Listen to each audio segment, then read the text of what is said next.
It's Deck Tech time. You know what it is.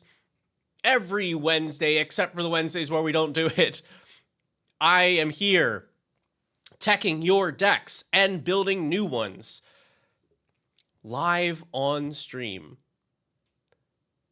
Today we've got a lineup of 3, and if anybody's looking to get their deck teched today, you know how it works. You just go to the link in the opposite corner and use the words to do the rest.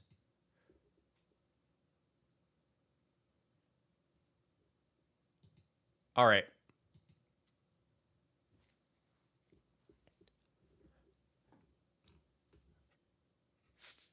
Also, I think I was hyper fixated on my stupid build. I see some people dropped in. Hello, Targ. Hello, Red Shirt. Hexbox, I think you already said hello. Jesus. All right.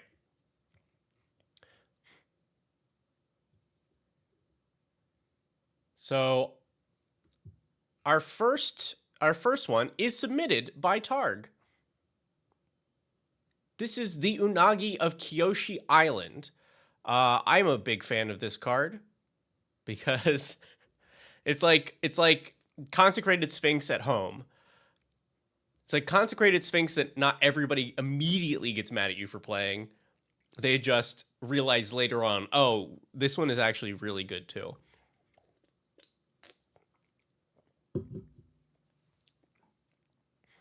So it is a 5/5 for 5 mana with Flash.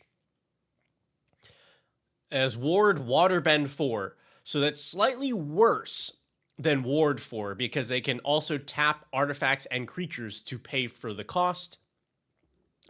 But whenever an opponent draws their second card each turn, you draw 2 cards. So even at its base, you are likely drawing 2 cards off of this because of the flash. You just wait for your opponent to play anything that would draw them a card. You flash this in, you get your 2 draws. It's very strong. But let me pull up my notes. Not that. Not those notes. Not those notes. I lost it. Where did my notes go? This one? This one. Okay. So Targ submitted this and just said, give me a vibe check. This is the first Avatar build. And I'm glad that it's Unagi because the Avatar has so many good commanders to build around, and a lot like some ones in particular like Azula and Toph are getting the majority of the love, and those are very cool cards. But I'm really happy to see somebody build around this. So let's take a look. And then we'll go over my thoughts. So right off the bat, we're very focused on the drawing aspect. Stuff like Kami of the Crescent Moon and Scrawling Crawler help us to get our opponents to draw more than one card. Kami is really, really nice and clean because it's just, hey, you draw 2 on your own turn, triggers Unagi. Crawler, a little different. You're getting them to draw 1 card on your turn. You can probably get them to draw more. But then we have a bunch of payoffs for drawing cards ourselves. Mischievous Mystic makes a 1/1 flyer every time we draw our second card each turn. So every time the Unagi triggers, we're also getting a fairy. Chasm Skulker, classic. Drawing cards, putting counters on it. We make 1/1s when it dies. We have the Dream of the Lab Maniac winning the game if we draw our entire deck. And we're not running combos to do this. We're just genuinely trying to draw our entire deck out. Some more payoffs for drawing second card. Alondra's very strong here. because we make a 2/2 Drake every time we draw a second card, but when we draw our 5th card, we get a big boost to all the Drakes and Alondra herself. Keep in mind that Unagi triggers whenever an opponent draws their second card each turn. So if you play something that makes all of your opponents draw 2 cards, then you get 3 triggers of this on the same turn.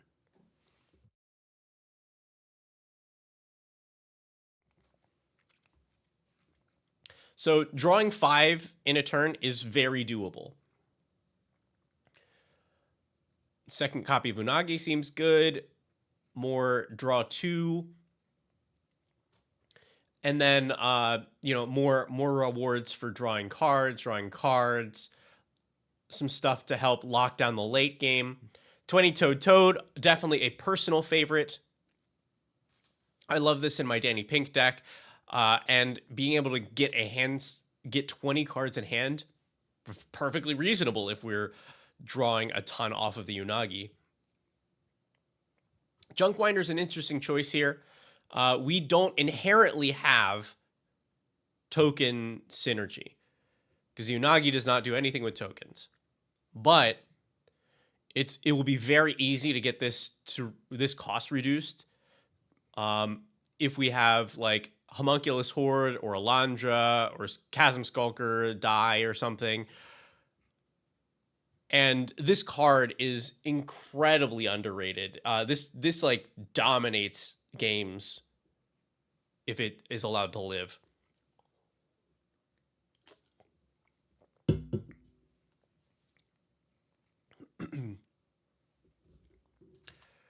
Very light on sorceries because our commander has flash and we often want to be playing at instant speed.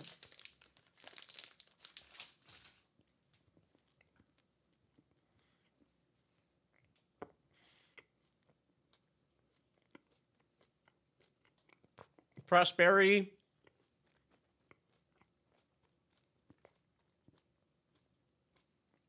is a great way to get all of our opponents guaranteed to draw 2 cards.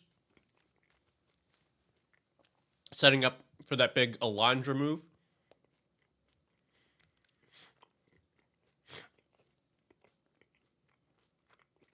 Card draw, card draw, card draw. And then we have the full package of mono blue interaction. Protector stuff, counters, draw, brainstorm. Very nice here because we are drawing 3. Even though we put 2 cards back on top of the library, it is a draw 3, so it will trigger our Alondras and mischievous trickster stuff. Removal, protector stuff, removal, counter, removal. Frantic Search also giving us the 2 card draw to trigger our stuff.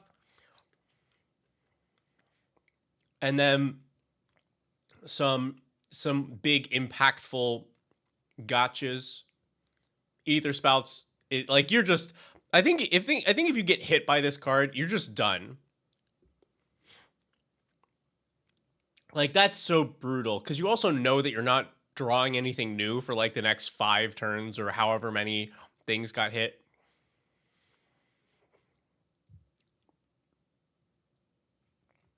Artifacts, Spellbook.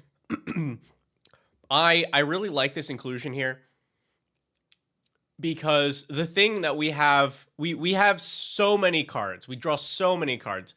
So we don't mind having this as a slot in the deck because it costs us no mana and gives us no maximum hand size. So we can hang on to all of those. This also, Anvil of Bogardin. This is another way to ensure that each opponent is drawing 2 every turn. We have some ramp. Howling Mine also make sure that everybody's drawing 2. Bender's Waterskin, love that here because we have so many instant speed ability, so many instant speed things. This represents a lot of mana. And then Teferi's puzzle box.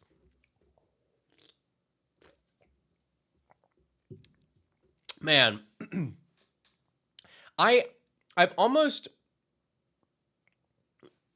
come to the conclusion that this should count as a stacks piece, because having to draw a new hand every turn is essentially like a game plan stacks piece. Teferi's puzzle box is one of the best cards ever made. Absolutely not. Absolutely not.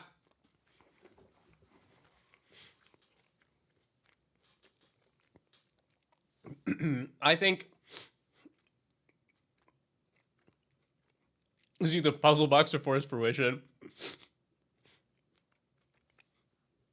Like, don't get me wrong. The card is very good here. The card is very good here because you're guaranteeing to get your triggers from Unagi. And you are just constantly disrupting your opponents. I would say think about your intent for this deck, though, because the deck is built as a bracket 2. We're not running game changers. We're really leaning into this Unagi plan. I think, and we've made a lot of thematic and synergistic choices, and in favor of some like generically powerful cards. My experience is that Teferi's puzzle box, for people that are looking to play bracket 2, is not as fun because that's a really hard thing to do. It is really difficult to reassess your hand every turn. And that's not to say that that you can't and that it is wrong, but this is one that I usually reserve for players that are willing to do that sort of thing. Like for I like it for higher brackets, or I like to give people a heads up. Just because more casual players, this is a really difficult thing to do. Got a couple enchantments, more no max hand size, more guaranteed double draw. I'm going to seize. I am actually usually low on this card. I think this deck does have enough draw to support this. So this looks pretty good here. Witness protection does the job. If you are in mono blue, you should be running these types of effects. They play much better than you even realize. They shut down so much for 1 mana. Now, that said, there are 2 other versions of this.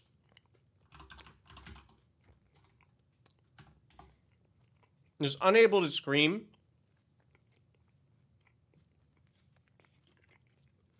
This does not have too much difference.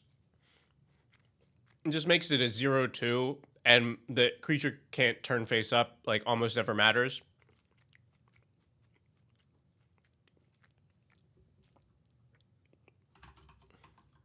Yeah, there's Eaten by Piranhas,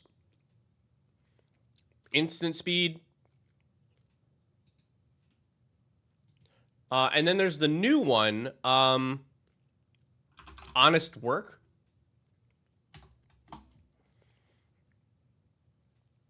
And Rev, yeah, we're doing Unagi of Kyoshi Island, submitted by Targ. Honest Work is also very interesting here. Because it's definitely more specific. You tap the creature, remove all counters from it. That can be really important because these do make the base power and toughness very weak and makes the thing lose all abilities. But what they don't do is stop a creature that's got a bunch of counters built up onto it. It still becomes a giant beater. Honest Work does get around this, but at the exchange of making making it into a mana dork. Hey, lab man. But yeah, just something to consider. You should be running these. These are great.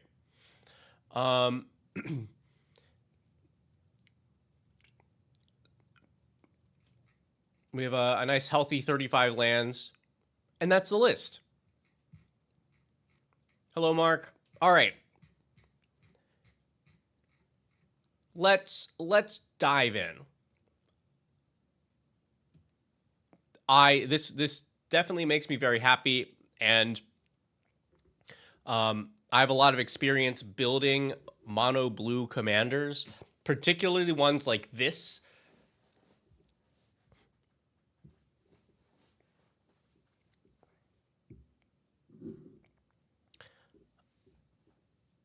So I let's see. Let's start with a simple one.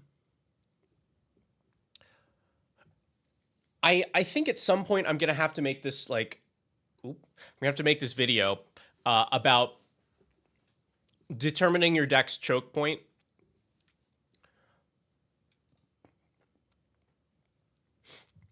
This deck is able to draw 1 billion cards. So many cards. All the cards, all the time. It's also like decently able to put permanents on the board.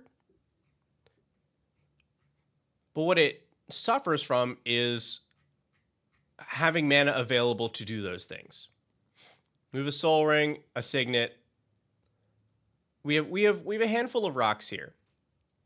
But every rock that you can get will be valuable. Every single source of mana. I want to point out one that was, I think this was very smart. The Walking Atlas here. As a way to ramp yourself in mono blue, particularly when you are drawing a ton of cards, this is very, very good. So to start, I would add Poo Poo to this deck. This is just a better version of Walking Atlas. Not by a ton, but like it blocks well, it flies, so it can block that. And it has an ability that doesn't matter at all. But I would run both of these here.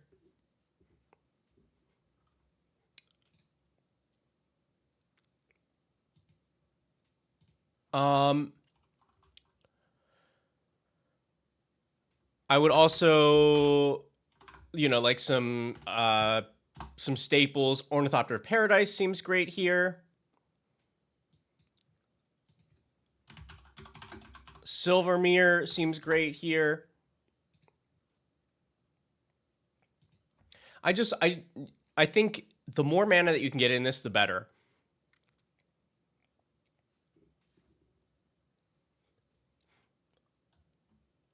Oh, I was surprised not to see Decanter of Endless Water in this deck.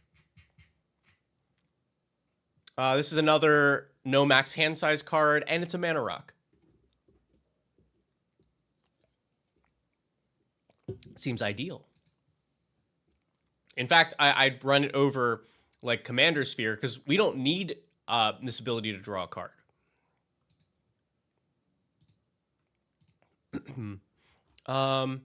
Oh, and then this is definitely a good deck for Retraced Image. This is that old deck. So for 1 blue, reveal a card in your hand, then put that card into play if it has the same name as a permanent in play. Island is a permanent. And if we are drawing a bunch of cards, then we feel totally fine to spend a blue mana and a card to put an island from our hand into play. This is some old school blue ramp tech. This should not be put into every mono blue deck. But you should be running it in ones that are drawing more cards than you can play.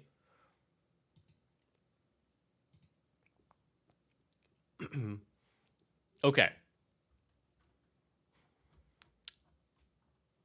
I think that is what I had for extra mana. But here is my transition between... I have a segue. We're going to add Emrakul to this deck. Or at least Emrakul's Messenger. I think the draw 2 theme in this is great. And we should lean into it more heavily. Emrakul's Messenger, draw your second card each turn, make an Eldrazi spawn. That is more mana for us to use. And, you know, if in one rotation, that's maybe 4 more mana and chump blockers, which is often a thing that you know, mono blue suffers with.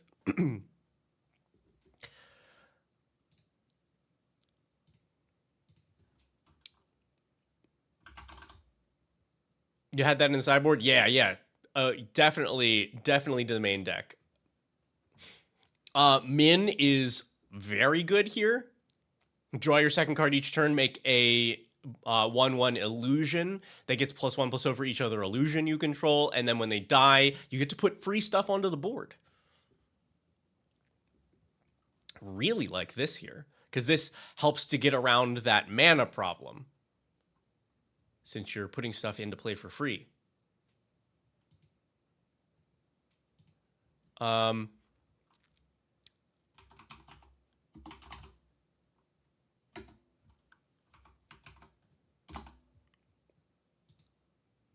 Fairy Mastermind also seems like an auto-include for this deck. When your opponent draws their second card each turn, you draw a card.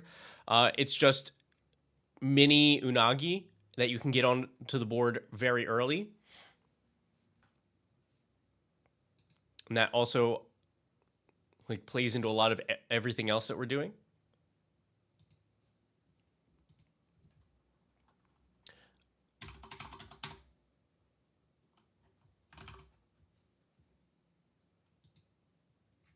And then I think this is also a solid option for the draw 2 make some creatures effect.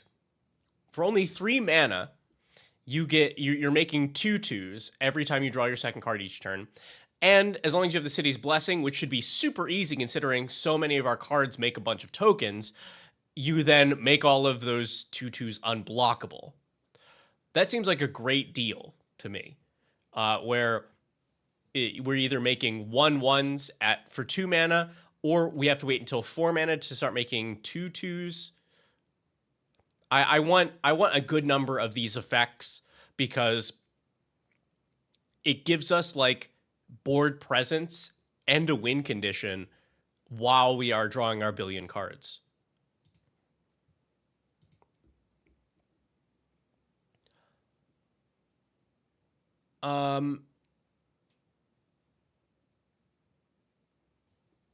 Oh, yes. Oh, okay. I wanted to point this out. This misdirection here. Love this. Love this here. Exile a blue card from your hand instead of paying. Change the target of target spell.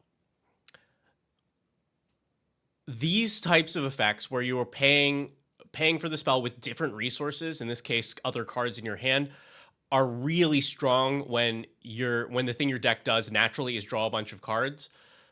This is another thing, like I said, your choke point is the mana that you have available to you. I would run everything that I could like this. Give me foil. Discard an island and another card rather than pay foil's mana cost to counter a spell. Is that a lot of cards to counter a spell? Yup.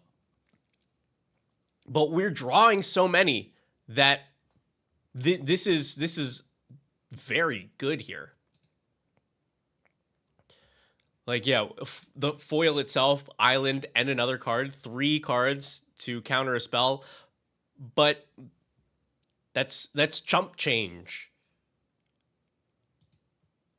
And then the other big one, Commandeer. Bleh. Give me that other one. There we go. Commandeer. Exile 2 blue cards, but gain control of a non-creature spell. Yeah, we got cards to spare. Would definitely run this here. And this one, I count as the same, like the same category, even though it's not totally free. March of Swirly Mist has been very good for me in my Danny Pink deck, which I will compare this to frequently because it's mono blue. Both of them draw an absurd number of cards. So this turns into 1 mana, phase out any number of creatures. You will have the cards to spare, and that is super flexible. That can be save your board from a board wipe. That can be stop a big attack from an opponent. That can be open an opponent up for a big attack. That can be shut down an opponent's like combo or something if they need specific things to be on the board during their turn. Like sometimes you just need to be able to untap. Like this, yeah, I really like this card in decks that can draw a ton.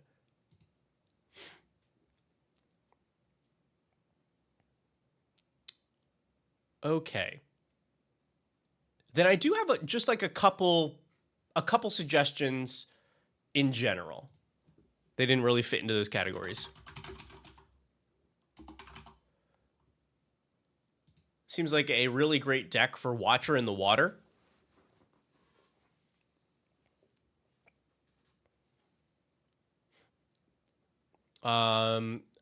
When you draw a card during an opponent's turn, make a 1/1 tentacle, and when those tentacles die, you untap the Watcher and stun stuff. This will be so easy to get online. Plus, it is just one more thing that is leaning into this like flood the board with tokens kind of strategy, and the card is cool. Let's see. Is Dalton the pliable pacifist as a butts deck funny or just, I don't know. What is that card?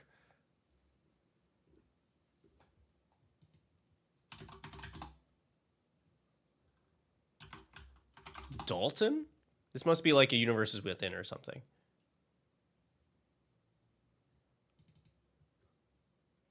What is this card?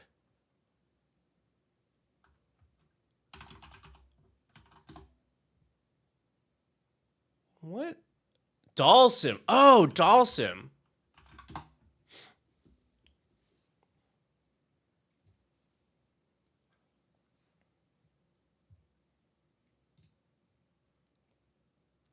As a butts deck?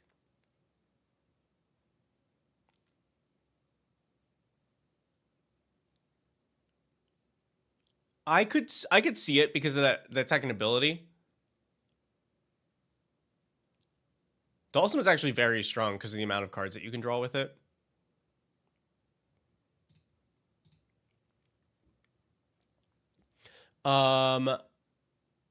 Yes. Okay. Watcher in the Water. I do think you really want to run a hydroelectric specimen in this deck. One of the strengths of this card is at some point, people are going to be like, you have drawn entirely too many cards. We need to kill the Unagi. They target it with removal. They have to spend the mana or tap stuff for Waterbend. And then after that resolves, you can still try and protect it.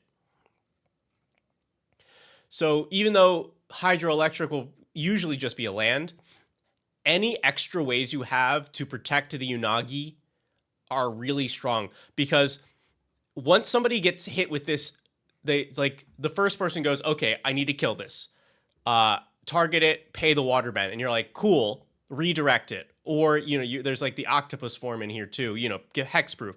Then everybody goes, oh my God, it's so easy to get blown out targeting this thing. Your Unagi probably lives the rest of the game. And if it doesn't, then you just keep getting people on it.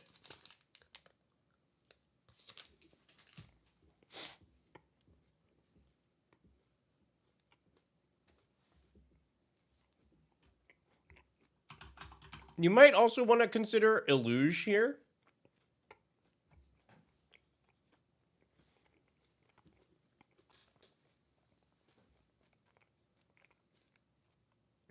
We're in mono blue. We got 21 instants.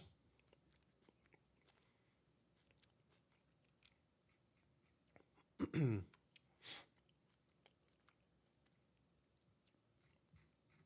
cast illusion will eat some removal. I mean, like, it might. It might. But you even have, like, some 1 mana protection. Because you only need the illusion to live, like, right when you play it, and then you've got free mana to continue to protect it. I also just like this card, so I would probably be running this here. And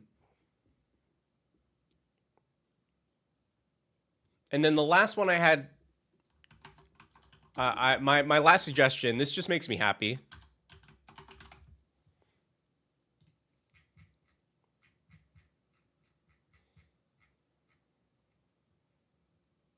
Oh, and there's a new avatar version of this, even better. Standstill seems great. When player casts a spell, sack it, and when you do, each of the player's opponents draw 3 cards. So your opponents don't want to give everybody else 3 card draws, but you don't care. So if nobody plays anything, you just go, cool, I'm going to crack this thing myself. Everybody draw 3. I will draw, and I will draw 6. All of that for 2 mana. You both make your opponents reconsider casting spells and eventually draw a ton yourself.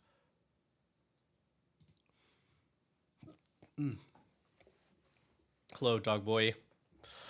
Yeah, I think I would be playing that. That makes me very happy. Finally, let's take a look at some cards that I would cut. Psychic Corrosion, I get the reasoning here. Whenever you draw, each opponent mills 2. But I don't... This is the only card that does something like this. So I don't think this does enough if we don't have other things. It was to draw hate. Somebody generally says this each time that cards are included for that. I don't think you ever should include cards just to draw hate. Because either your opponents are smart and they're like, oh, this doesn't do anything. I will just not touch it. Or your opponents are dumb and you should be able to beat them anyway. But yeah, Tony, how we do deck reviews as many Wednesdays as we can. And if you want to get yours reviewed, all you have to do is go to the Ko-fi link in the corner, and that should have some slots left in the shop there. And Dogboy, yes, there is still room for deck text today. I believe we have 3 slots left for the day.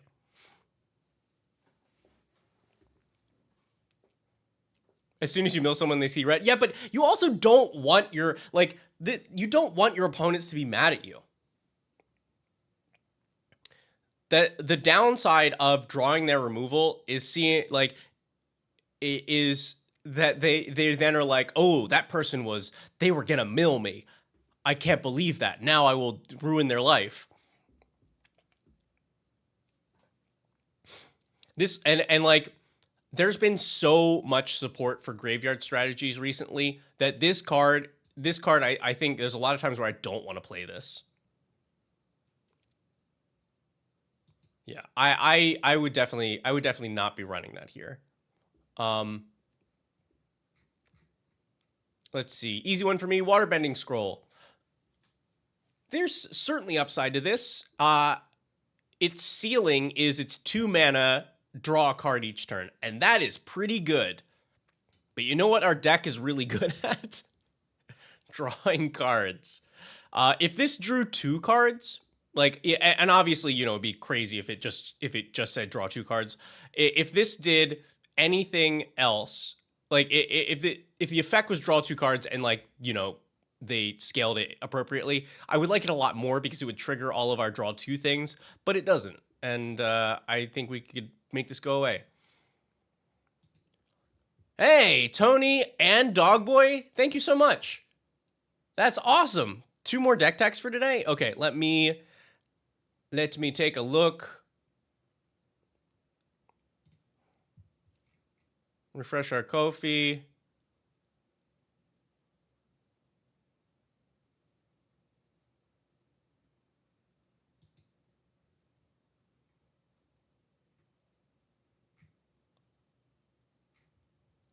That's awesome. All right, I'm pumped. If you can either send me your deck list in chat or in the Discord, and if you have any specific things that you want me to go over or take a look at, make sure to add that note. Let's see, Red, can I go last today? Yes, we can do that. Yours is this one. I will put that at the end of the list. All right, exciting. All right. There is Tony's. No part for Ko-fi isn't there anymore. Okay, that is okay. You can just make sure to let me know what your note is. Okay, right. We cut waterbending scroll. Let's see. Boots here. I think you cut boots. I don't think there's a lot here that I care about having haste.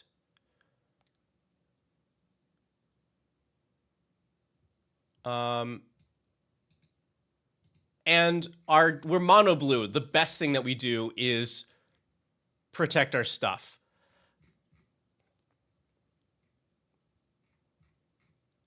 And so I definitely am not looking at yeah, definitely not looking at that. Looks like 2 deck techs. You mean like the 2 separate ones, right? I didn't miss that somebody like put in a double deck tech or something. Yeah, I don't think so. Okay.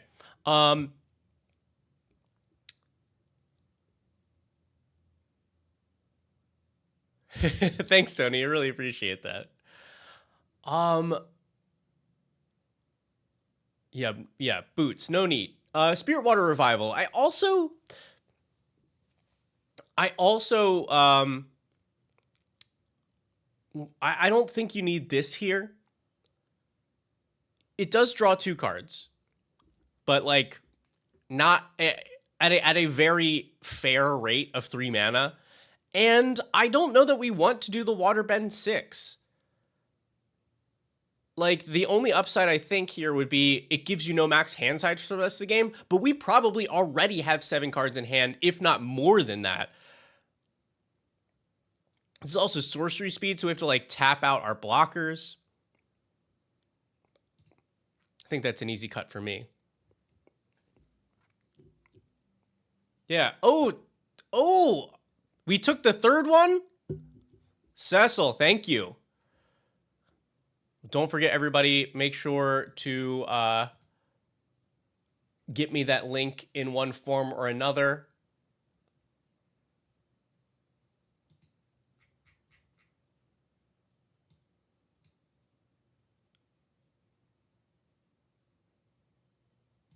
Awesome. Ooh, we get to tune up Alexios. I got to see that deck in person at Mox and got a little clapped up. Here's the other one that stuck out to me. So Targ, maybe you can tell me if there was something here. I would cut Thassa. Personally, I'm not a fan of this card in general. because blue is not is one of the weakest like colors for devotion. The scry 1 at your upkeep means nothing. And then 2 mana, you can make something unblockable. We don't have a ton of things that are like in individual targets that get super big, like maybe Psychosis Crawler or Body of Knowledge. But usually our damage is going to be coming through a bunch of little tokens that also have evasion. I think that was supposed to be Oracle. Ah, that makes so much sense. Then yeah, get this out of here.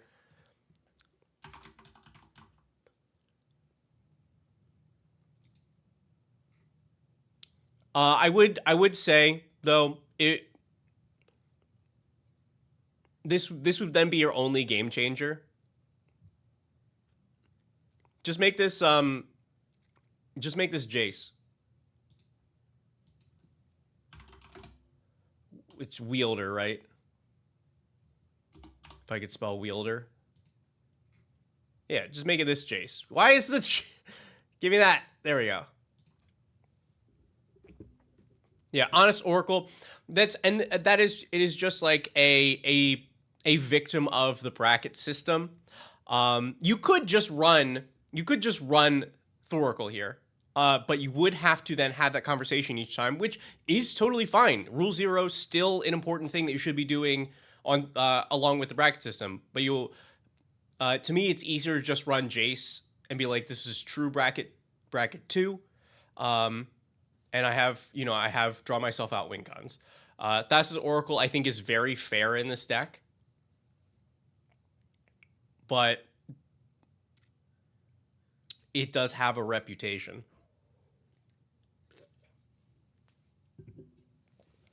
Cool. I would definitely play this. Like this is for sure my kind of deck. Really happy to see Unagi getting some love here. Do you have any other questions about this before we move to the next deck?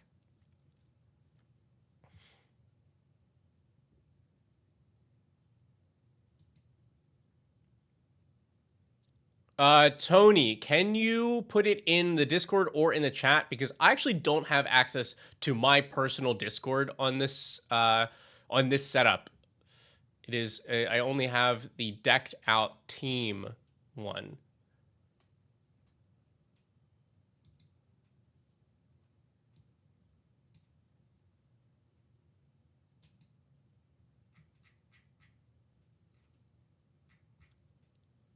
Thank you. All right, and then we'll put that here because Tony, I believe you got your deck tech in first. Oh, I forgot. The new rule. Oh wait, I already had this.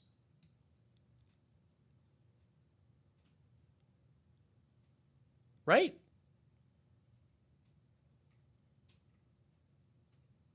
Yeah, those of you who have not gotten me your deck lists, make sure to get them to me.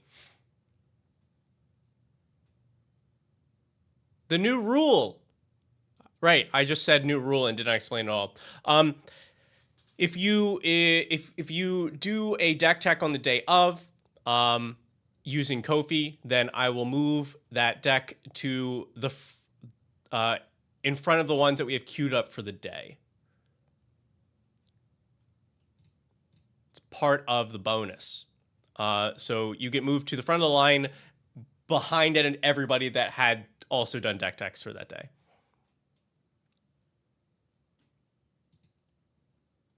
Okay, yes, there is Cecil's. And then I think I just need Dog Boys. I also, oh yeah, I missed, you said, yeah, Dog Boy, make sure that you send it to me in a different form because I cannot access my personal Discord on this computer. Drop it in the Discord or just post a deck list here.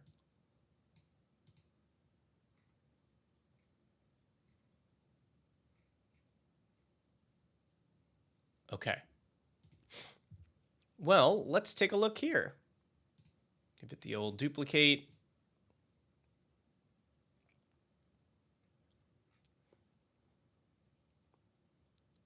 All right. Ooh.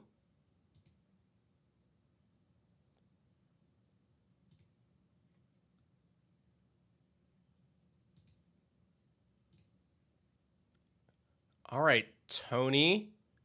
Submitting Servandum Sunstar Exemplar. This is a white and a black for a 2/2. Vigilance Menace. Whenever another creature you control dies or is put into exile, you put a counter on Servandum and you gain a life. When Servandum dies or is put into exile, while its power is 4 or greater, destroy up to 1 target non-land permanent.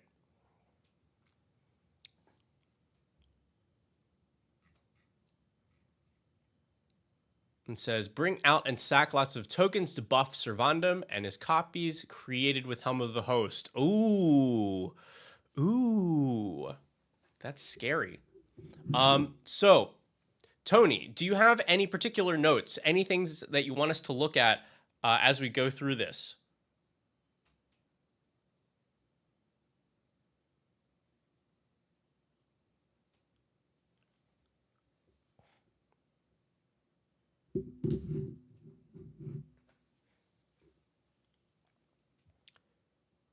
It's like any things that you like some different examples of that, and this is for everybody that submitted. It's like, oh, I want to like bump this up a bracket or bump it down a bracket, or I feel like this isn't. I feel like this is missing win conditions, or I'm running out of cards, or like what do you think is missing here? Feels like it doesn't make enough tokens and feels a little slow, kind of split on what direction you want to take it. Okay, great. We can definitely work with that.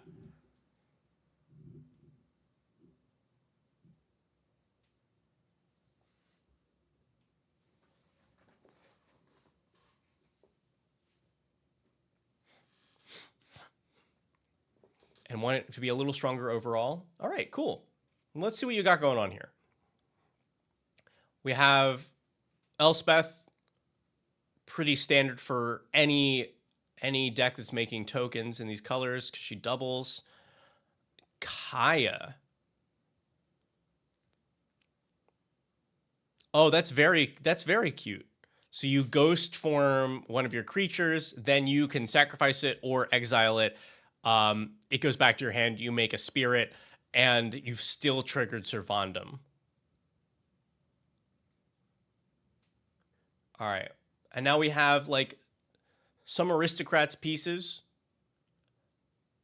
creatures to drain our opponents, sacrifice outlets, ways to make expendable tokens. Stoneforge, which I assume is to fetch the Helm of the Host. More tokens, sack outlets, tokens. So very important. Gilrain is a blink effect, or flicker effect, because there's a difference. That still triggers Servandum because he just cares that something went to exile, even if it comes right back. Let's see. Halaya, this is nice because we probably have a lot of things entering each turn. Sacrifice stuff. I don't know this card off the top of my head. Company Commander. Can't be a commander. 4 mana for 2/4. When enters, create a number of 1/1s equal to the number of opponents you have. Okay, that's a pretty good deal. Whenever Company Commander attacks, creatures you control gain Death Touch. Woo! Yeah, this card was not on my radar. Nice choice.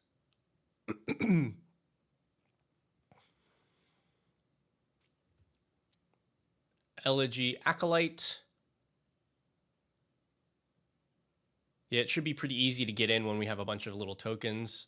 And also the Void, sack anything and we get that. So I like this card here. Alenda, classic. Keeper of the Accord. Yeah. All right, we're making We're making tokens. We're sacking tokens. We're doubling tokens. We're tripling tokens. Cool. Oh, we have a demonic tutor here. Sent from Avernus. Return all stuff value X or less. It's not bad. Idyllic tutor. We'll have to see. Pitiless Carnage. Yes, I was just talking about this. I think the last deck tech, because weirdly, this is not getting played as much as Reprocess, but this is just better.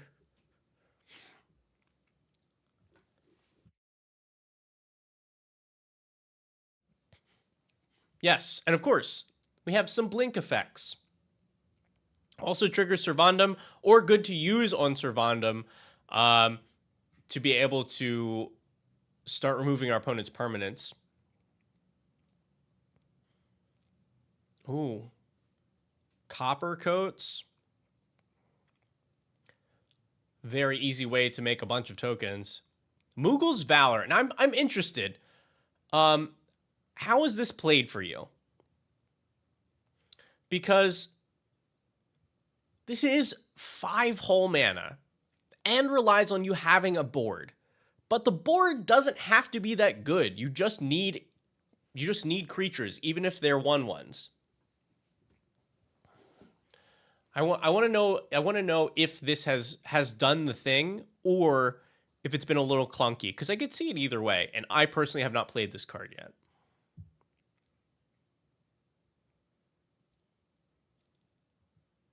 Let's see. Ozolith.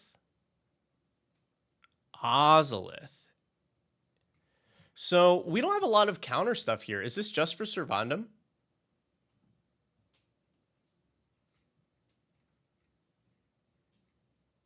Guess you have Cosmic Grand Zenith here.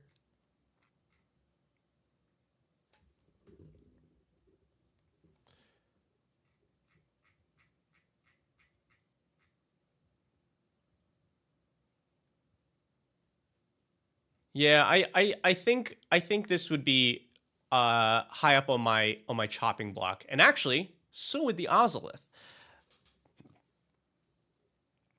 I see the thought process where it's like, okay, if I like blink or sack Servandum, then I put the counters onto the Ozolith, and then at combat I move the counters back onto Servandum.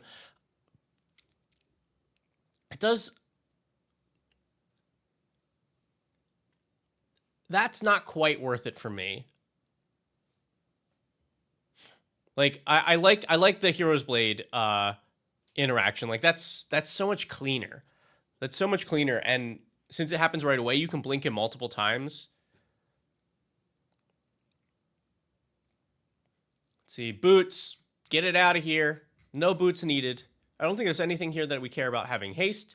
There's no pivotal piece of our there's no pivotal piece that we need to have on the board for this to work. In fact, we're fine if Servandum gets removed.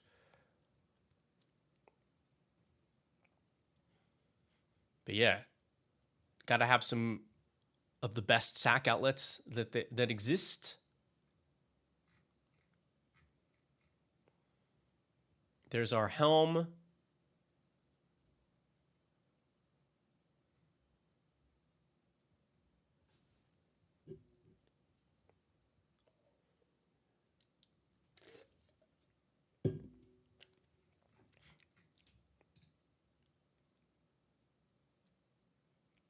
Yeah, here I'll start moving a couple of these to considering.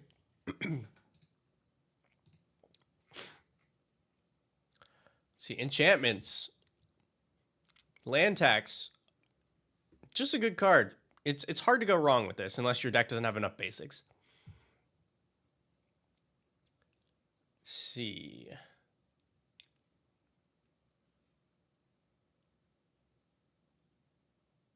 Solid. I like Cythera here.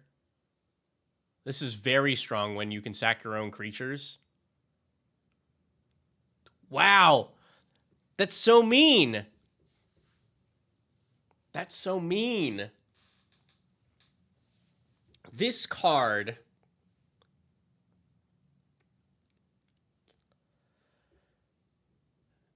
is...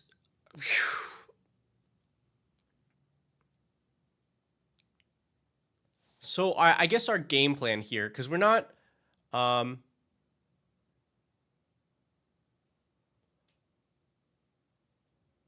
we're probably just playing this as like a huge deterrent to our opponents playing more creatures.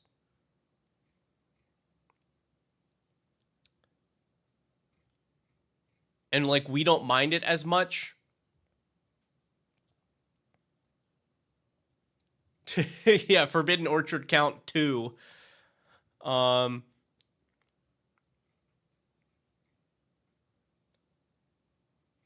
I don't... that is scary.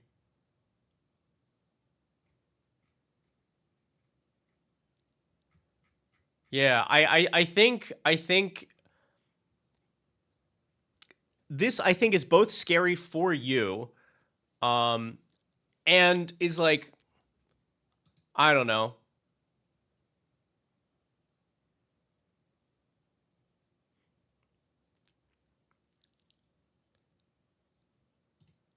Get that out of here. It's like playing Hirobi.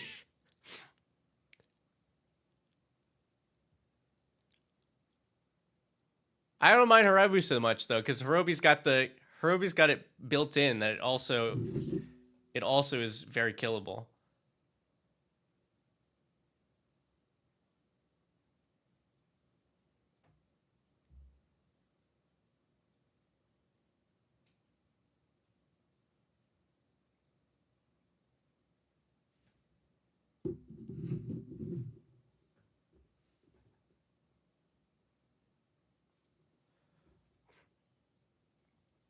All right, and then we have 35 lands. Dalkavan. Nice inclusion here. Human and Hatchery, also cool. Tower works great here. I love a Spymaster's Vault. I have this recommended for another deck later today. Hey, Christmas.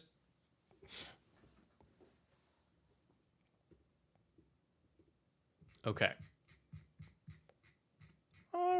All right. So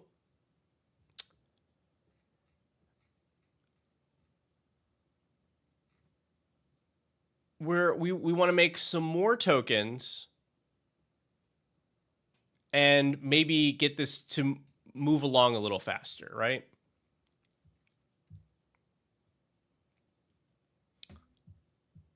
Let me think.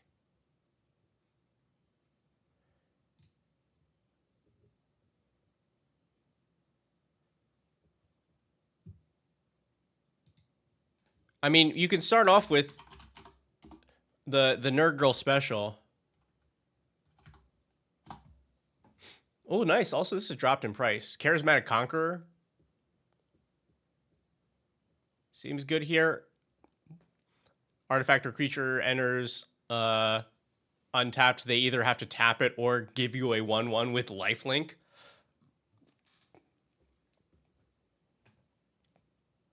Yeah, this thing used to be like $20.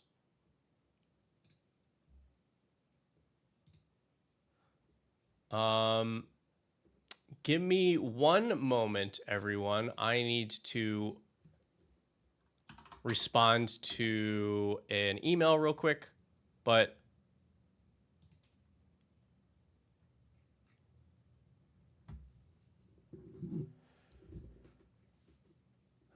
and I'm also gonna brainstorm a little bit about like what else you could use here.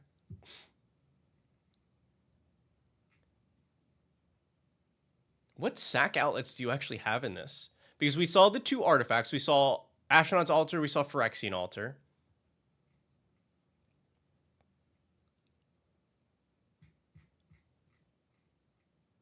But it does look like we're missing like... Because like a Dockside Chef is fine. Because the thing you get drawing a card is strong, but I'd love to see like 1 or 2 more sack outlets, since those are going to be very strong for this. You have like the new Umbral Collar Zealot or something.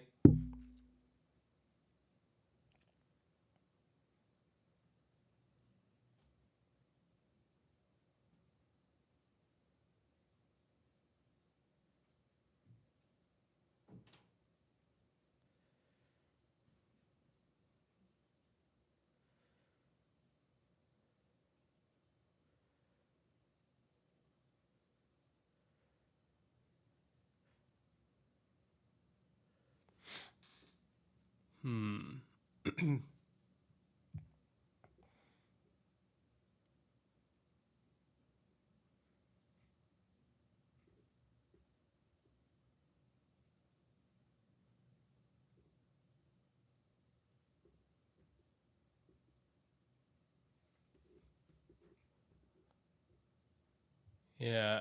Oh, do you have Philia in this?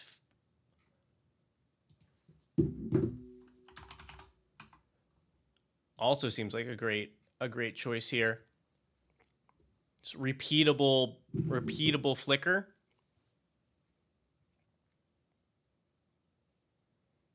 Should I cut the Eumidian Hatchery, since there's not many ways to sack it?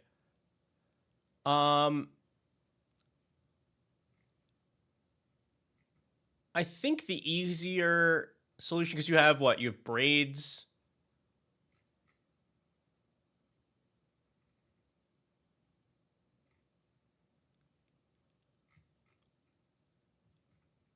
Pitiless.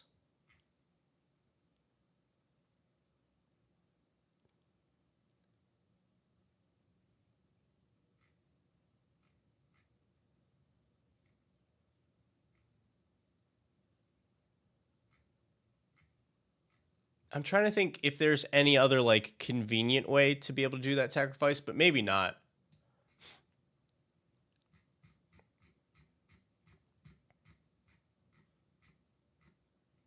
I don't know. I mean, like, it's also a land, so I don't mind keeping it there. Because like you take a couple pings, sure, but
okay.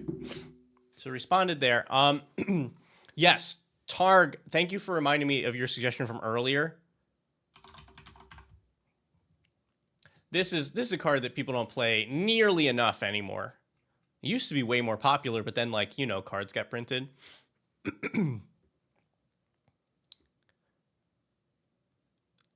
So Endrick Star, wow, you get so much sack value out of this. When you cast a creature spell, you make X1/1s, where X is the cost.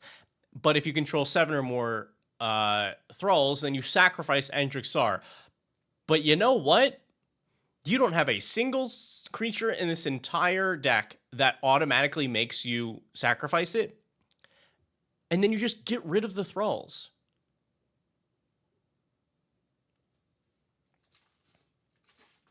You get a sacrifice per mana that you spent on a creature spell. If you're running this, though, you definitely need to have more sack outlets.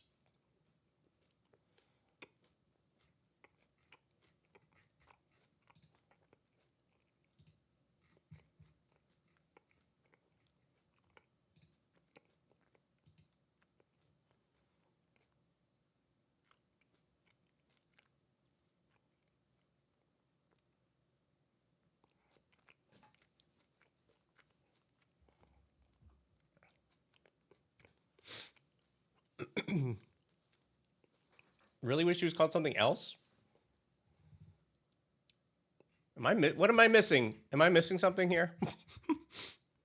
Oh, Master Breeder. Gotcha. Yep, gotcha. Gotcha. Yikes. Is it dirty?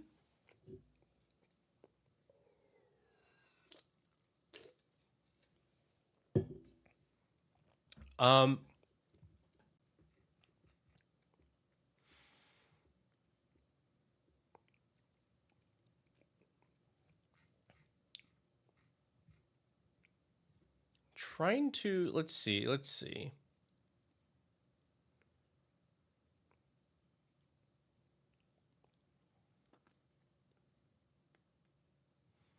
Krav. I want to say I don't like Krav here, but let me see. Because you can run both here, right? But Krav is like expensive.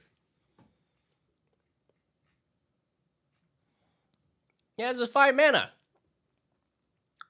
I guess it's like a playstyle difference. Like if I'm playing these types of strategies, I want my sack outlets like super cheap. Super cheap, harder to interact with, but this does like do a whole lot in one big move.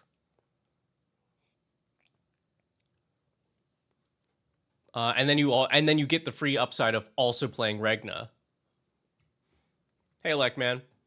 So we'll move this to the sideboard. It's just like not my style for building this kind of deck, but it totally works.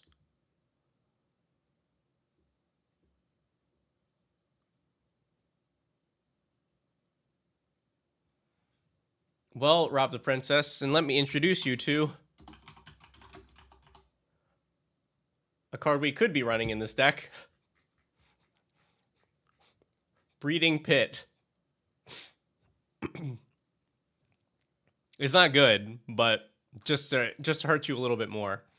Yeah, at your upkeep, you have to sack it unless you pay 2, and at the end of your turn, you make a single 0/1. and it's actively worse if we're also running Endrick Star.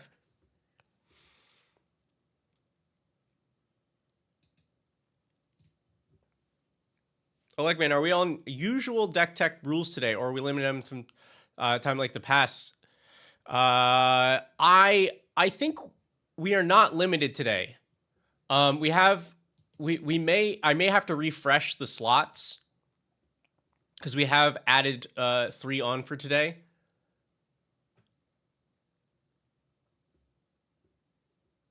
But I don't believe we are really limited.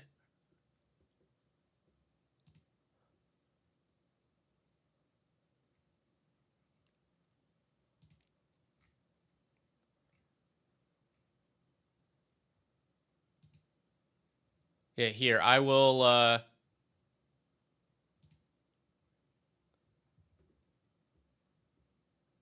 add see? Cecil, we thought of that already. By we, I mean Nerd Girl. There's a limit that's set on them.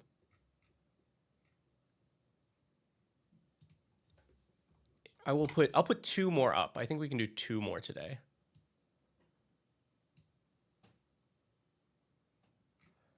Okay.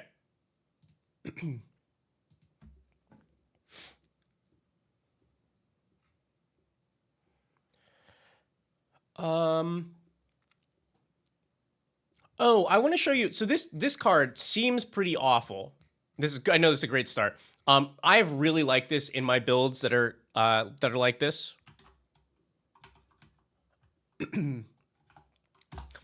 This is Worms Crossing Patrol. It is a 1 mana 1/1, but it has Myriad.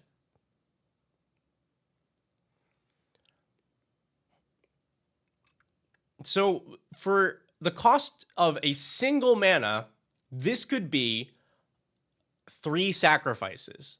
And it could be repeatable if you happen to have one opponent who is open that you can swing the original copy at.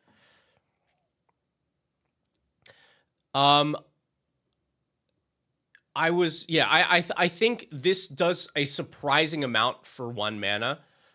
for a deck like this.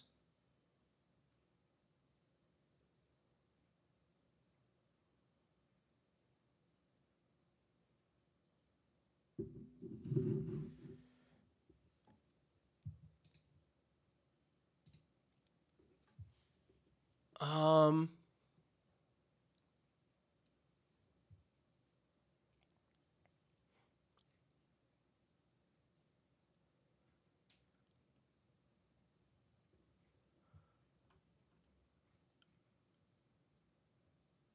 oh,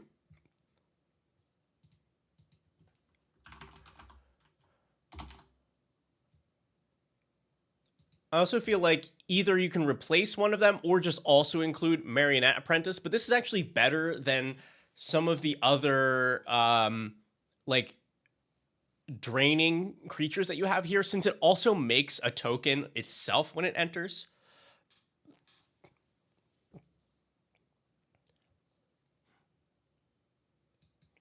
Like getting an extra body is really nice here.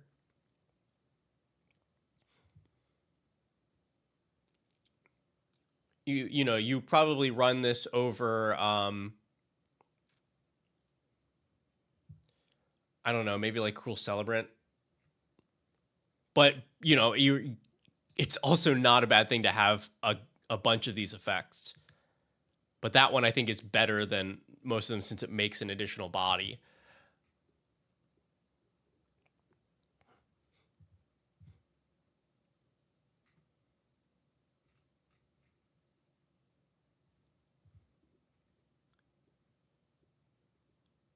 Hmm.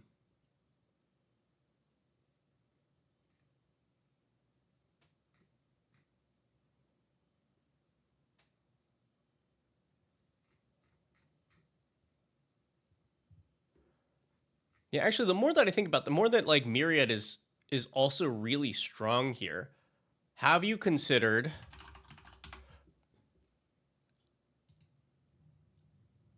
this Iron Will Forger? If you control your 2-mana commander, then when you attack, you give, or at combat, you give something Myriad until end of turn. And those tokens are exiled, so they all contribute to Servandum. They can be sacrificed.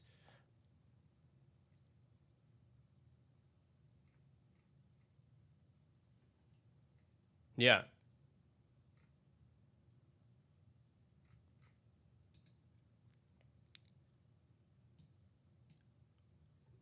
Move that to the sideboard. Um, I feel like, let's see, creature you control dies or is put into exile.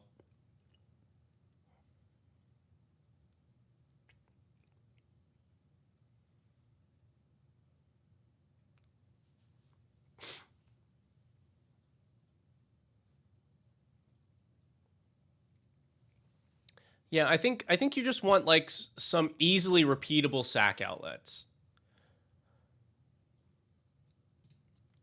Like they don't have to gain you a ton of value. They just using a little bit of value. And you know that, so that can be Iron Will Forger is so cool. It's so cool. This could be Bartolome. Sack creatures or artifacts, put a counter on them. This could be the what's its face, the new one from this set that I just said earlier and I can't remember the name of. What was the name of that card? Umbral Collar Zealot.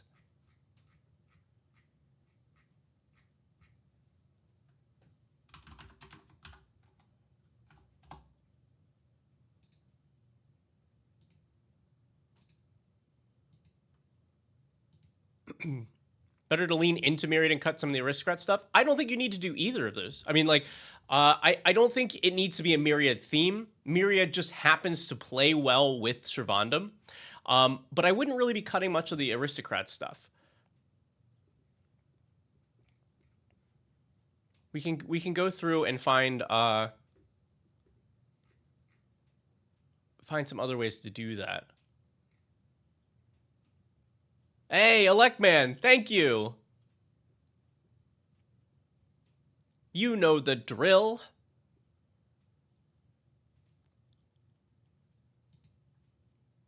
Make sure to, let me see.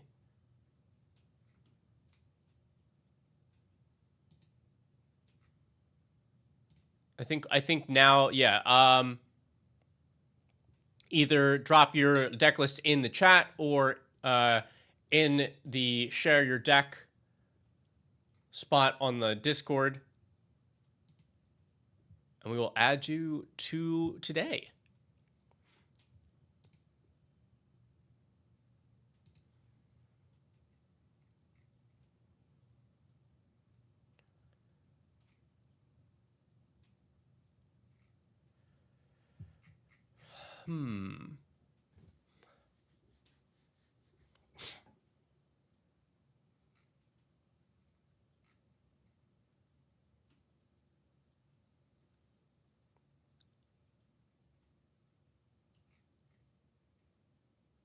All right. Let me go through. We'll also do a couple cuts here.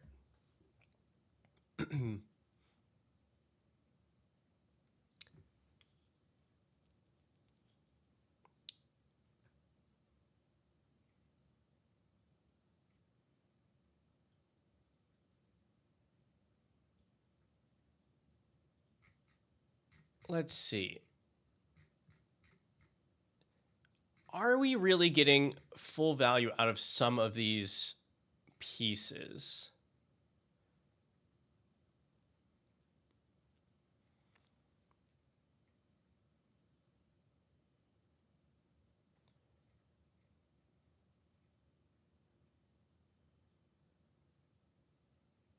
Because we've added we've added some ways to make tokens. So I was keeping an eye on stuff like O'Hare Talk, you know, like token doubling stuff.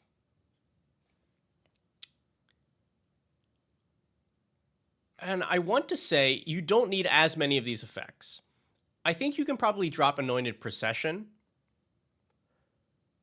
since the only thing that it does is double tokens, while everything else has extra utility. Exalted Sunborn is really nice because you can warp it in, do your token stuff, and then actually sacrifice it if you need. And it gives you the lowest cost to get double tokens for the turn. Talk is really strong because triple. And then Elspeth just continues to generate tokens or gives you a wing condition by giving them counters and flying.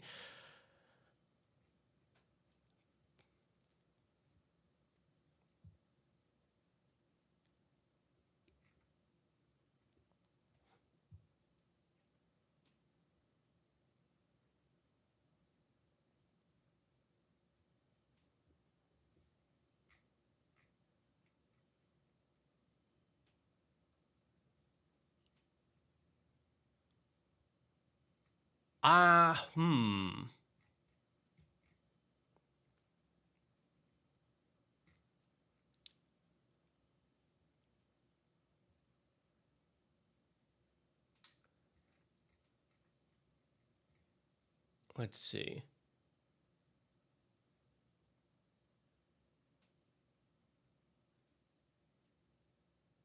Kofi DM, I should be able to get that. Let me make sure.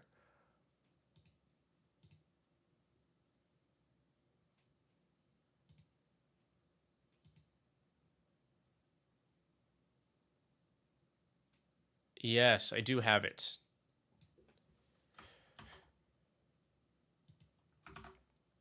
And as per the new rules, we move you here, I believe.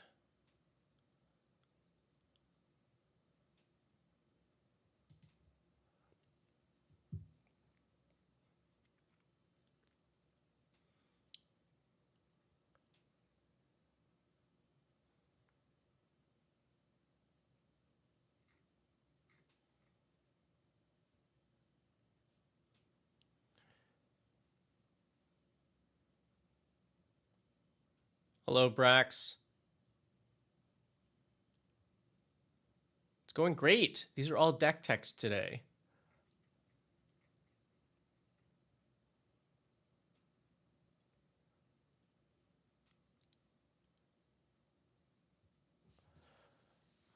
Now, let's also take a look at Gilrain, because this does trigger Servandum.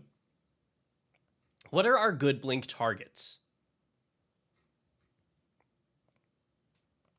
Because you can just start blinking Servandum, and especially with the Hero's Blade, you are then removing a thing each time. And that's pretty solid there. Commander is a good blink target. Disciple is a good blink target.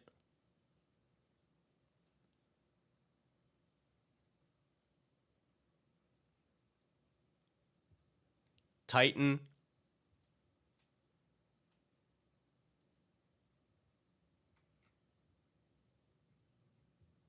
This Servandum also not bad.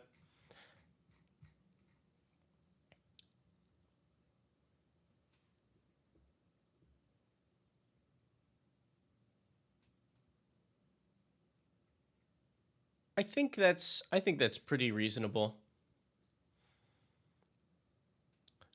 This right here, I think you could probably cut. It's like possibly an extra draw and 2 life per turn.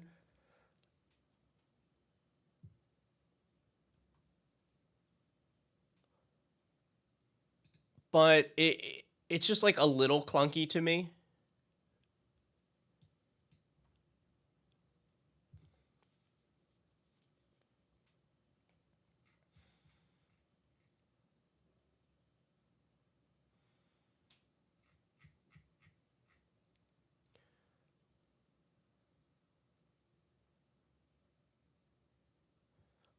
This Ascend from Avernus. So like how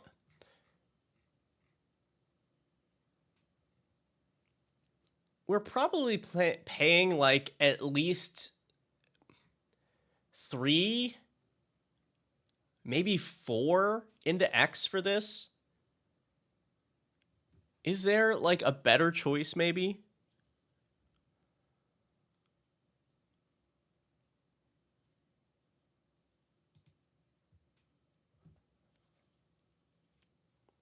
Oh, Brax, nice. You got SIDS for $140? That's solid.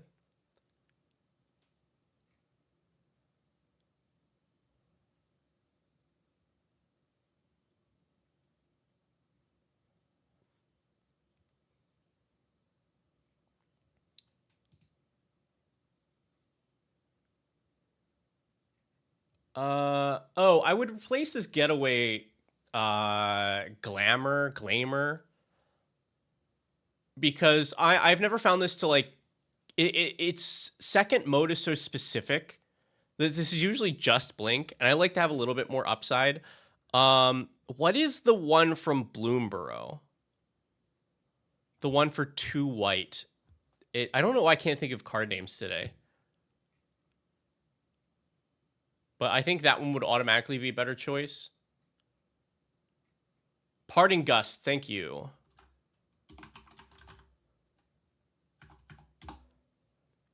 Because this one, you have the option for it to be a blink plus a +1 counter, or you can just have it be straight up exile if you gift a fish. But yeah, I definitely like this better than the Glamour.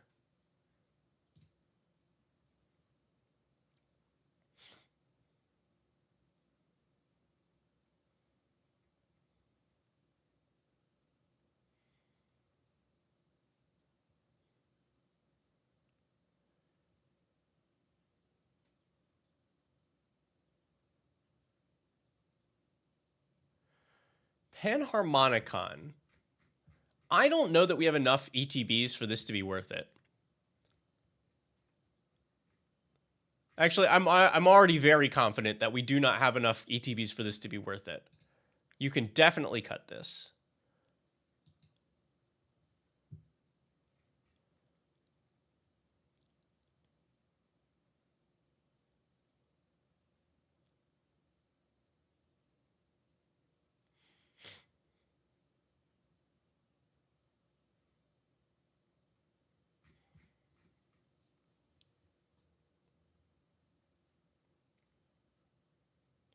And I think Black Market Connections is fine here.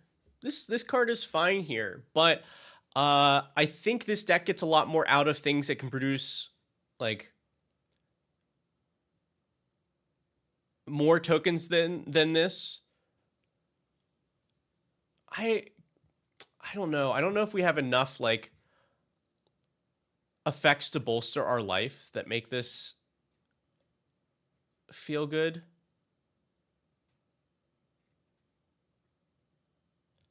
Maybe.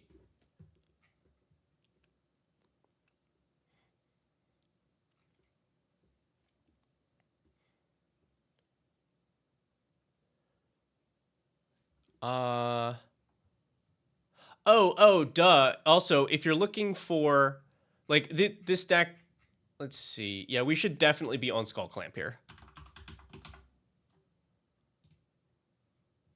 Very clear. Easy way to get our stuff dead. Like this card single-handedly will make sure that you don't run out of cards.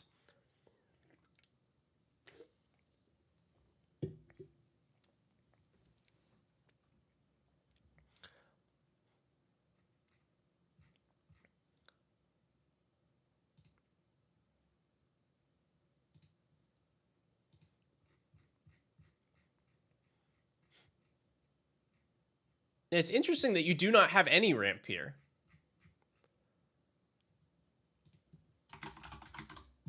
Like, you know, no Talisman, no Arcane Signet.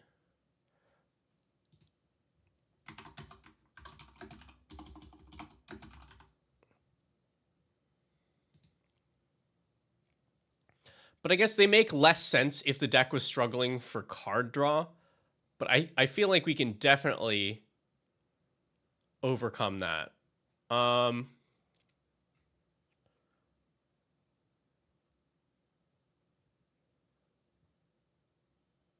Soul Rings for Sinners. I didn't add a Soul Ring.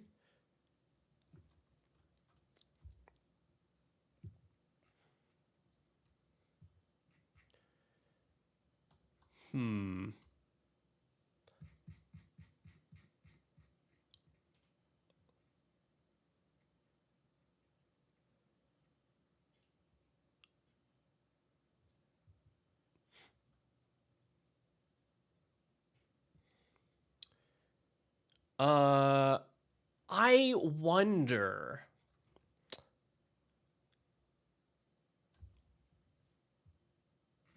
What is this? What is the name of this card?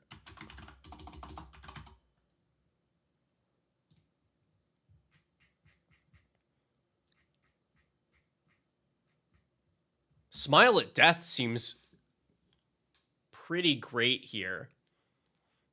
Upkeep, return up to 2 creature cards with power 2 or less from your graveyard to the battlefield and put counters on them. So that means that you can start then using some of your creatures as sacrifice fodder, even if you would not normally sacrifice them, because they will come back bigger.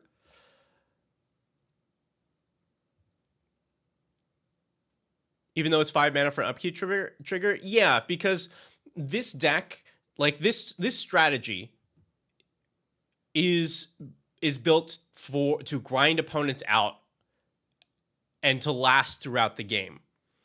So with an Aristocrats deck, you'll often be in position to set up something like that because you'll have a wall of expendable blockers and you'll have a healthy life total. And so if you can get that online, then it ends up being very strong. I wouldn't run it in something that's trying to be aggro, but I don't think that that's this.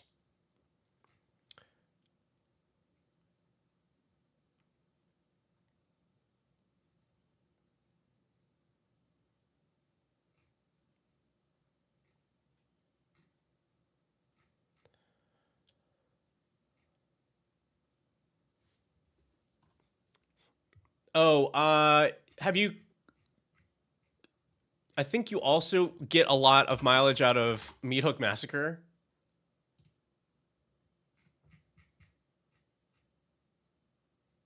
Here, it's another like aristocrat style effect, or like another draining effect. But you also don't really have board wipes here, and sometimes you do need it.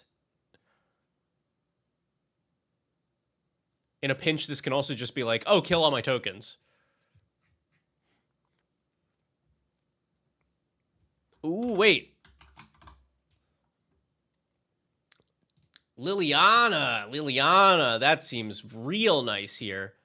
This Liliana, creature you control dies, draw a card.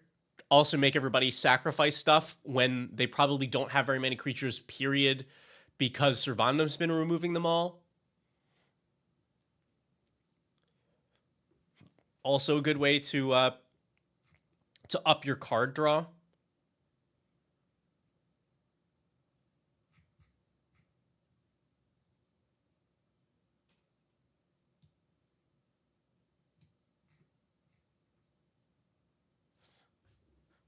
Yeah, and even it makes more sacrifice fodder.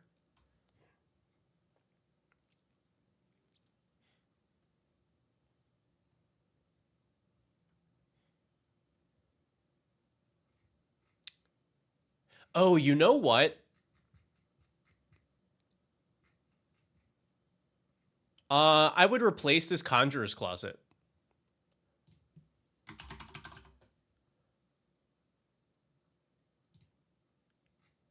Because Airbender Ascension is way better in this deck. It's less than half the cost. When it enters, you airbend a creature, which triggers Servandum if you target your stuff, or you can get rid of a problem on the board for a little bit. And then because of all the tokens, this will get the 4 quest counters that it needs, like, in an instant.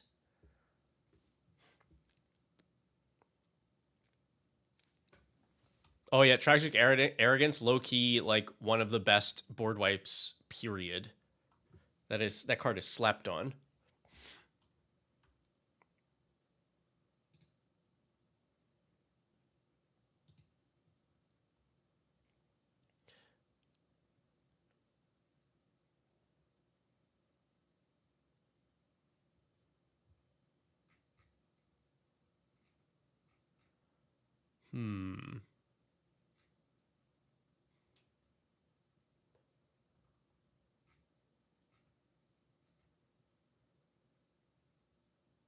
Why is the main deck at 99? I don't know, because I've been making some cuts, and then I think I've forgotten to add things back to, like, I'm bad at organizing these things. Because, like, here's some cards that I've suggested, and then I've moved stuff into considering that I thought should be taken out.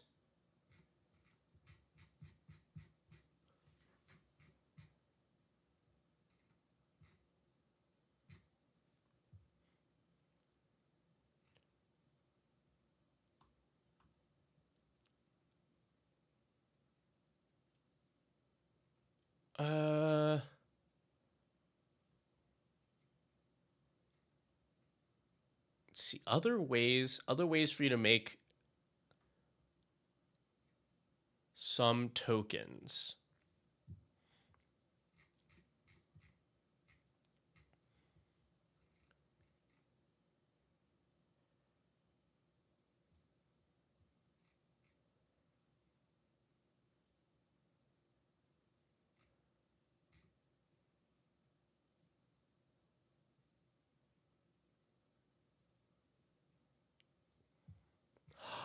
Oh. You know what would be a good time?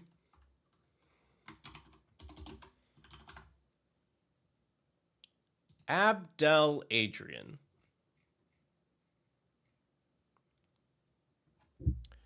Enters, exile any number of other non-land permanents you control, and make a 1/1 for each permanent exiled this way.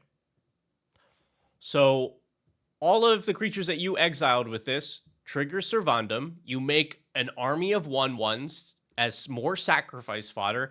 And then, because you have sacrifice outlets, you could just sack Abdel and get all of that back and do whatever ETBs you want. That seems like a good time.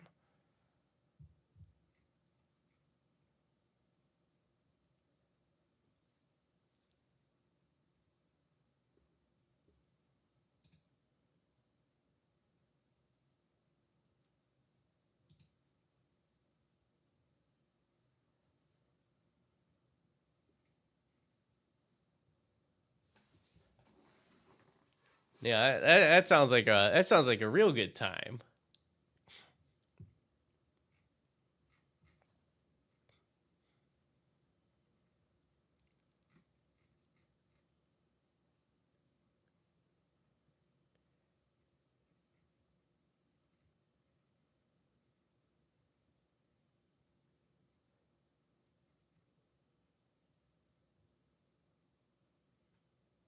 What's this idyllic tutor in here for?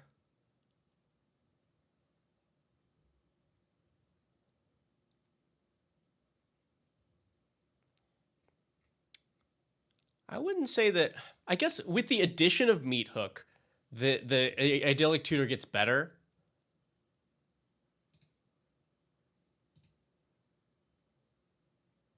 But like this is not that much of a toolbox.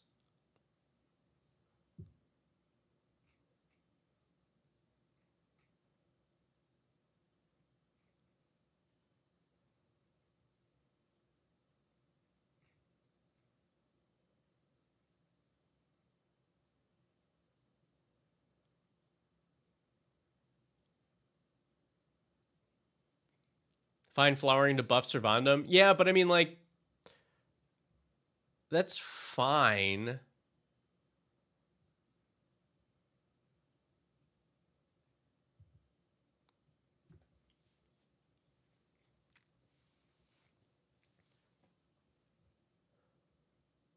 But I don't think those are effects that I want to pay an extra 3 mana for.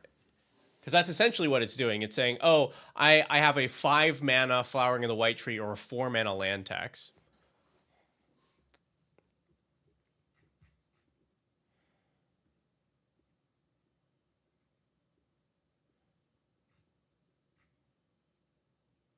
And then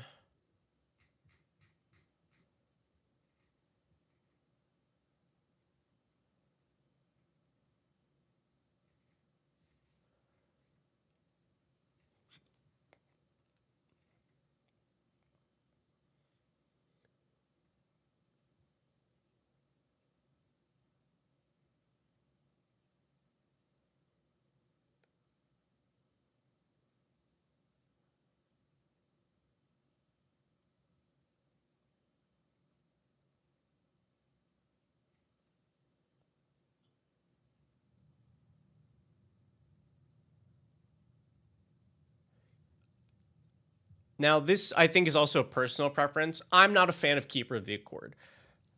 I don't think that. I think this plays much worse than it reads. Especially since you are often making a bunch of little tokens, you probably have more creatures than the average player does.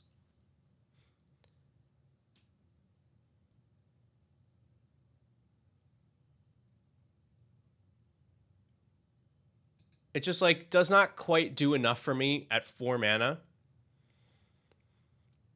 If you want it for the land ramp, then I would play any of the other things that do that, like Deep Gnome would be fine, but since we have like this light blink like synergy in here, then I think you're better off with just like Knight of the White Orchid or the 3 mana one, the Rabbit. Man, I really can't think of card names today.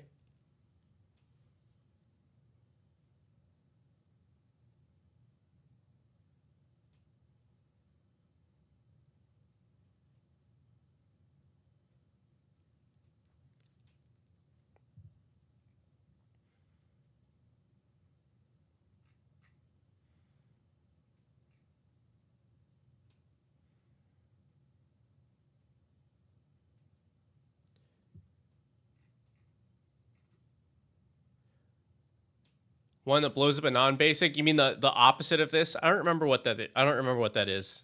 Not that one though.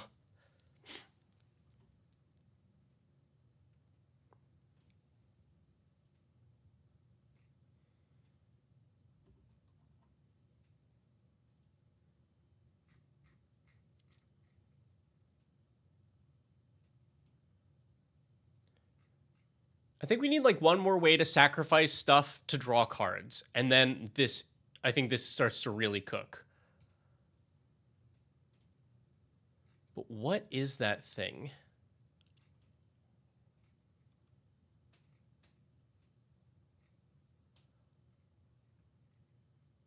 And I'm thinking like I want a consistent way to do that.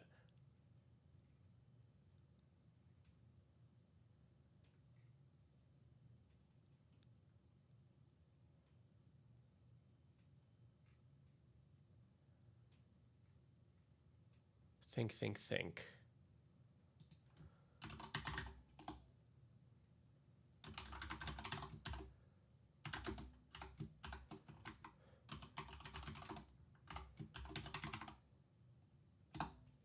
Yeah, Disciple Ball is definitely in there.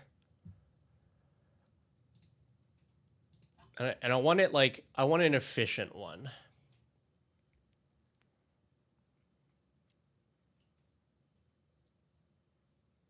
Oh, duh. Good God.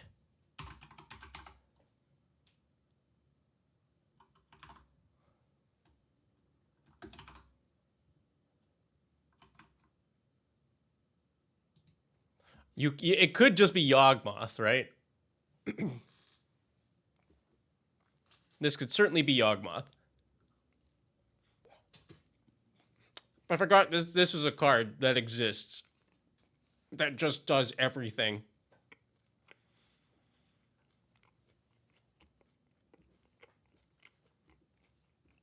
Good God. What a card.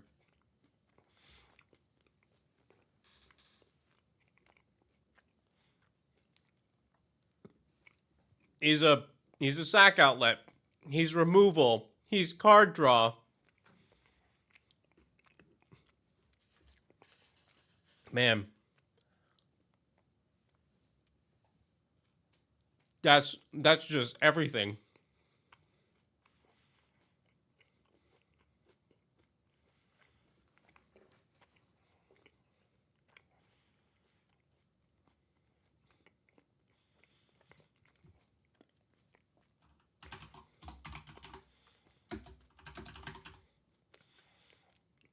I think this is everybody on the decked out team is a fan of this card, but could also run Priest of Forgotten Gods. You're just like, hey, I'll swing with my Worms Crossing Patrol that I put in because of Veggie Wagon's recommendation. And then I'll sack 2 of the Myriad tokens. You all sacrifice a creature. I'm going to make 2 mana and draw a card. Also worked great with Mobilized tokens. Actually, it works even better with Mobilized tokens since they live through combat.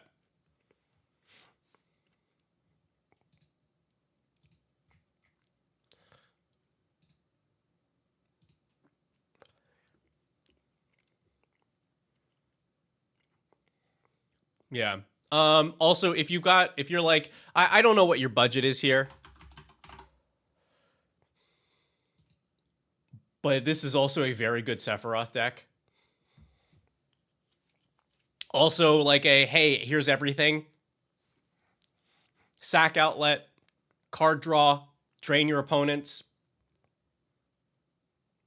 Hey, you know what? That's all I need to know, Tony. Then yeah. Absolutely Sephiroth the crap out of this deck.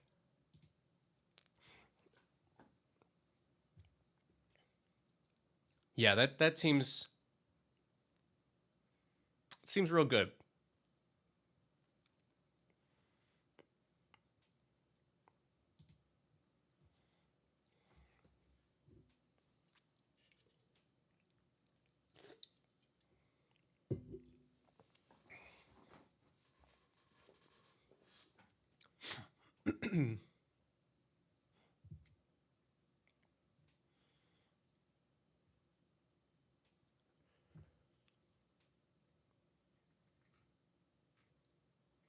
Okay, cool. I'm feeling pretty solid about this.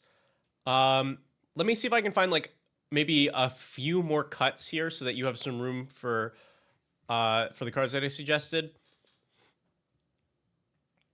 Like I said, I'm not a fan of this tutor here. It just costs. It's too much for too few cards of in your deck.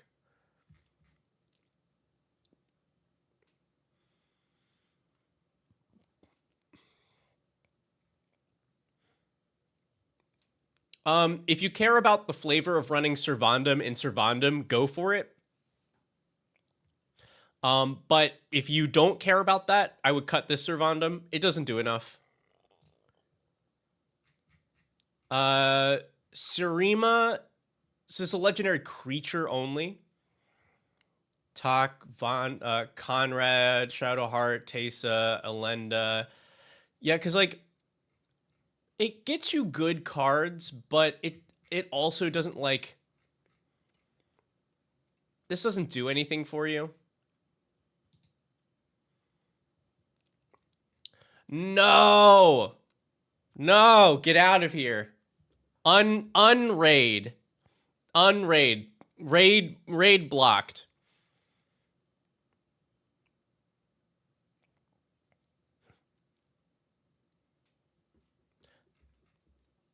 Hi Maud, hi Elk, hi everybody. How's your deer dog doing or whatever?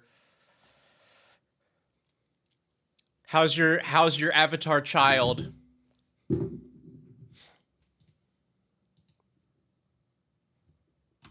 Right? It's deer dog. Yeah.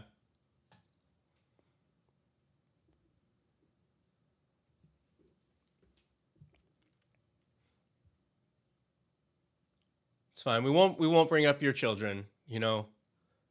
The deer dog should grow up having a normal childhood, even though its parents are famous. But hi everybody. We're doing deck techs today. We got a bunch lined up. We are, I think, just finishing off this Servandum list. Some other final cuts. The black market is solid. I'm trying to think what are we do have some ways to spend that mana. Yeah, oh yeah, the lighting, because we only have this, we have a decked out has been all over the place. I've only got one light right now.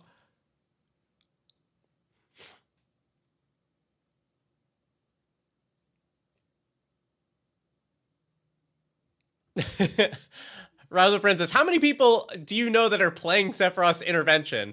I feel like that's a good rule.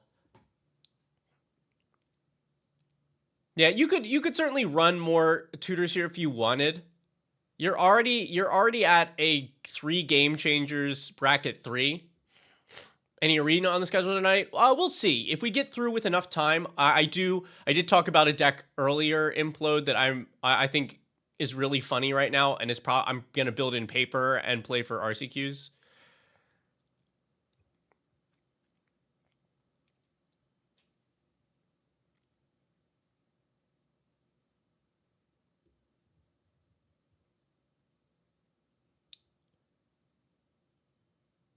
Okay. My last thing for you, Tony, is I know that this is like, even in the description, buff Servandum is copies created with Helm of the Host. I think that you cut that whole line. Stoneforge Mystic allows you to fetch for it, but it only has right now 3 targets, and that's because we added Skull Clamp, which I will move to the sideboard. It right now, its job is only to fetch Helm of the Host. Oh my god.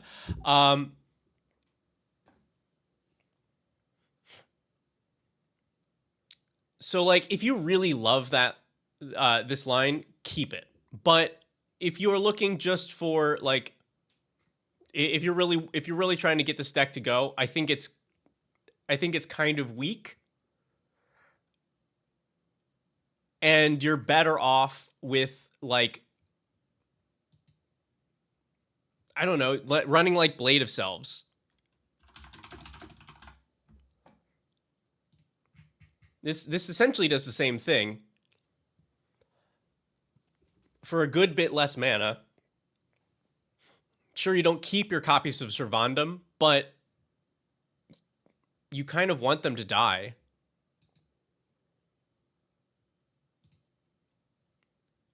So I think that would be my last recommendation for cuts for this.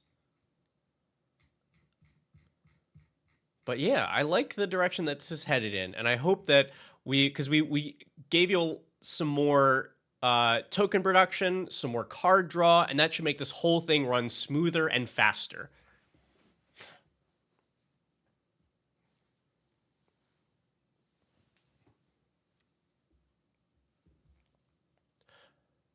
Rob the Princess, I feel like that definitely counts.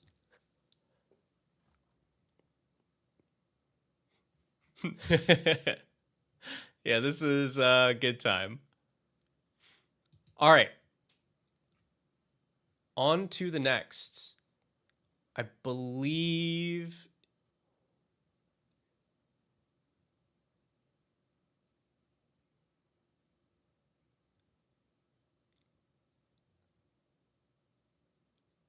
Oh, this should be Dog Boy, right?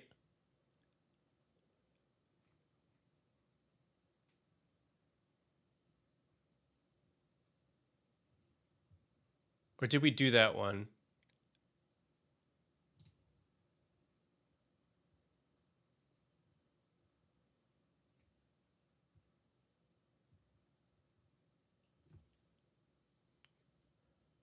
You haven't? Yeah, I haven't done, because you were, I believe you were the one that got it after this.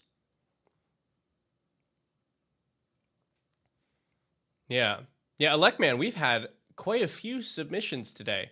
So yours, if you go through Kofi, yours gets moved up to the front of the line, but behind anybody that did the Kofi thing first.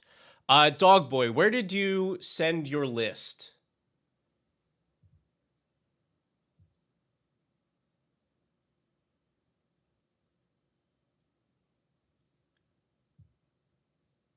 The DM on Discord. Yes. Did you? I think. Make sure, because I can't access my personal Discord here. Can you put it in the decked out Discord, or just post it here in the chat? Because I'm just not signed in.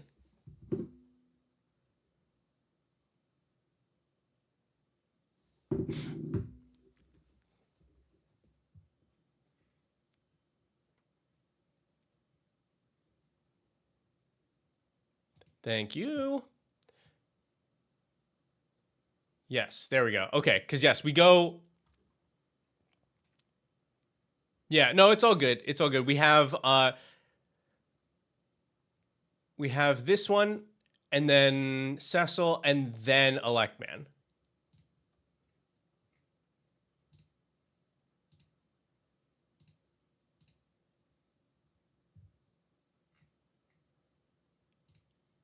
All right, here it is. The Merkle deck.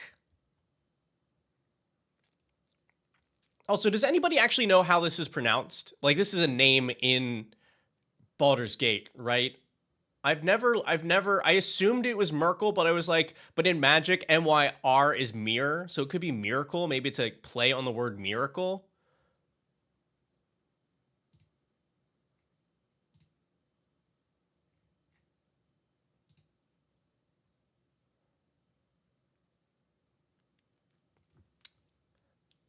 Good night, Targ. Merkle. Okay, Merkle.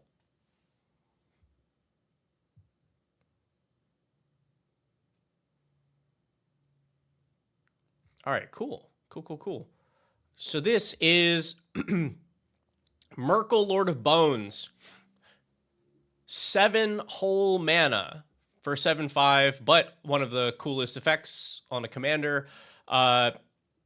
Whenever a non-token creature you control dies, you exile it and make a token copy of it, but it's an enchantment and not a creature. And then also, as long as your life total is less than or equal to half of your starting life total, it's indestructible.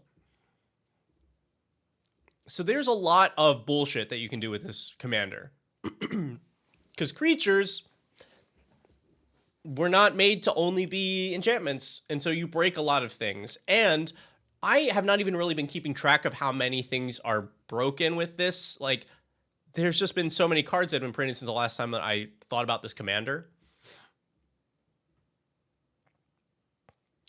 So let's see. So you're looking for an overall impression, synergy cards, and veggie style bangers. That I can provide.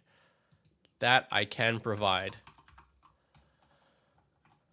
All right. So first, we look at the deck. Planeswalkers, okay. We maybe have some sort of a... Oh, I was going to say maybe a token theme. No. The Elspeth is here because Merkle makes token copies, so you can double copies. Same thing for Kaya, double tokens. Only have 27 creatures, but they'll have to bring the heat.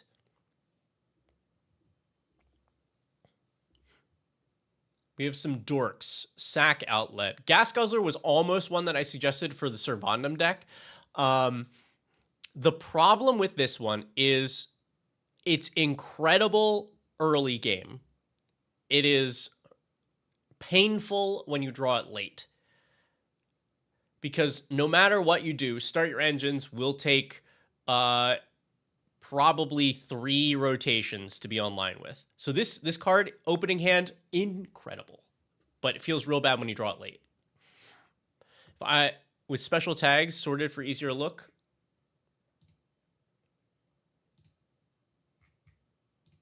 This should be, there we go.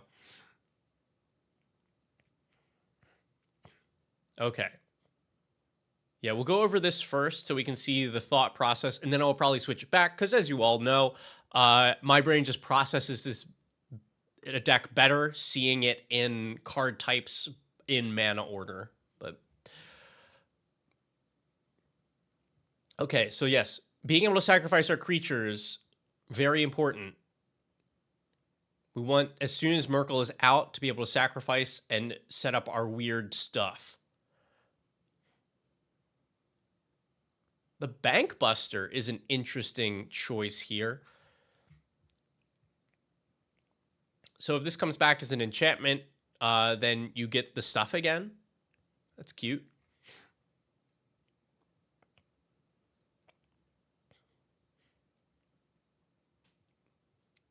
I haven't seen many people playing Weatherlight Completed. I played a bunch of it back when it came out.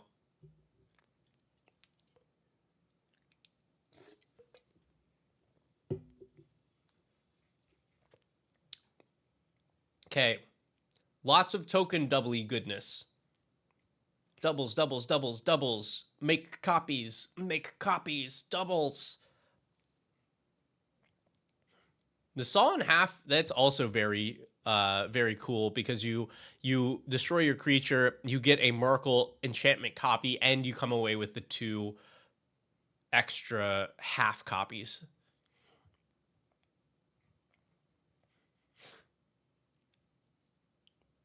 Protection. Why is this protection?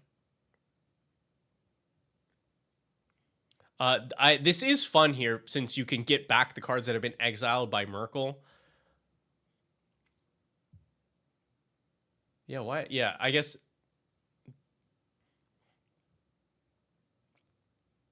There's that. This is nice because it covers the copies that Merkle has made. All right, and ramp. Suspiciously missing is the first Merkle combo that comes to mind.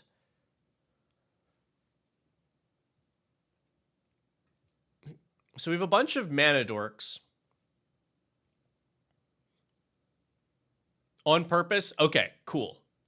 And for those of you not in the know, here's the combo. Oh, right. It says an update. I can't... I have to go to the bottom. I have to find it. Where are you? Untagged. Devoted Druid. So this is the first combo that I would think of for this deck. Devoted Druid untaps by putting a -1/-1 counter on it, and it taps for mana. Normally, after you put enough minus counters on it, it would die. But if it's not a creature, it doesn't care. So you make infinite mana with it. But it sounds like that is intentionally left out, probably because we're trying to keep this in a lower bracket. Yeah.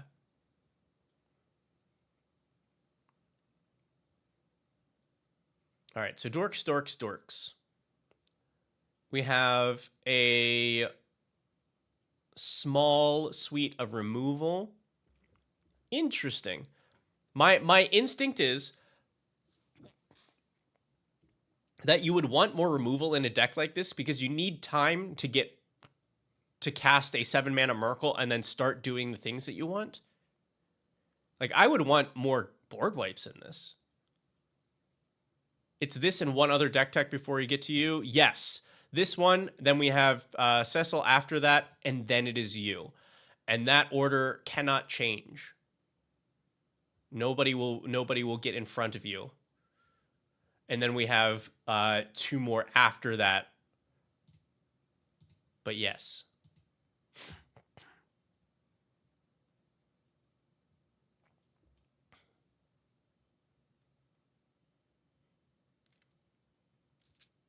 All right, sack outlets.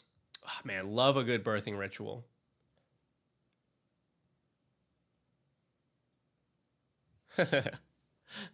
Judy, you all know that I like this. I like this card. This is just super interesting and fun. Don't mind taking damage early. Yeah, but like damage is different than things on board, you know? Because sometimes it's just your opponent sets up a thing and you're like, oh, this is like a problem. I will lose the game.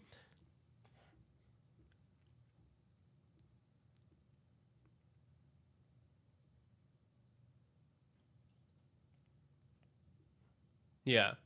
Like, there are other ways, like, to... I don't know. That's just my instinct, is even if it's not like creature wipes, like run other things, because everybody is like putting out problems while you're setting up.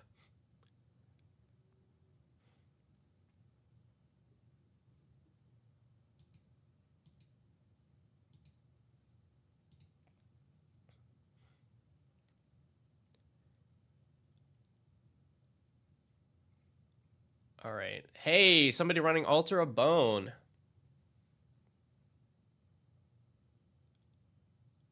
Very cool. Both of these. Search for a vehicle. Airship. Chariot. I guess Chariot is nice because you're copying the enchantments that you've made.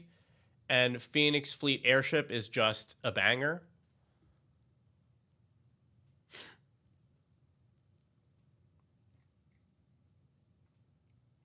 Let's see.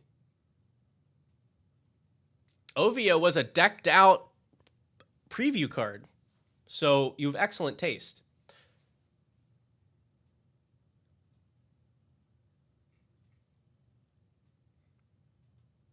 The airship is the goal.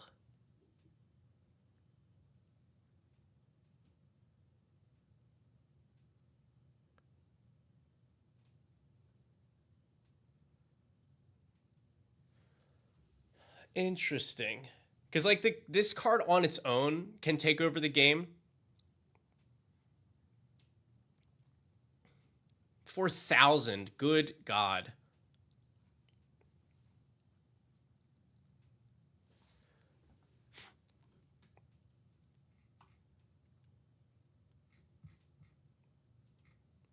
Okay. Well, with that mindset, I'm very on board.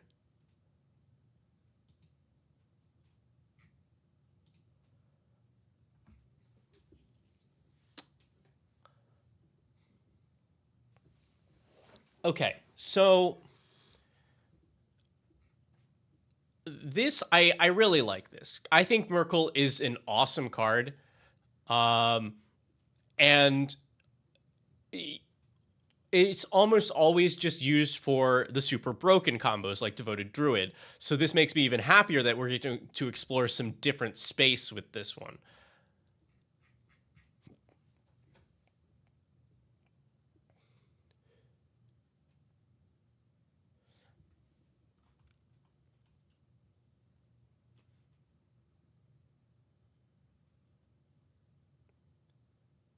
I'm now like a few cards in considering. I'm also like taking a moment to think how earthbending works in this deck. But let's look at these considering first. Right, sack outlet. Lands in graveyard, huh?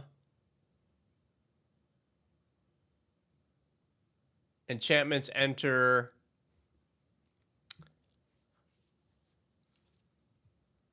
Sack creatures for land. Mirkwood Bats. Yeah, I think you're right to leave these in considering.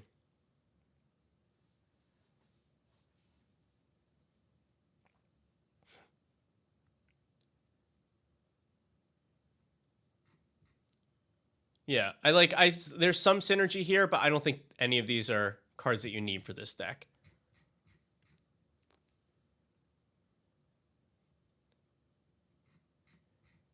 Reliquaries didn't feel they fit. Was that something in considering? Yeah, yeah. Agreed. Okay. Give me a moment, because earthbending might be super cracked in this deck. So if we earthbend a land, and then that land dies,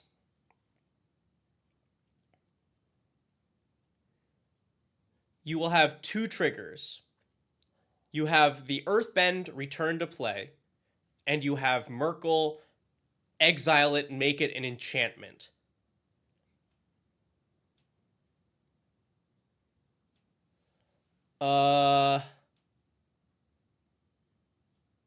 If you bring it back as an enchantment, then it still will tap for mana.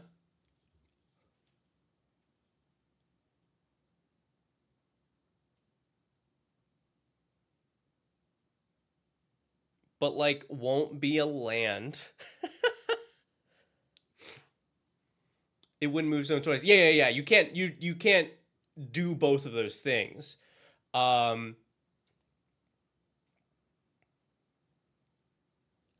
you don't get both things. You would have the option since both go on the stack at the same time. It won't tap for mana if it's basic. That is true. But I think we're not running a ton of basics here. Yeah, it has to actually have a tap make mana ability on it.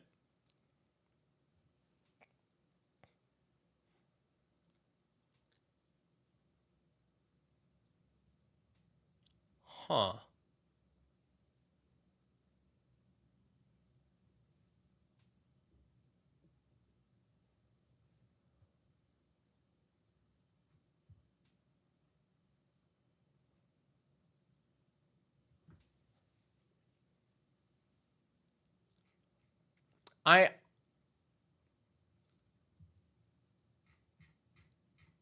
I want to say that Beifong's Bounty Hunters, at the very least, is pretty solid here. Because, like, even if the earthbending thing didn't work, this just kind of synergizes with what you're doing. So it's whenever a non-land creature you control dies, earthbend X. And the deck is kind of dedicated to killing our own creatures. So this then... I want it to have more, but I think just this card. I think you do not need to have an earthbending theme, but I think this card by itself, very solid for the deck.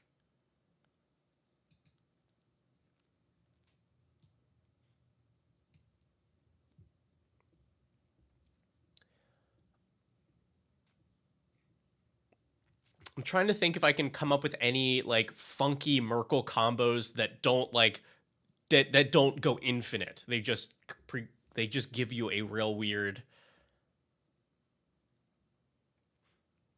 Like, what's your line for too much? Because there are other cards in that cycle that might be.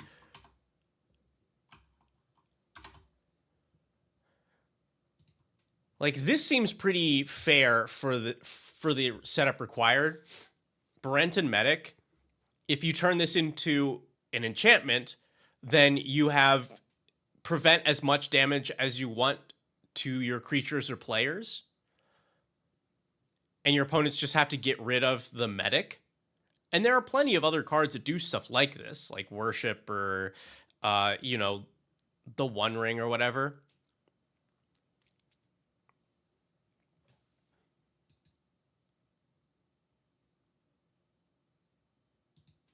The previous Merkle, so yeah, like doing all of those. Avatar of Woe is pretty gnarly. I could see that. But I'm like, what other abilities are very busted if you put it onto an enchantment that is not a creature, that aren't like super infinite?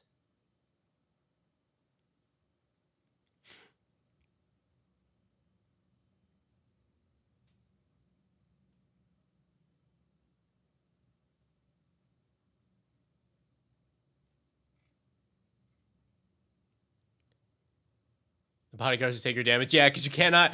Yeah, this is an important thing for people to know. So there are some cards that are like, hey, if you would take damage instead, it's dealt to this creature. If you make that creature into something that is no longer a creature, it doesn't function because Magic rules say you cannot assign damage to a non. You can't assign damage to like a land or an enchantment. It has to be a thing that actually takes damage, like a creature or a planeswalker. Does Grist come back because it's a creature in the graveyard?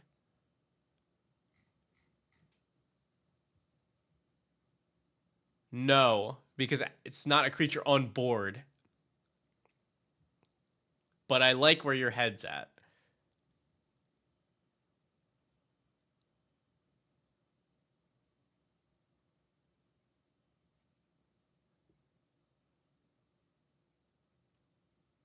Have you considered stealing your opponent's stuff?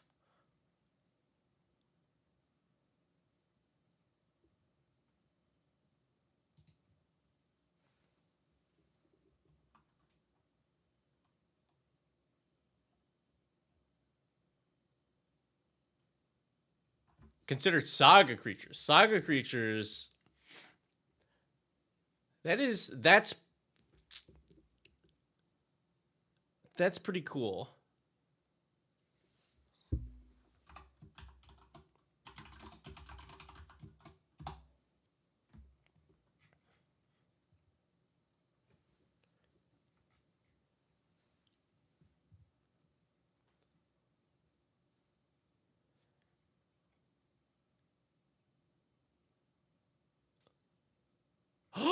Oh my god, this is exactly what I would want to do. Helm of Possession. Helm of Possession. You may choose not to untap it during untap. Pay 2 and tap, sack a creature, which we want to do anyway. Gain control of target creature as long as you control Helm of Possession and it remains tapped. And then you just sack the creature. Merkle makes an enchantment copy of it, and now you can use the helm to steal something else.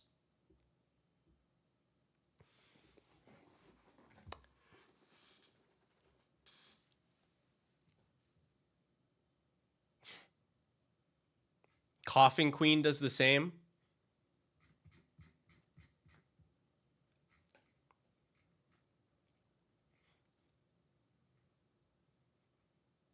But yeah, I think that's worth consideration.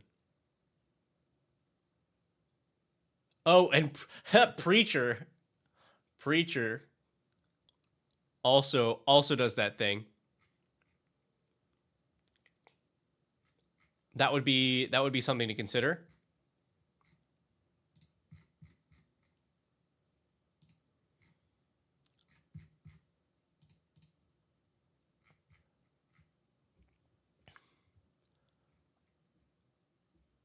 Um,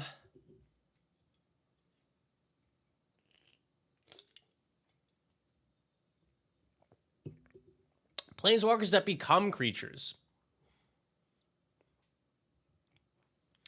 They work kind of how you want. So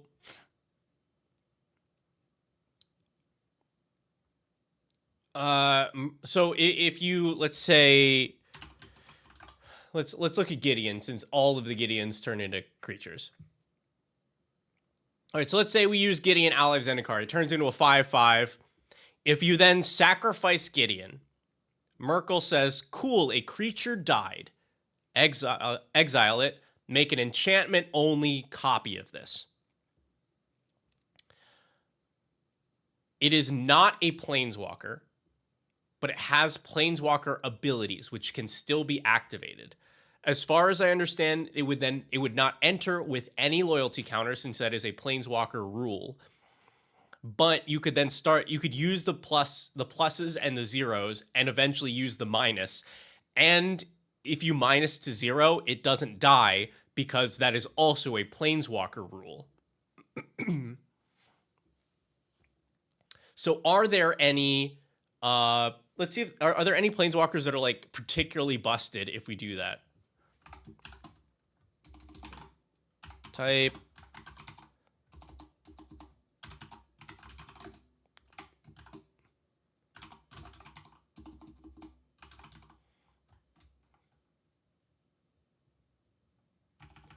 Oh, I think we want this to be this.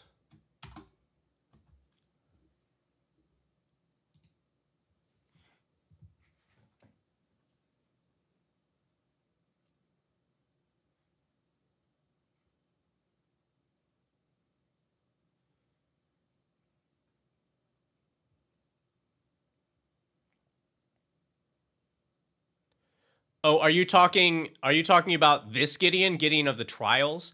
Because the problem here is it says you get an emblem with, as long as you control a Gideon Planeswalker, you can't lose the game. But you will not control a Gideon Planeswalker. You'll control a Gideon enchantment. You actually won't even control a Gideon enchantment, because Gideon is the subtype of Planeswalker, and it won't have that type. That said, though,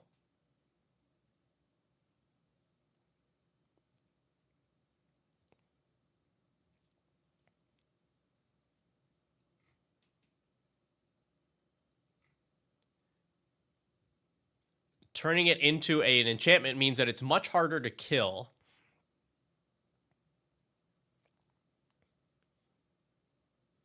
This one can, and then it's still, you can still turn it into a creature using its abilities.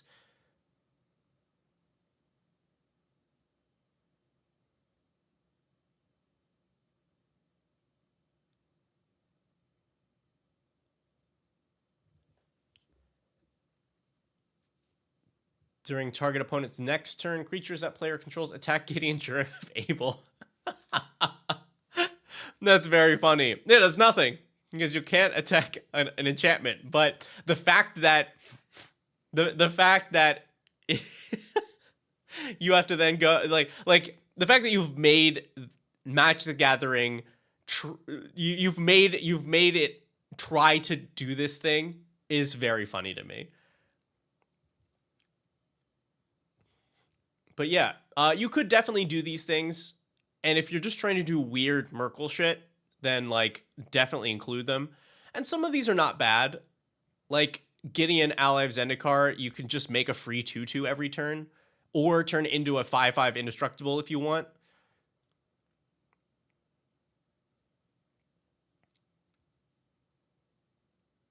Like untap all your creatures, not too bad either.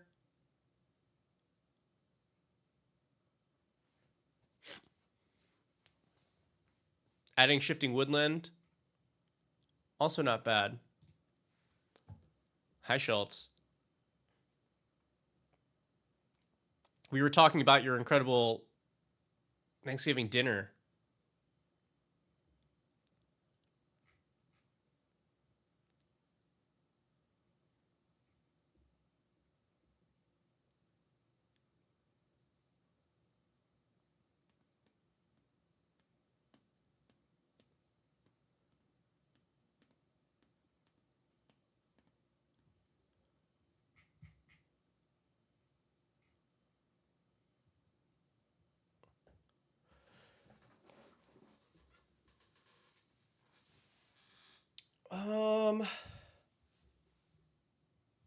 This is a very good...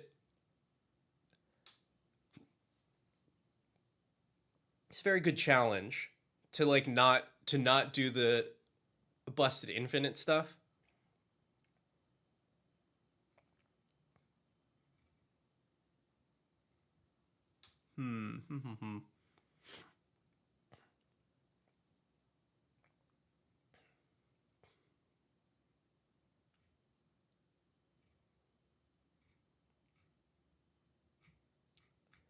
I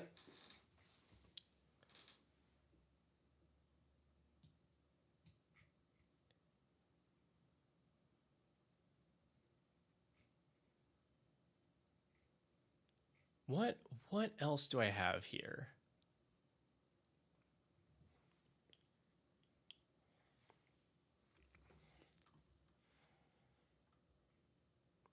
Okay with it being high 3, just not into 4. Yeah, I think that's a good spot for this.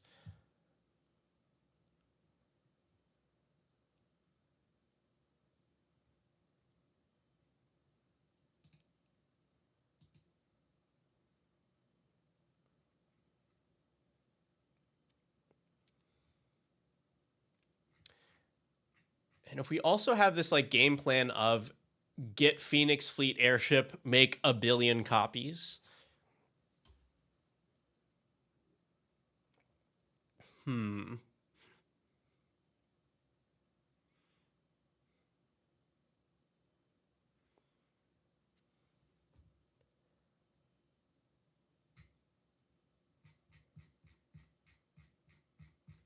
Need to look at like some Merkle wording for this.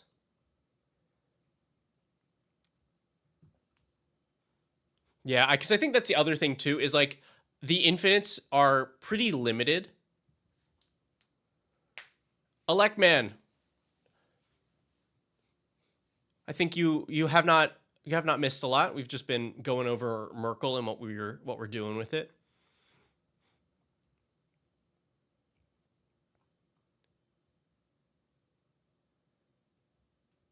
Yeah, the triggered ability being reliant on exiling the creature does limit what you can do with it. Let's see. A token that's a copy of that card, except as an enchantment, and lose all their card types.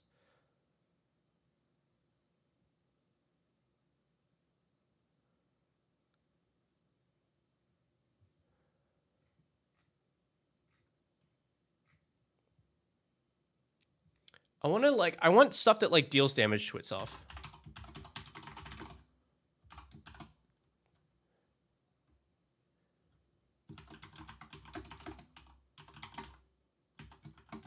I don't know what the actual... Okay, here we go.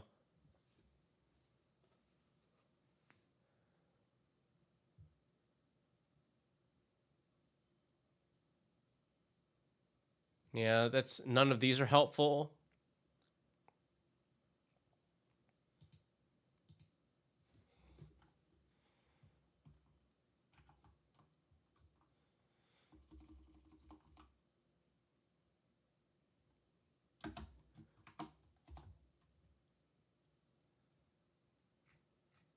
Yeah. By the way, if you didn't know, you can use the little tilde here. And that means that takes the place of this card or the card's name.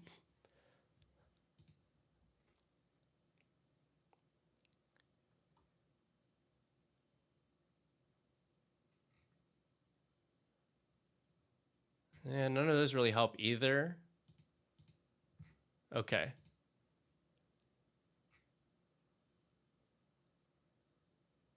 This is a fun little project.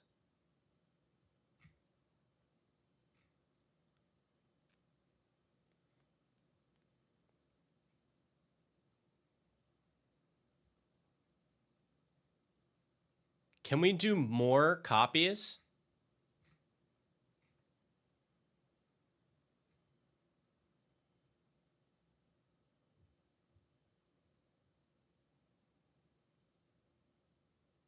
Do you have every doubler in here? trying to think if there's other ways that we can end up with more copies.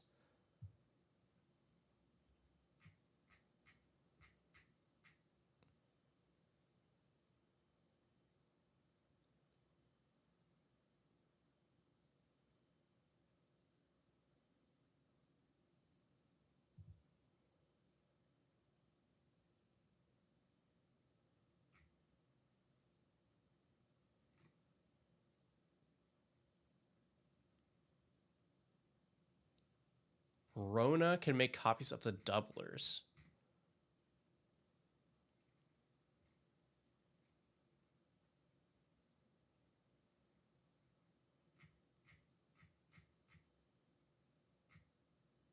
Yenna. Oh, Yenna. Yeah.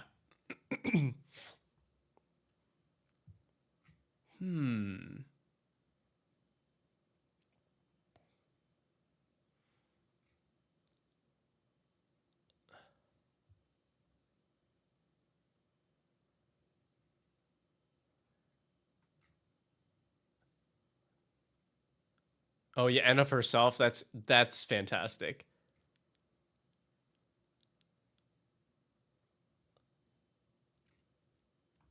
Have you considered Weaver of Harmony? Pay 1 and tap, copy target activated or triggered ability you control from an enchantment source. So anything that Merkel has turned into an enchantment.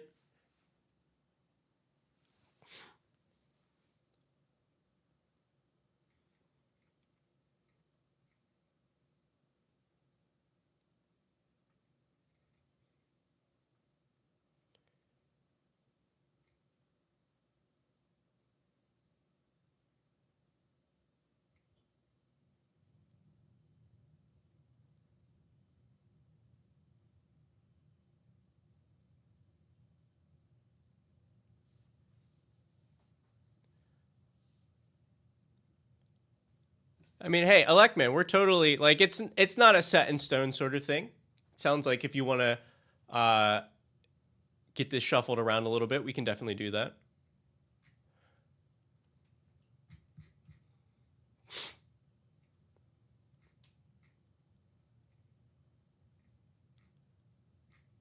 I forget that I have friends all the time.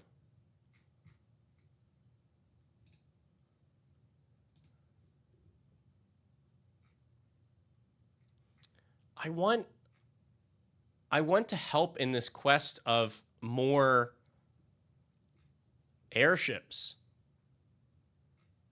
But how do I do it?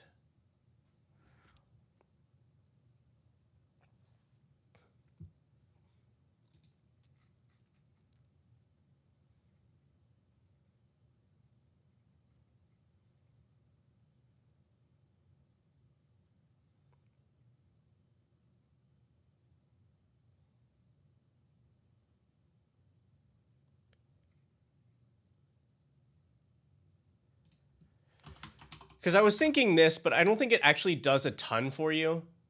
Like, it is just a generically good card. Caretaker's Talent would help you to draw some extra cards. And level 2, you can make a copy of a token. Is there a world where Populate is good in this deck? Nope. Because Populate can only make copies of creature tokens.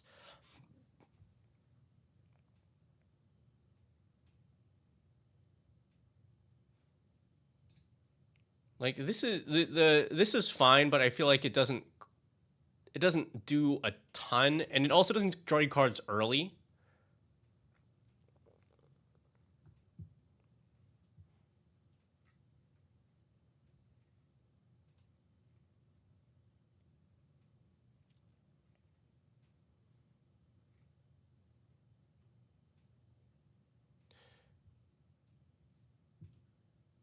Yeah, I agree that it's not like quite enough.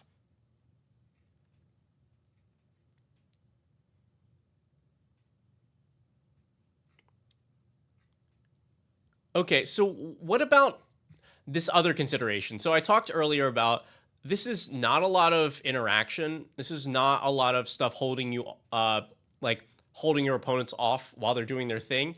And you do want to take some damage so that Merkel comes out as indestructible. But what if your interaction helped you get there?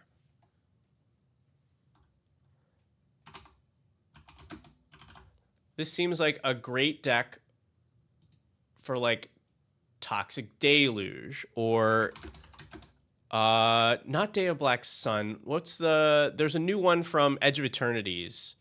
What was that called? Probably has Void in the name because everything has Void in the name.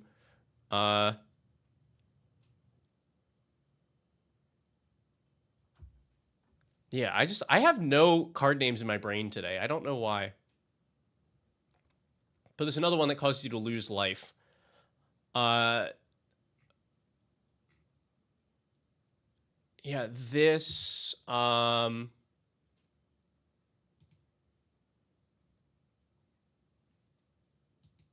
yeah, even swapping out like some of the targeted removal for like Anguished Unmaking.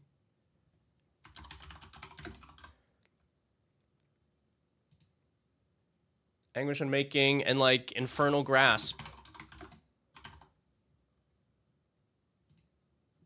Promise of Loyalty, that's what I'm looking for.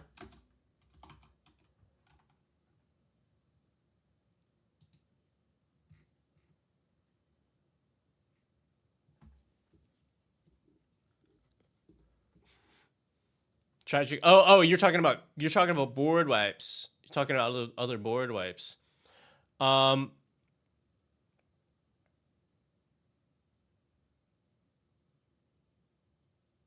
Yeah, and like this is fine, but I think because the earlier sentiment was we do want our life total to go down so that Merkel is indestructible. Nuclear Fallout, that's like that's minus and rad counters, right? But I'm looking for stuff that also gets us there because I'm okay to take some damage, but I want to make sure that I still am able to disassemble the things that my opponents are doing. 0 point ballot, thank you.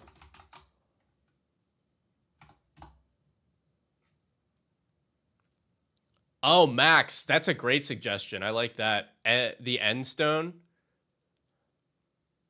But yeah, 0 point ballad and Toxic Deluge as some board wipes that make your life go down but clear away problems.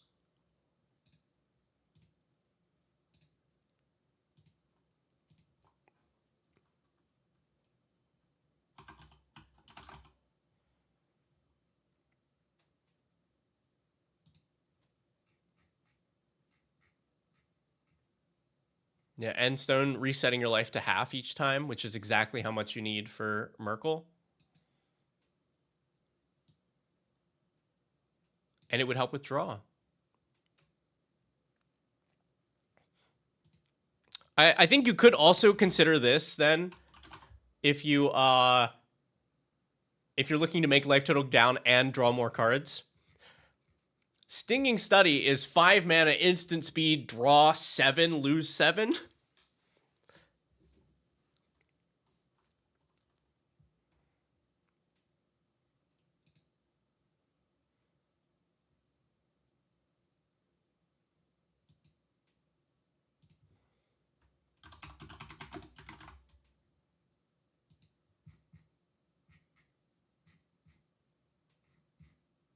Yeah, add Nuclear Fallout to that category of things that make your life total go down while still controlling the board. Because like this deck just naturally wants to go late game. The longer that it goes on, the more that it's set up. And if its ceiling is making 4,000 Phoenix Fleet airships, then like there's just not a lot of things that beat that. So we do want the game to go long.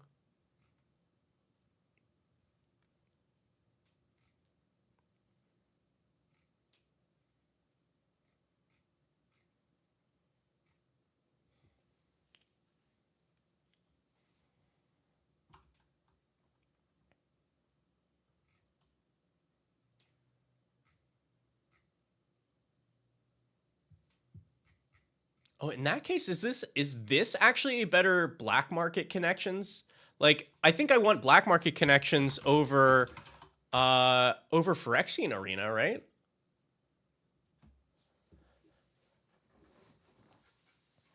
It's the card draw. It's helping you to cast your 7-mana commander, and it is ticking down your life total.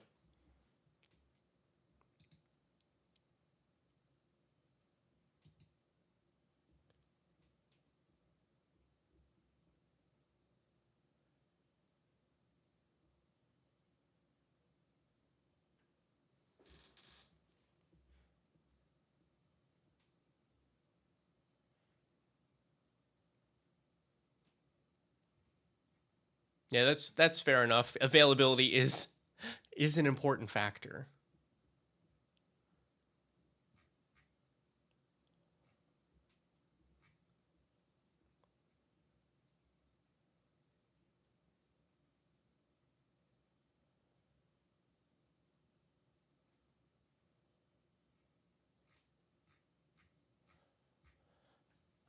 Uh,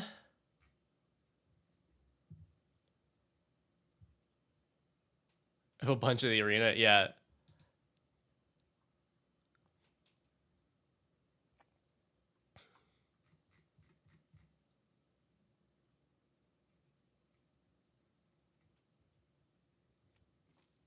And like the ways that you have to get this, you have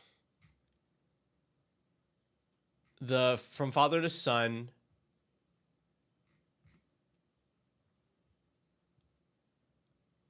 diabolic intent, alter bone cannot search for it, Caradora.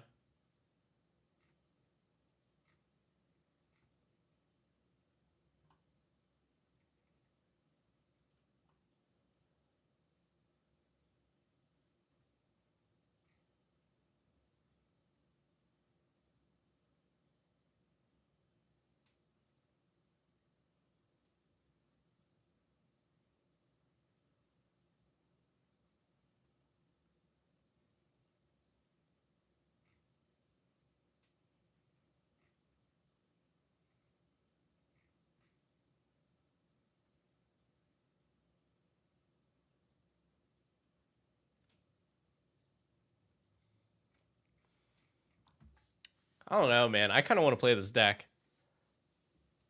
to explore opalescence. You want hold on. Okay, so you're Schultz. You want to play creatures, turn them into enchantments, so that we can turn them into creatures.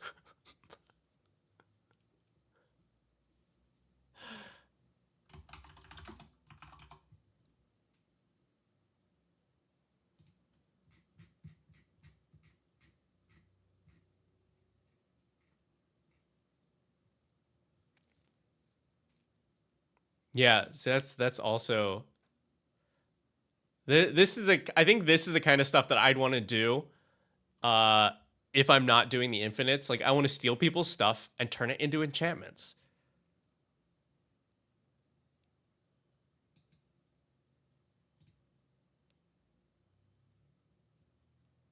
Oh, oh, oh.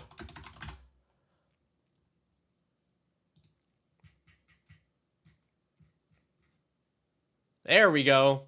Destroy target creature. If it's a creature card, you return it under your control, and then you sacrifice it at your end step, and then they don't get it back. Like the sacrifice is even built in.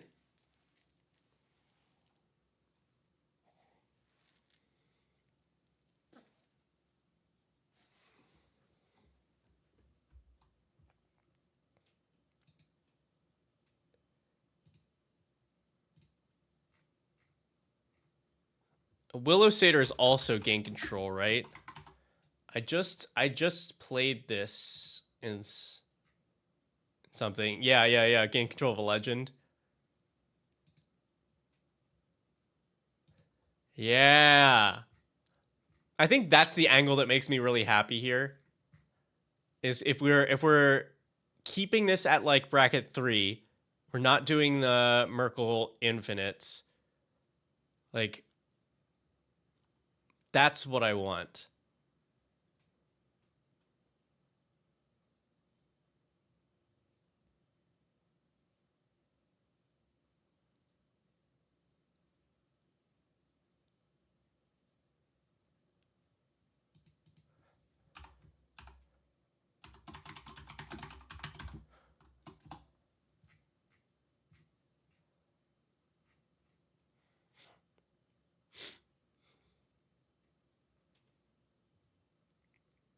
For the common good, that's kind of funny. Create X tokens that are copies of target token you control, and tokens gain indestructible, and you gain a life for each token you control.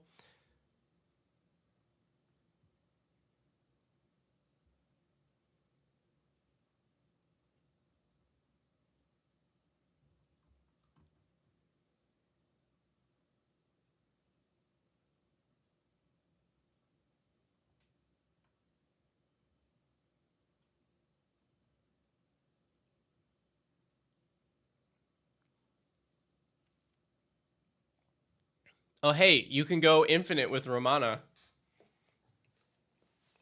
Oh, no, you can't. They thought ahead. They outthought me.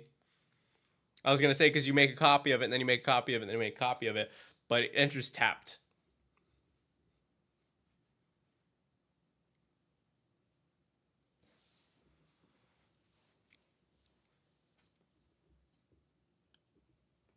I still don't hate it, but that is like that's we're a couple layers deep on that one.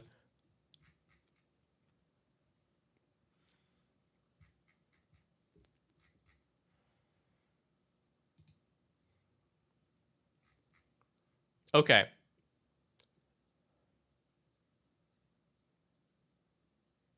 City of Death.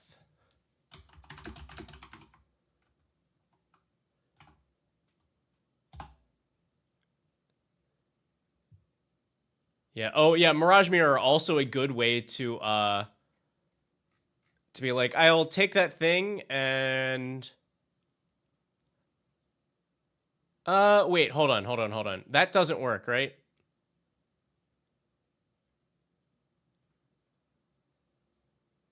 I love a good Mirage Mirror, but if you turn Mirage Mirror uh into a copy of something and then you sacrifice it or it dies or something, then Merkel will bring back an enchantment copy of Mirage Mirror, not of whatever it was.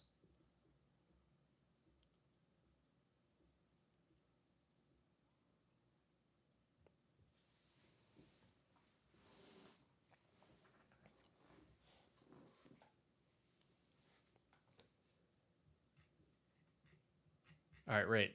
Okay, what's City of the Dead? City of Death. Sounds like a land. Oh, here we go. Create a token that's a copy of target non-saga token you control.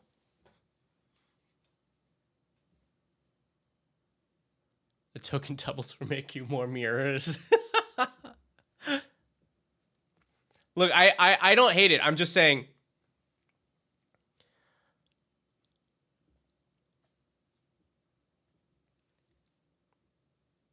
Oh, okay. I see. We're making the much cleaner play of just copy Merkel, sack OG Merkel, make enchantment copy.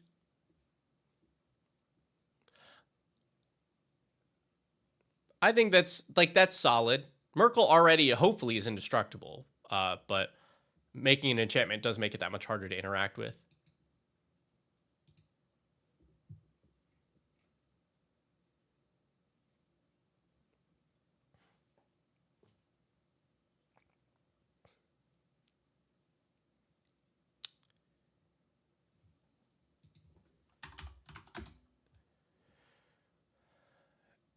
Gisa. Which Gisa am I thinking of? This Gisa. Creature an opponent controls die, exile it. At your upkeep, put all the creatures exiled with it onto the battlefield under your control. They gain Decayed. And then they all die.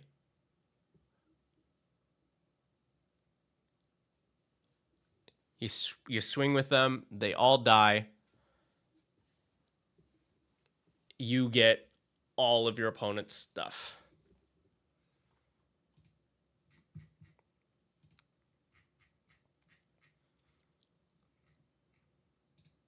This, I think, this is making me happier and happier.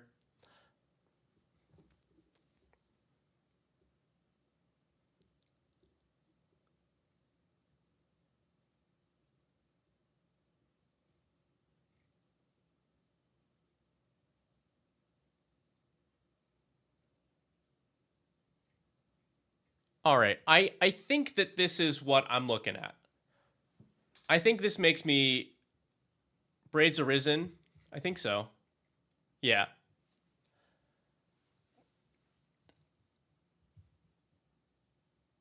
Yeah, Braids Arisen Nightmare is just incredible. This card is so good.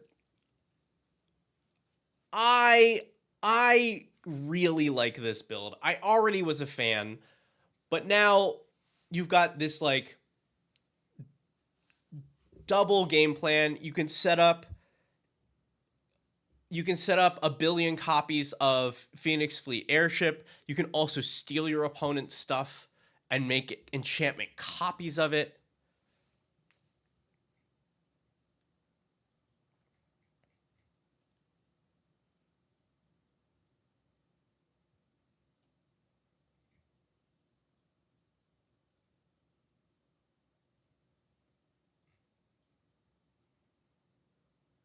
Tons of so many Judies.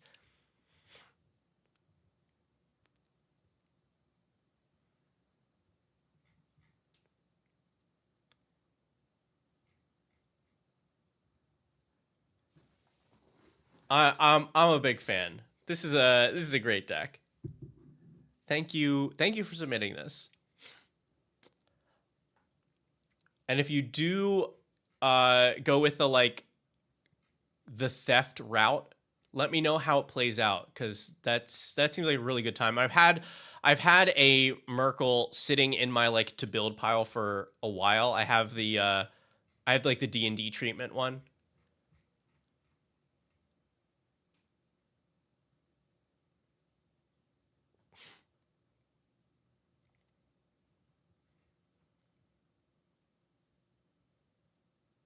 Wish they would have made token copies of Judy and the airship. I mean, they made copy tokens that are clearly Judy, but I don't think they have airship ones, right?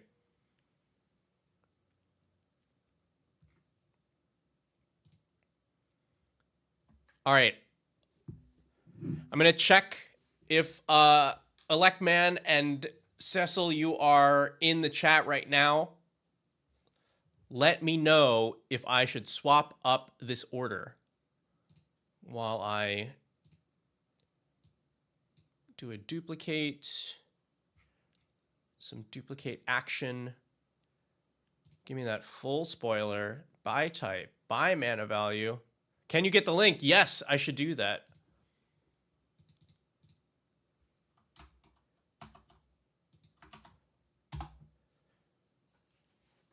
Well, bam.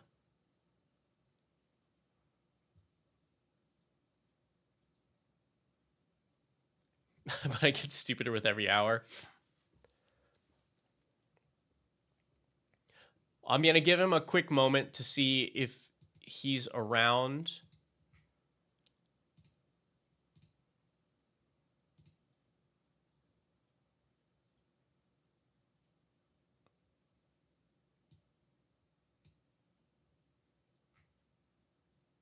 Okay.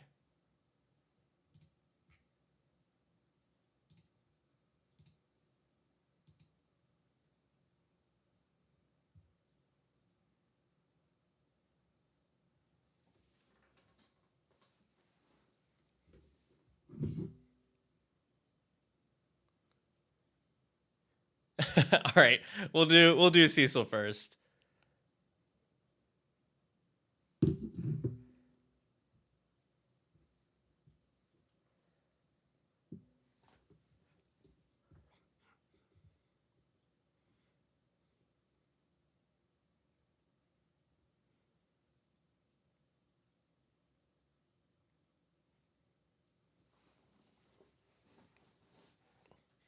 You woke up at 2 a.m.?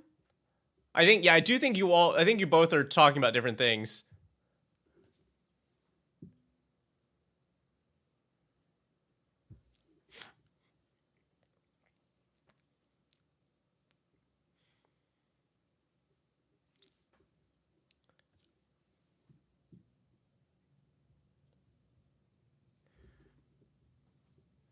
All right. So, submitted by Cecil Alucard X. This is Alexios Deimos of Cosmos. It's a lot of oses. 4 mana for a 4/4 with trample. Attacks each combat if able. Can't be sacrificed. Can attack its owner. Beginning of each player's upkeep, that player gains control of Alexios, untaps it, puts a counter on it, and it gains haste. So I played against this deck at Mox Boarding House Portland, and I made things significantly worse by playing Kratos, God of War. So as soon as Alexios came down, it already had haste, and we got demolished.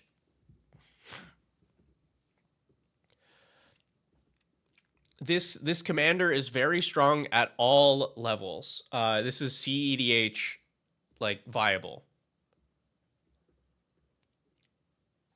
And this is like one of those commanders where I'm like, it's good to point to when CEDH players are like, that's not CEDH viable. That costs 4 mana. That doesn't have card advantage in it. That doesn't, blah blah blah. There's no combos. It's like, look, you can play whatever. Like, this wins games in CEDH. This is won events in CEDH. But this one is not a CEDH deck. You'd like more ramp, as well as dealing with the deck's natural weakness. People cracking back. Well, luckily, I've been putting in a lot of mono red brain time recently. So I should have some help for you. Let's take a look at the deck.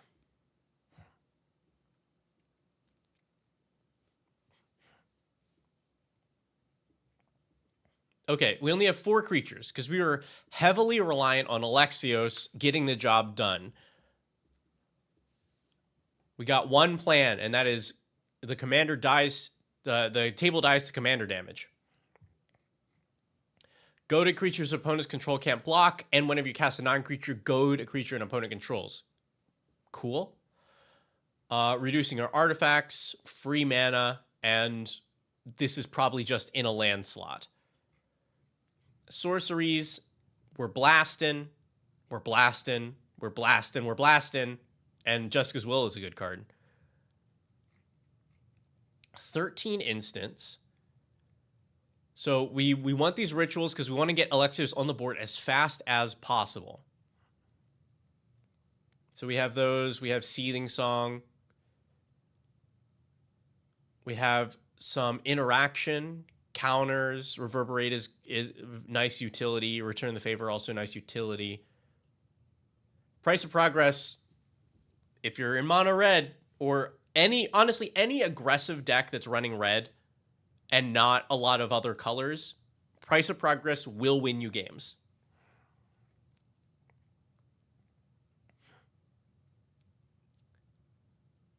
Ricochet Trap, that is cute. Opponent casts a blue spell, you can pay 1 rather than its cost and change the target. And some of you might be like, but Bolt Bend. Bolt Bend does not work here because you will often not control Alexios. Everybody's thinking about Avatar Roku. But that is a lot of manas. We will reconsider once we've looked at the rest of the deck. We have 35 artifacts.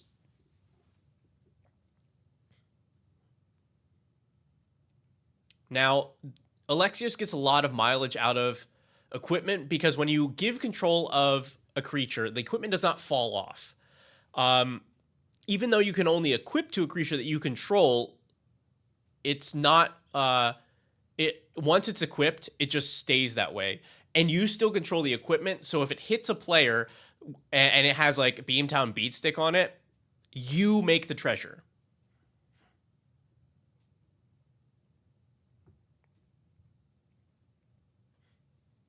So a lot of this stuff is pretty nice.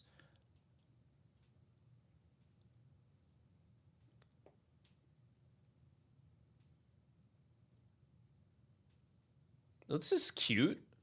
I haven't seen this card before. Infiltration Lens. When it becomes blocked, you draw 2 cards. That's very cool. What is this from? Where was this? Scars was the original printing. Okay.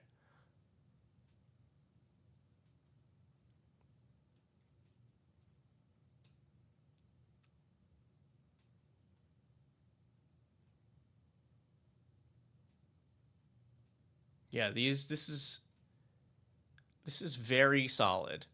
So we're putting a bunch of equipment on Alexios, and then we have some general pieces to try and shut down what our opponents are doing while they hit each other and lose the game.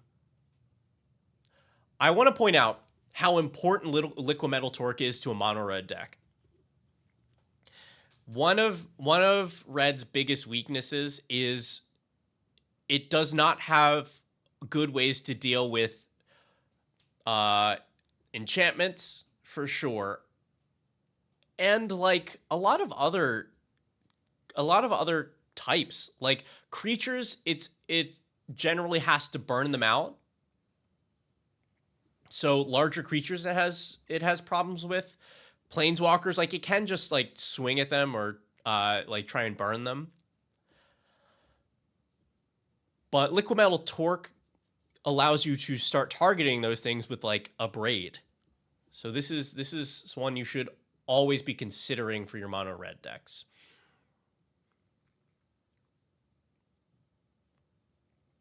Mirror Shield. This is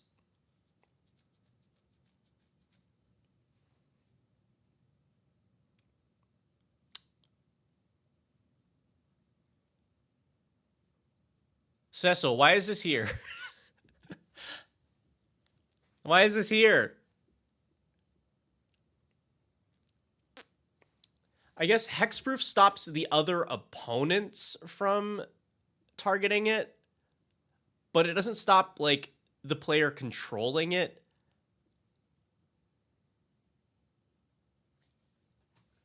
Anti-death touchy. I don't know. I guess I feel like I don't run into death touch as much, but I could see it.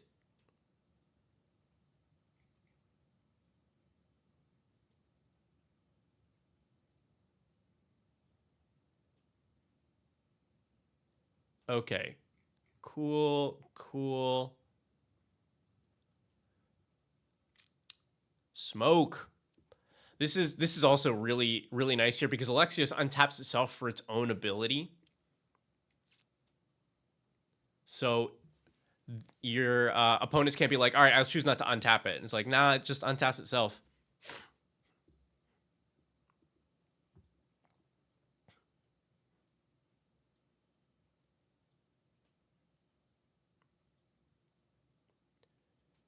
Yeah, Sound of Drums also seems excellent here. Double damage makes the game go real fast.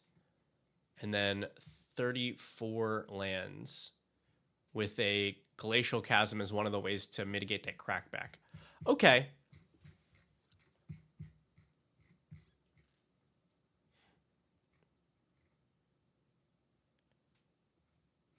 All right, so more ramp and some better ways to prevent the crackback. Hello, Nerd Girl. I opened up some more slots because we have some more decks to tech today. I've probably forgotten about something else important that I'm supposed to do, but we added more deck techs. So we're like halfway through currently.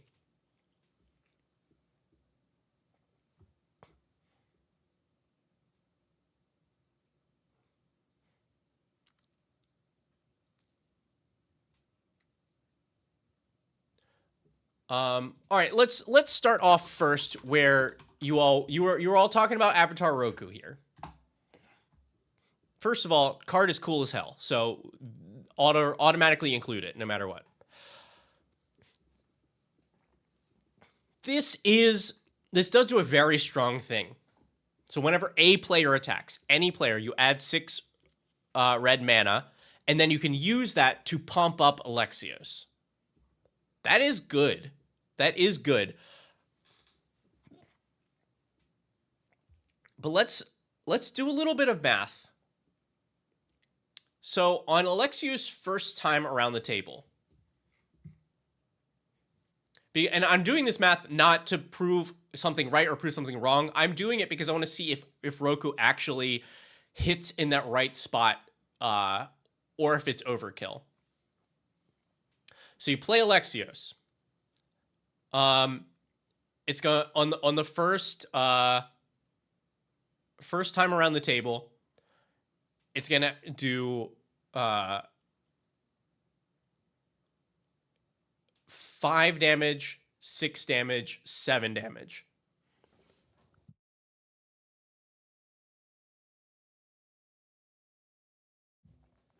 And 8. So you've dealt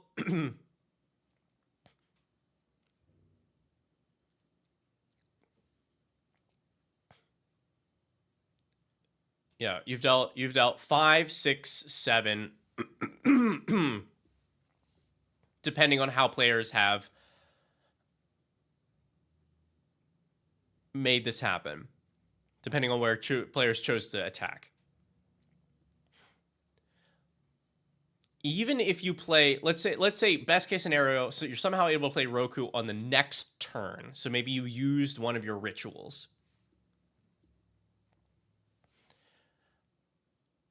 So you've gone 5, 6, 7. It's your turn. You play Roku.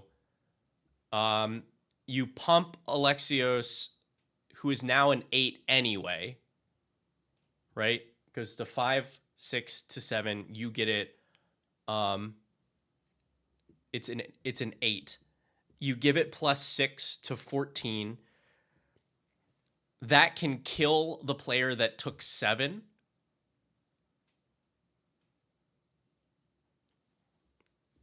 Then it kills the player that took 6. Then it kills the player that took 5.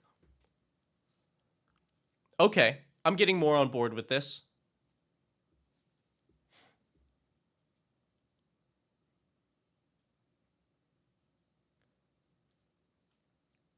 Now, your opponents can choose to do things differently, but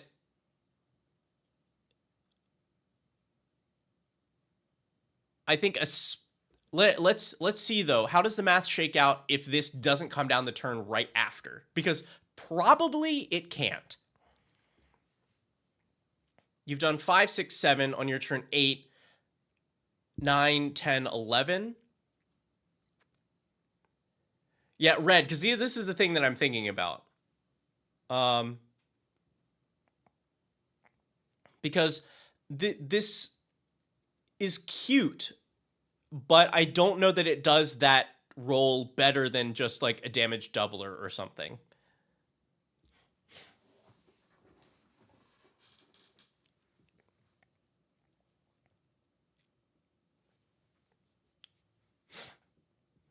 Even just double strike. Yeah. Like this is cool, but I think unless you can consistently play it the turn right after, it's worse than just a damage doubler.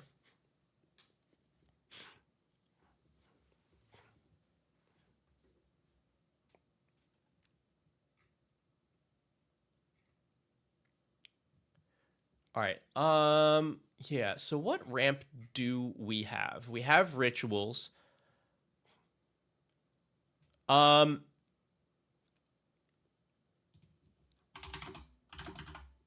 You do have one that you could be. I don't think you are running Rite of Flame here. And I do think it's really important. Like, the faster Alexios comes down, the better.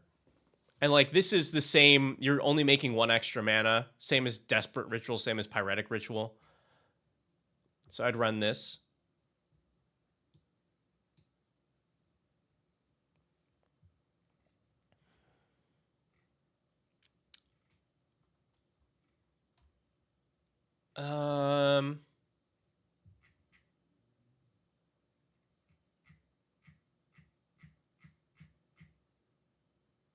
You have Crystal Vein here and Sandstone Needle. Those were the two I was looking for in the mana base. Descent into Avernus or Curse Mirror. I don't like Ascent. I don't like Descent here. I think it's a little slow for what you want.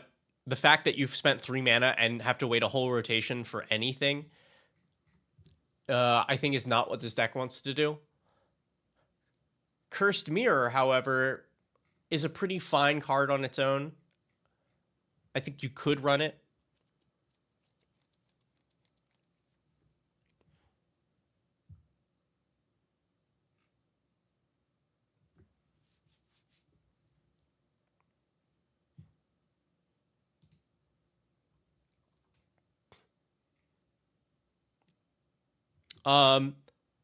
Three mana rocks aren't worth it. Yeah. I mean, you're not playing Curse Mirror because it's 3 mana rock. You're playing it because it turns into something big. But I don't think you necessarily need it here. Yeah, red. Now you're talking. Now you're talking. So I'm going to show you a handful of cards that I've started. I'm going to put together a core of like, hey, if you're building a mono red deck, you should consider all of these cards. And Reckless Barbarian is one of them. And it's so simple. It's so simple. But this card ends up being so good for this for these decks. Reckless Barbarian is just a 2/2 for 2, and you can sack it for 2 red mana. You're just storing up 2 mana. And sometimes the fact that it is still a creature body that you can swing at people is relevant as well. But yeah, I really like this here.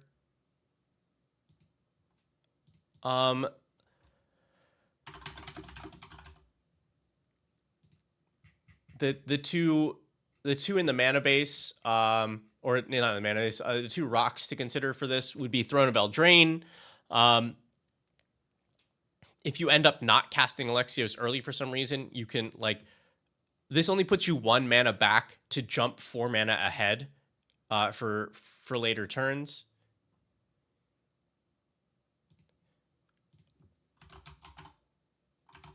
Or Scepter of Eternal Glory. There it is.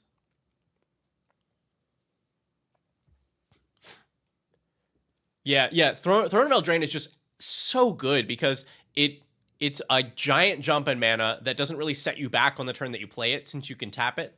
And in a pinch, it just starts drawing cards. I also like Scepter of Eternal Glory because in a mono-colored deck, it's very easy to have 3 mountains, 3 of the same basic land.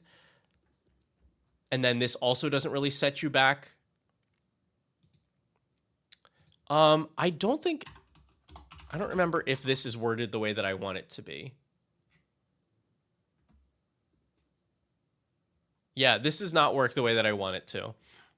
This is commander creatures you own have, whenever this creature attacks a player, if no opponent has more life, you make 2 treasures. But since you're giving control of Alexios away, the player that controls it is the one that makes these treasures. But this is also on my list of, hey, if you're making a mono red commander deck, automatically consider this card, but not here.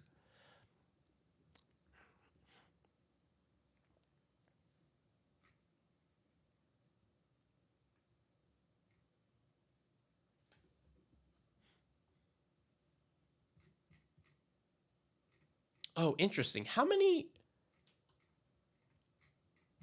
All right. I've got one more for you. It's my boy.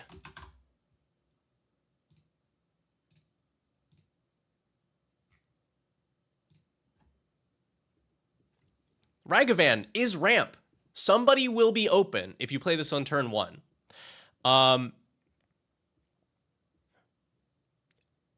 This is also one that, like, are you building mono red? Put Ragavan in. On turn 1, he's crazy. He's ramp. You may hit some relevant cards off your opponent's library. And later in the game, if you can manage to get in on somebody, like, the dash is also good. But yes, definitely run this here. This counts as ramp.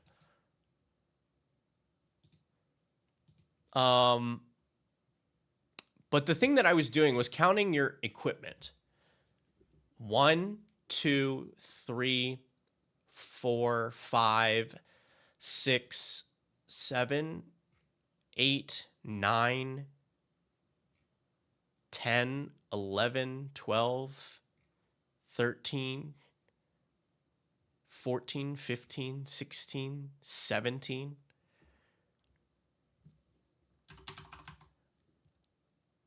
You might want to consider Freya. This is a 1-drop that is a mana dork for equipment. Importantly, it is colored mana, so you can even use this to cast, like, Beamtown Beatstick. That is a lot of equipment. And this is free mana for that at the low cost of 1.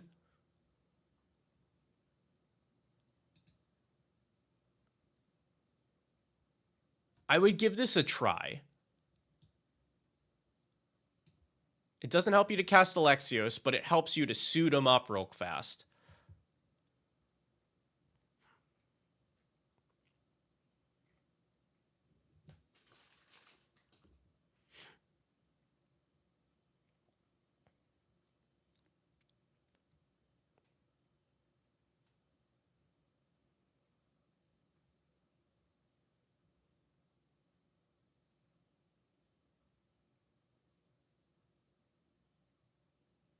Anything with quotes. Wait, what do you mean by that?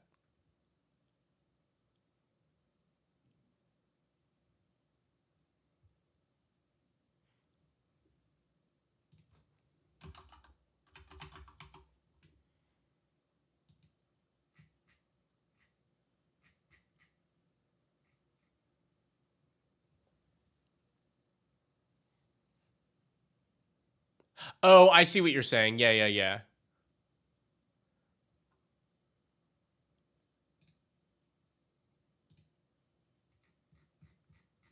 Yeah, Tibbles is in here.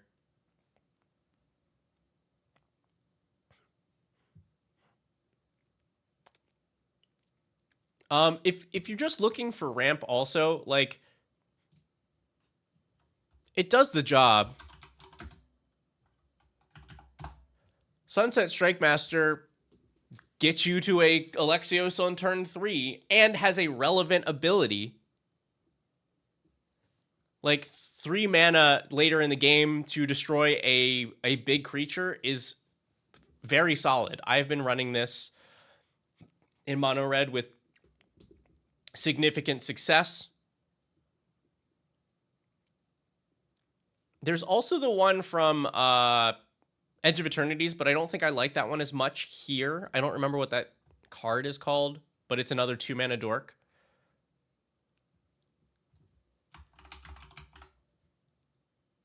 There we go. Zookeeper Mechan.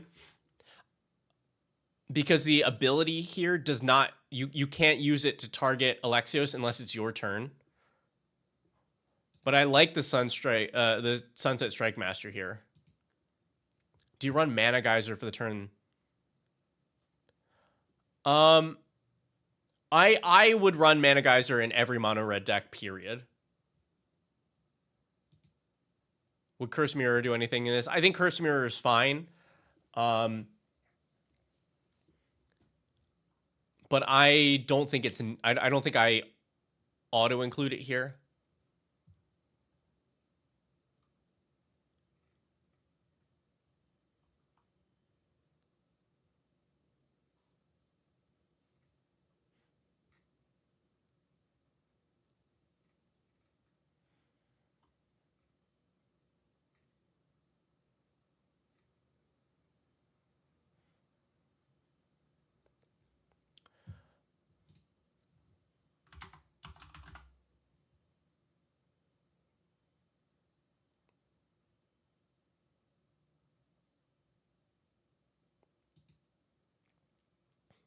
Let's see. Power balance. Power balance is a great time. I really enjoy power balance. We have like a very focused game plan here, and power balance is like its purpose is to generate random advantage. And so like I think it's fine, but I don't know that you necessarily need it. Kazul is also one that I have been running with significant success. So there's 5 mana for a 5/4, decently chunky, but whenever an opponent attacks, they have to pay 3 mana per creature, or you make a 3/3 for every attacking creature. So it's like Red's propaganda. This is a good way to mitigate crackback.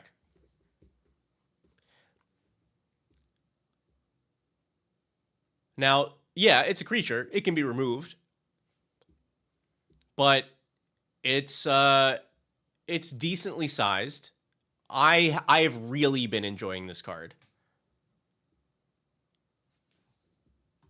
Raging River, is that the one that splits stuff? Because if so, absolutely not.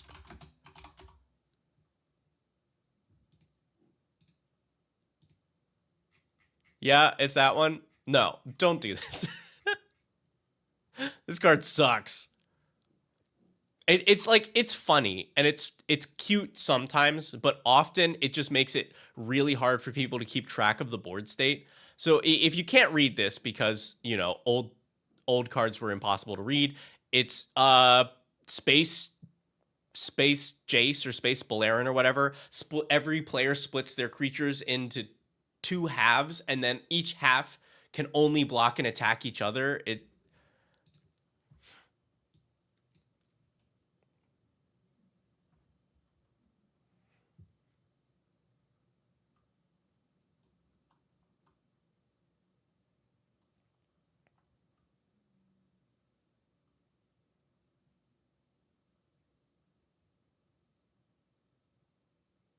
Yeah. Oh, okay. Here's the other ways to mitigate crackback that you should consider. God, I love this card. Maximum Carnage. 5 mana. Chapter 1. Each creature attacks each combat if able and attacks a player other than you if able. This is better than Goad because this is like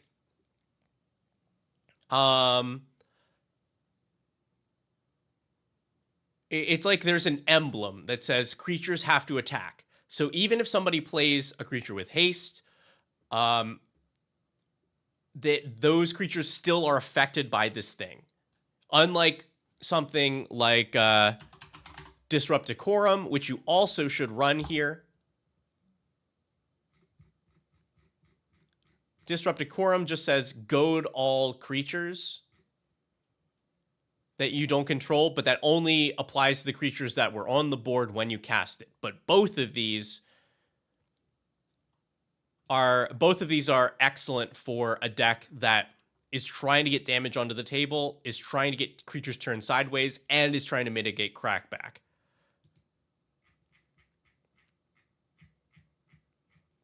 Carnage, I've really been loving this card because it makes stuff happen in the mid to late game, and it makes things that you want to happen. It sets you up for a nice turn after it because it gives you some extra mana, and sometimes the 5 damage just kills players.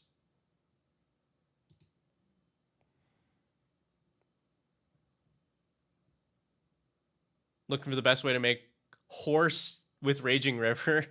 Why? Oh, okay, it's the mummy meme.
War's Toll and Price of Glory. I think you can be okay with that. Um, I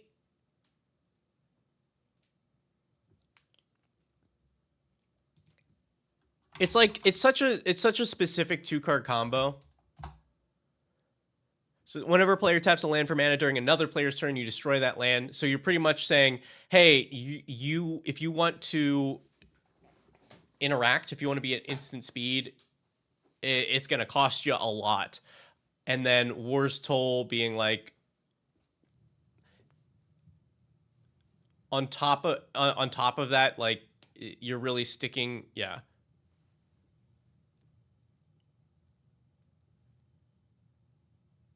Yeah, the War's Toll I like a lot better because of that extra effect where it's like this Alexios has to attack and therefore everything has to attack.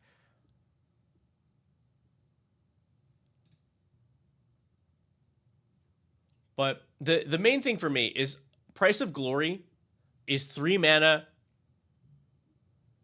to warn people, 3 mana to stop things, and that is not what Red wants to do. It may be what Red in the chat wants to do, but not what a Red deck wants to do. This is what I call a trap. And in a mono red deck that is trying to play an actual aggro strategy, all of your resources should be dedicated to forwarding that plan. This does not forward your plan. And so you're wasting you're wasting time and resources on putting this onto the board. I almost feel the same way about War's Toll. It just does have that extra like cute interaction. So I think that's okay here.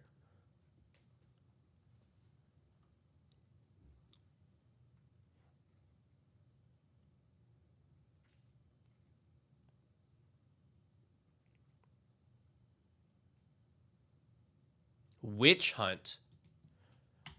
Is that just the like the pitch? Is that just like this card? Yes. All same thing. Yeah, too much.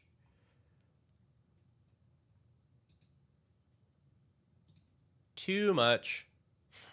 Yeah, life gain means nothing. It's all commander damage, baby.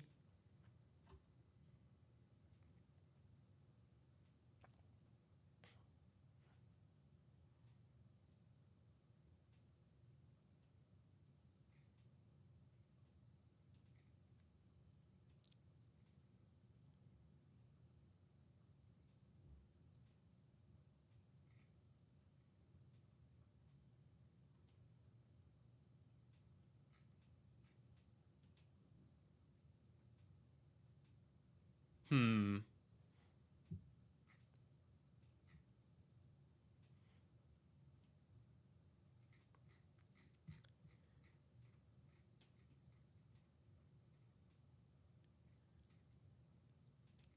You're not running Commander's Plate here?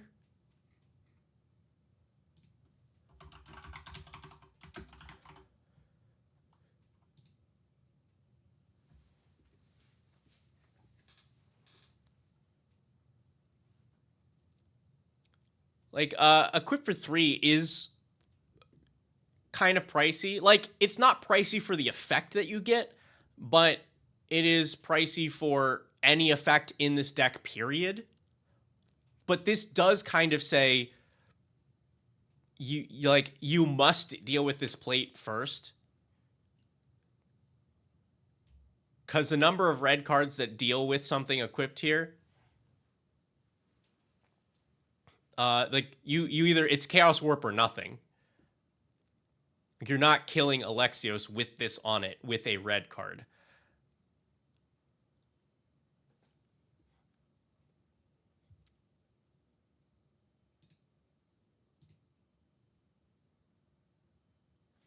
Yeah.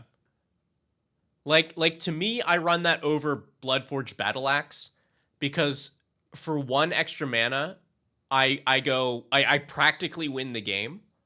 And Battle Axe, you have to spend all of that mana to continue to equip. Because I don't think you have free equips in this deck, which is fine. Like, I don't think you want to take the extra space for it, but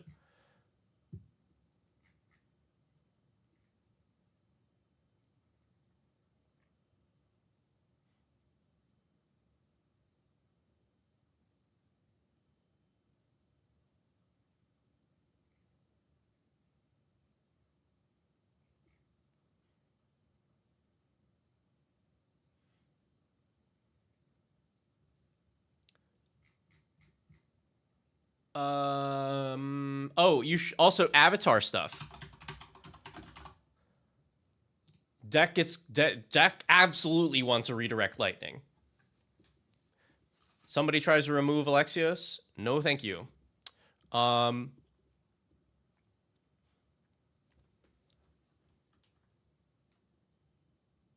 guess the last Agni Kai is not nearly as good here. This is also a card that like most red decks want to play, but this is target creature you control. And we have Alexios and like nothing else. So this one gets way worse.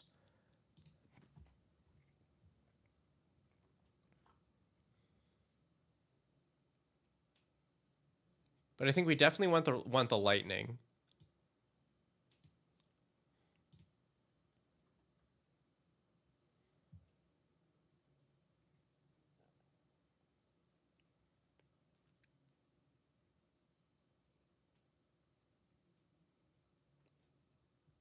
Yeah, Winds of Change is a good song. Good old Scorpions.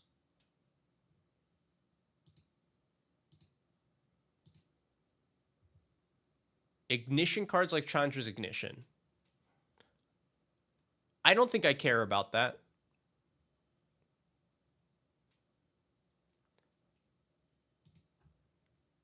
Right? Let's examine.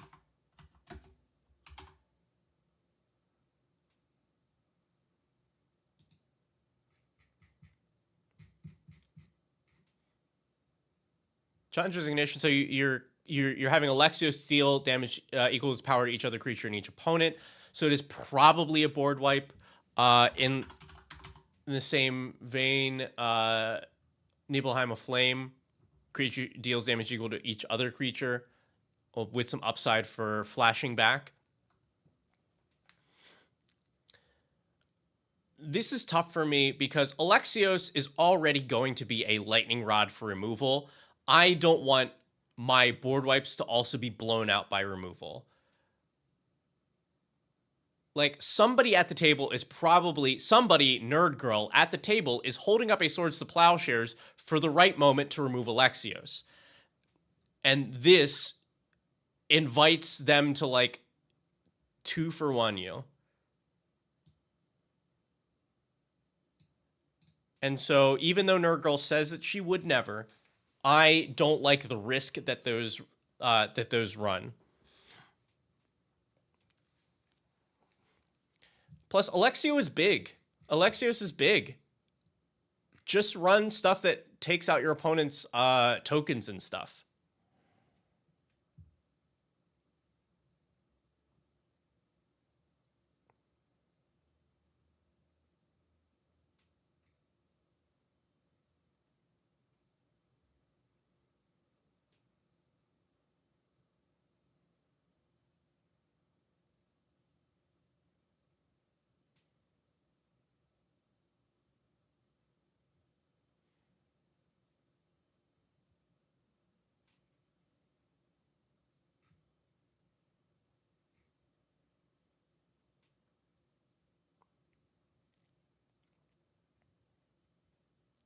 Yeah. I do think you should consider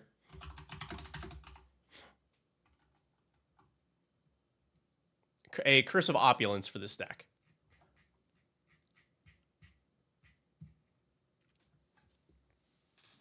Enchanted players attacked, create a gold token. Each opponent that's attacking does the same. So what this does, it can be some early ramp for you. This is not as good here since you're running very few creatures, but like if you bump your like low cost creatures up, yeah, Anger the Gods, there we go. That's a good choice because you're not ever gonna kill Alexios with that. but it also gives your opponents a little incentive to straight up murder somebody. Because they're like, I have to swing with this anyway. I might as well get a gold out of it. And if they do, they ramp you.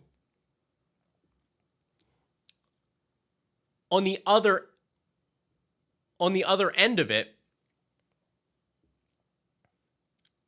yes, you put this on Nerd Girl, and then and that draws the swords out. So you're gonna do one of two things. Either player's gonna be like, well, I have to attack. I might as well get a gold out of it. So I'm gonna hit somebody with. I'm gonna hit the player with Curse of Opulence, and that player gets murked.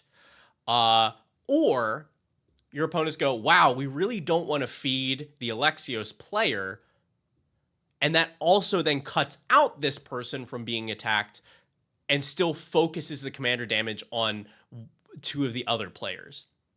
All of that for 1 mana.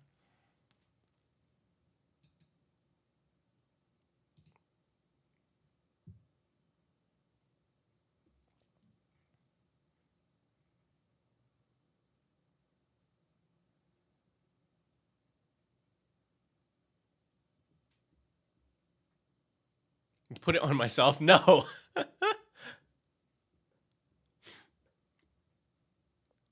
That sounds like a terrible idea.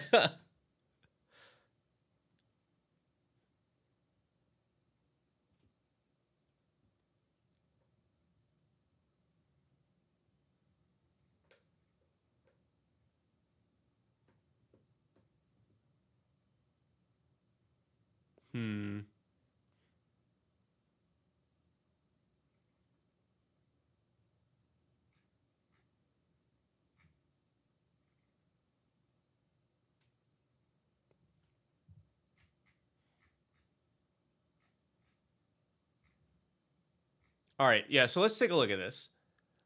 We have some extra ramp. Opulence, Freya, Ragavan, Strike Master, Barbarian, Rite of Flame. We have our bigger mana rocks, Scepter, and Throne. We have some ways to mitigate Crackback. Maximum Carnage, Disrupt Decorum, Kazul.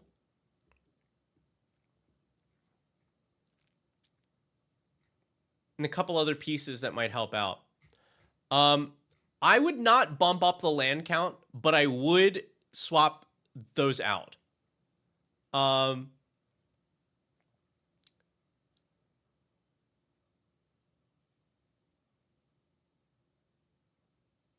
would cut, like, I don't think you need Myriad Landscape here. The tap land definitely hurts you.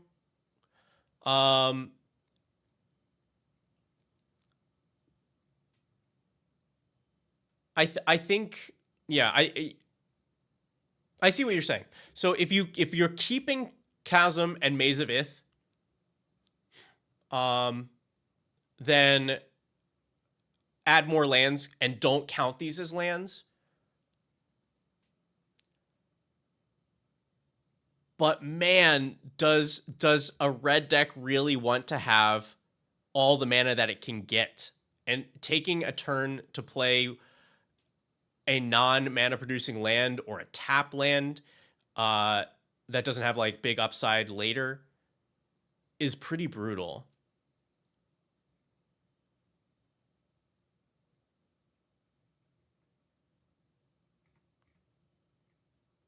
So even though these do help to mitigate crackback some, like, yeah, I'm with you. Either don't count them in the land count or just remove them. Yeah, terrain generator, definitely too slow.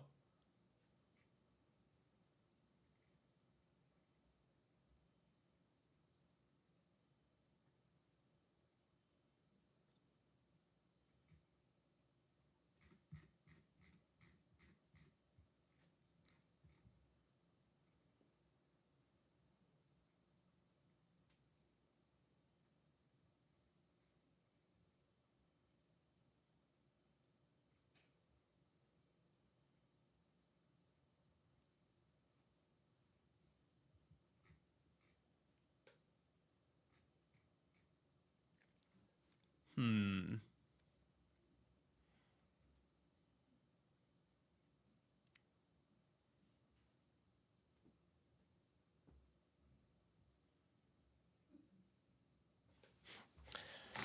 What would I cut? Let's take a look. Let's take a look.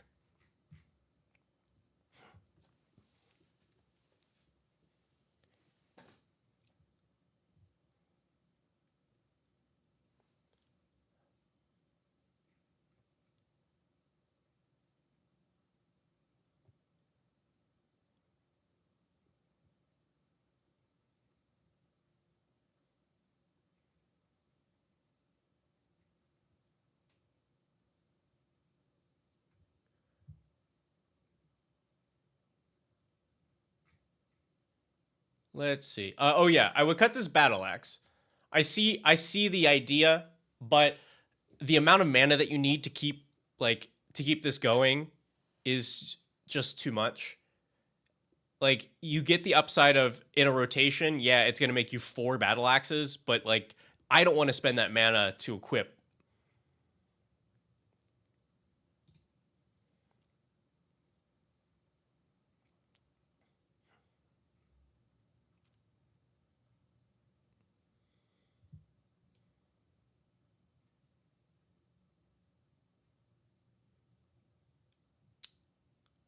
Yeah, Curse Totem I think is gonna.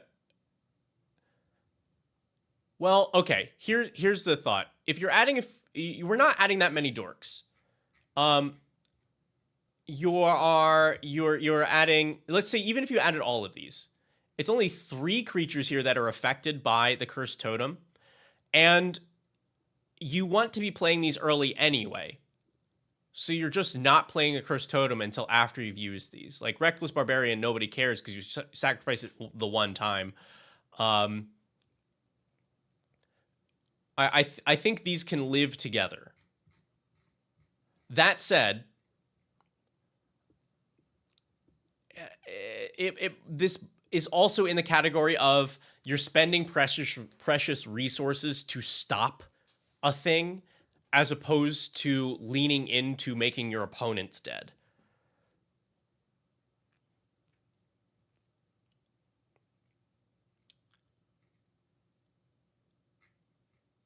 So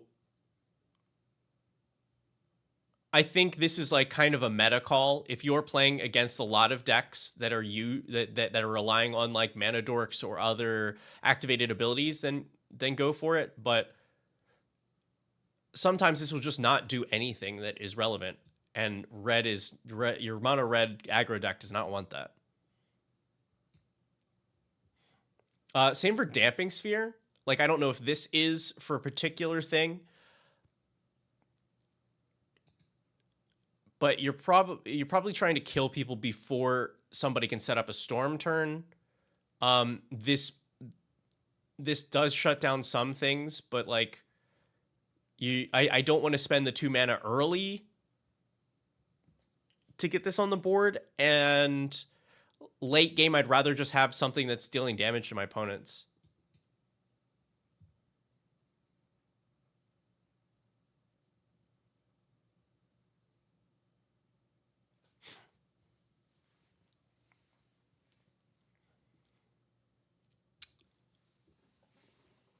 Torpor Orb, on the other hand, this does do a lot. ATBs are kind of nuts these days. It's still within that, like,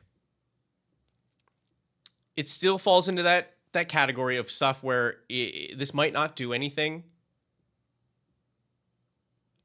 This is the one that I'd like maybe stretch that rule for.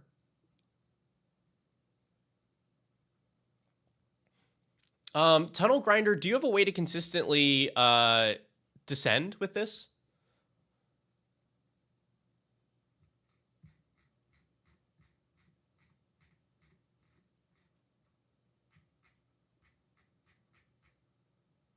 Because it looks like no.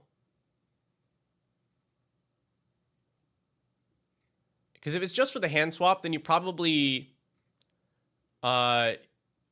You probably just make this like Valakut.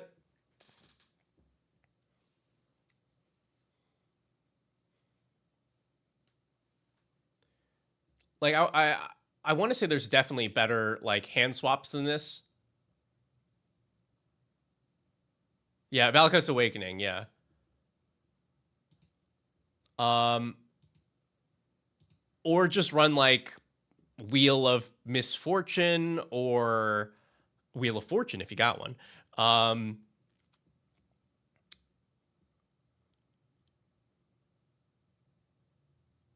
What else would you be okay with in that spot? Like, yeah, it feels clunky if you're not able to continue to get value out of it.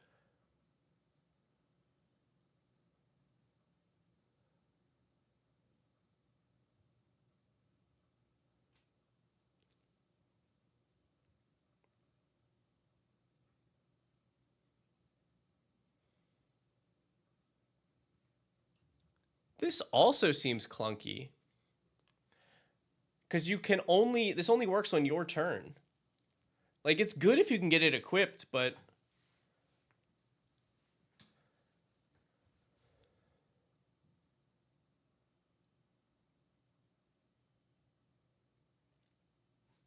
I don't know. I'm not totally sold on that.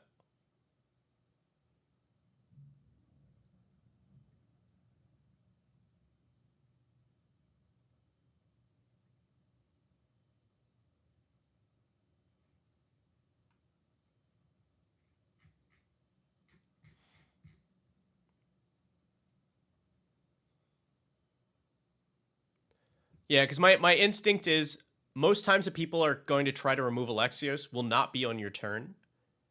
And if you do this preemptively on your turn, this is the same thing of you're inviting a like not a true 2-for-1, but you've wasted 3 mana on a thing while they remove Alexios in response.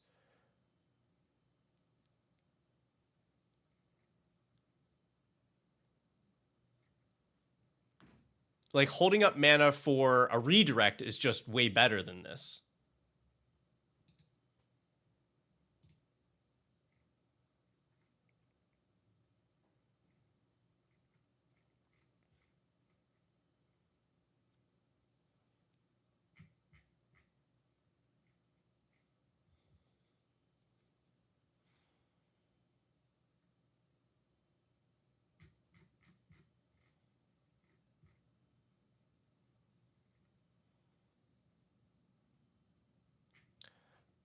And then, I'm trying to think how I feel about this Ricochet trap.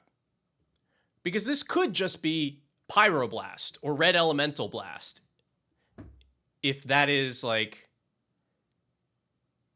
because it's same cost with extra utility. This can be just cast for 4.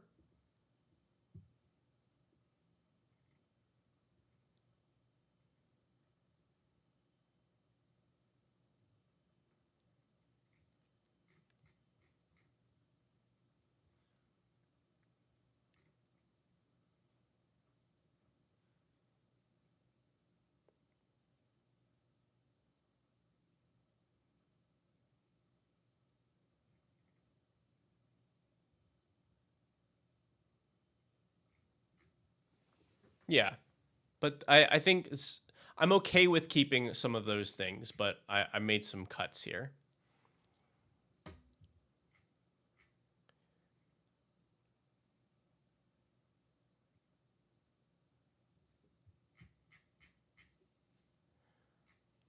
I'm trying to think if there's anything else that I would suggest. Hello, Elect Man. Good timing. Oh,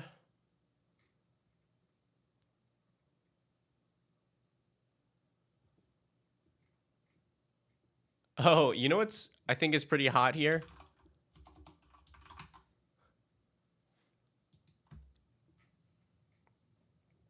Shinka the Blood-Soaked Keep. Give a legendary creature first strike. So now it gets way more difficult for your opponents to chump. Well, it gets way more difficult for your opponents to block Alexios in the way they want. You get rid of the death touch problem. You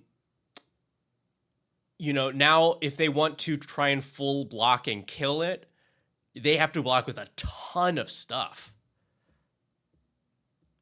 And it's pretty free to include in the mana base because it's untapped and still red.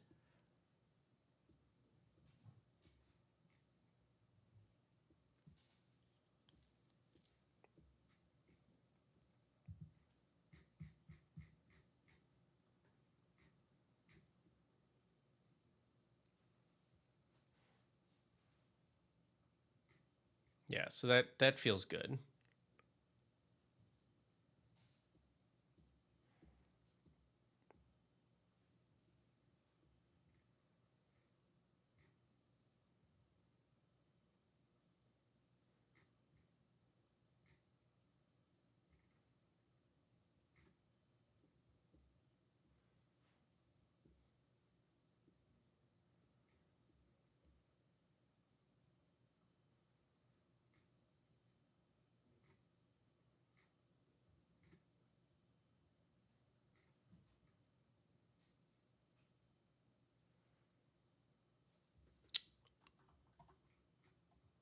I don't think I have more for you right now.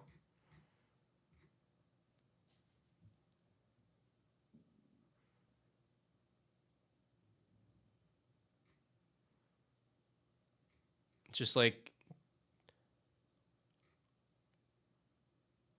racking my brain for any last minute suggestions.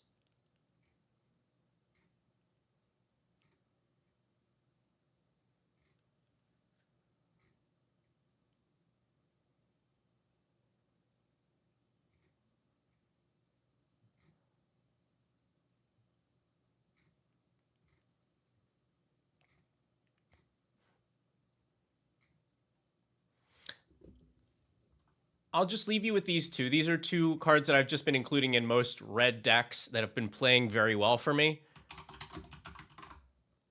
And then we'll move to the next one.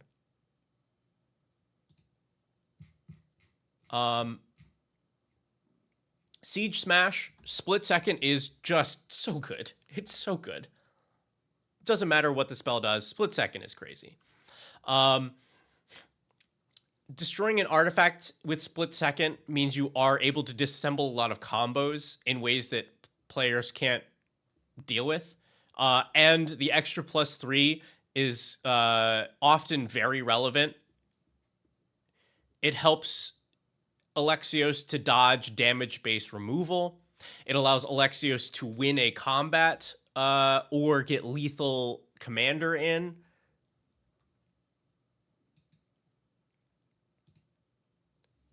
And then what was the other one?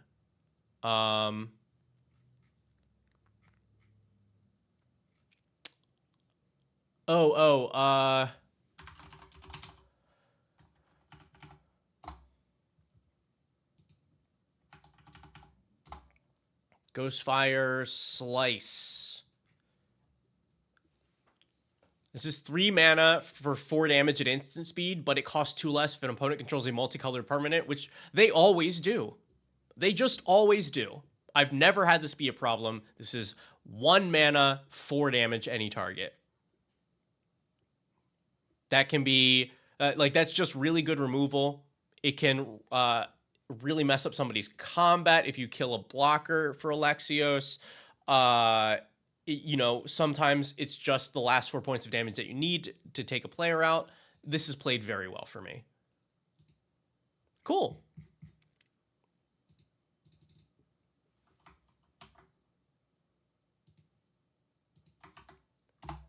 There is the link.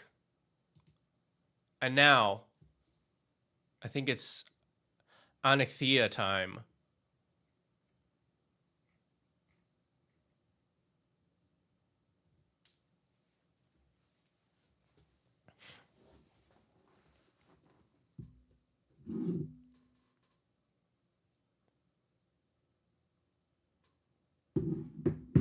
All right.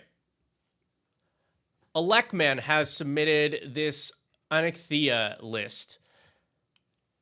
She is 5 mana for a 4/4 with Menace. Other enchantment creatures you control have Menace, and when she enters or attacks, you exile a non-aura from your graveyard and make a copy of it that is a creature. So she's like reverse Merkle. She turns your enchantments into creature copies.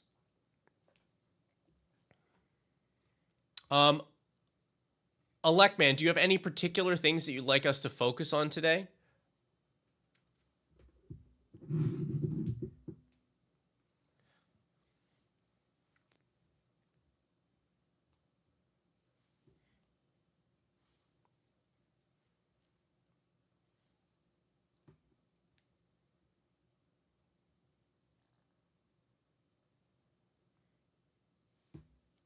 Boom, boom, boom. Yeah, like I don't do a ton of like enchantressy stuff, but this is one that I've considered for me because, whew.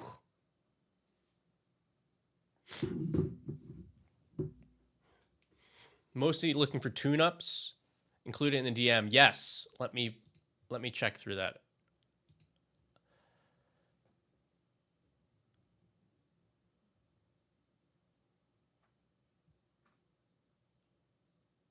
All right.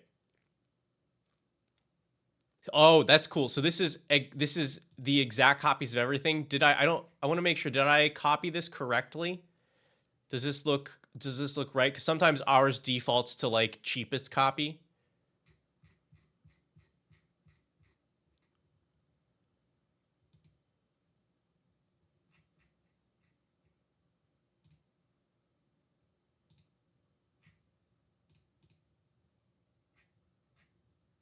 Yeah.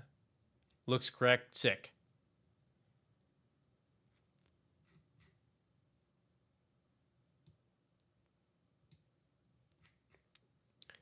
All right, and this is your favorite deck and your very first built-in paper.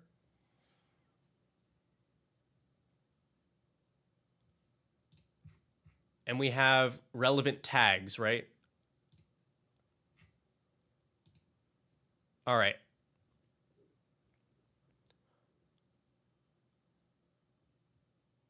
Let's take a look.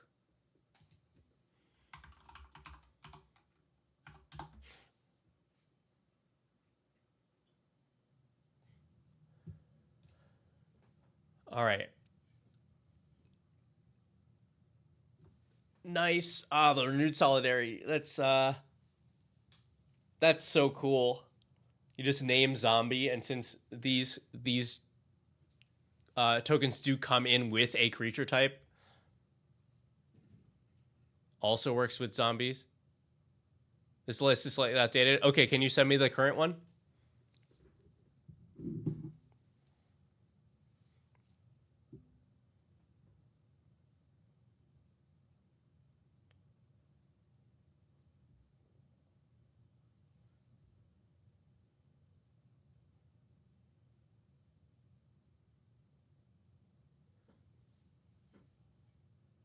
All good.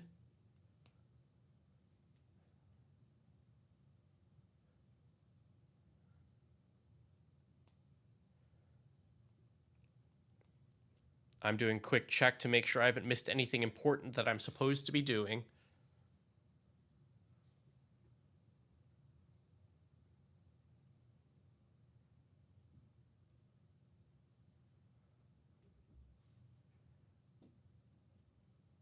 I think that I am.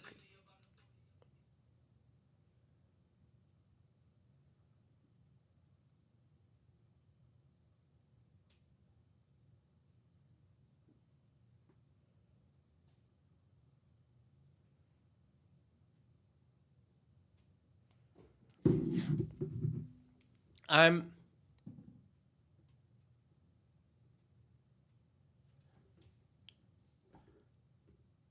Oh, it's all good. I can work with this because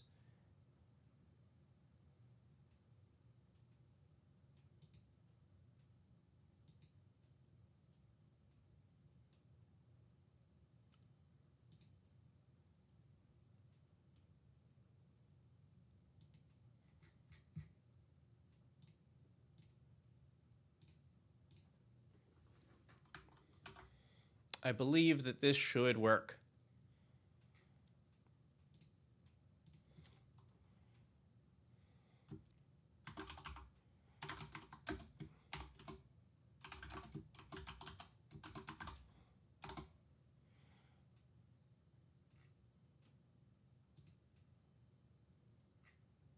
Yeah.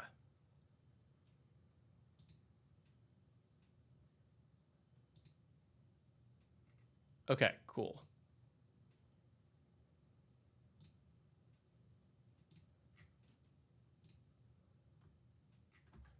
Ta-da.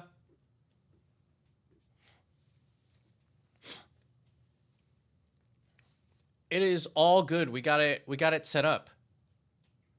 And we can still use our wonderful sponsor Moxfield to do so. All right. We have a crisp 49 creatures. We definitely want to be milling so that we have plentiful targets in the graveyard. And notice that Onyxia can target creature enchantments. They just can't be auras because that makes weird rule stuff happen.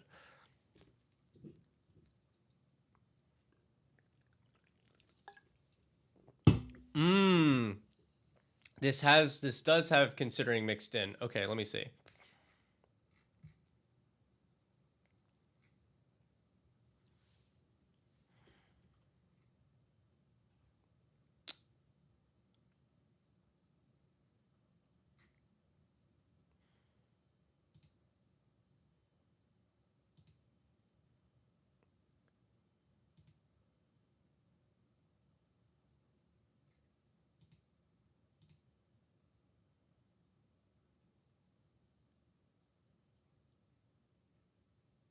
Okay, so let's see if we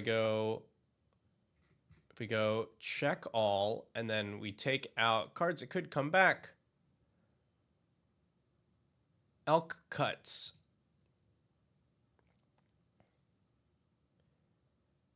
Hardest cuts. Lands I cut. Mauled cuts. Precon cuts. Maybe now?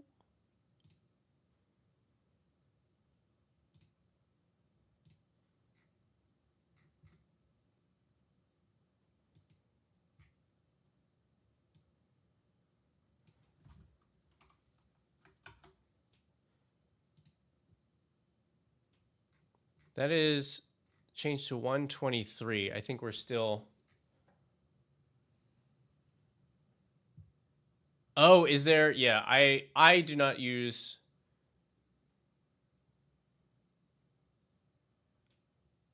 I see. Beautiful. Thank you. That's what we're looking for. Appreciate it, Lucas.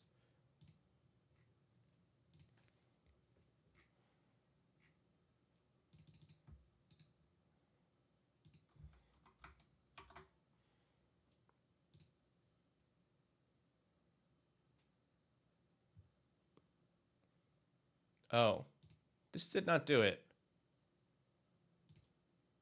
Okay, copy. I think I missed something here, but yeah, a clean 100. Beautiful. I think this has included Onyxia.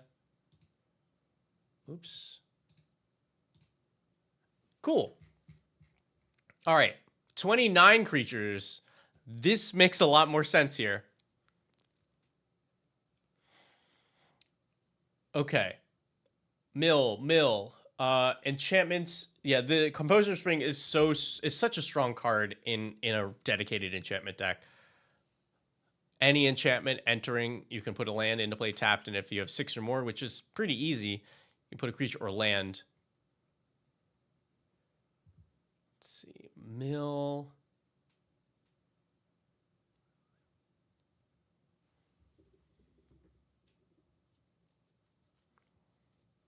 Let's see. Mill. Good. Enchantment-y stuff. Enchantment enters. Prevent all damage that would be dealt to target creature this turn. That's nice. That's nice. It means that you can freely swing with Onyxia.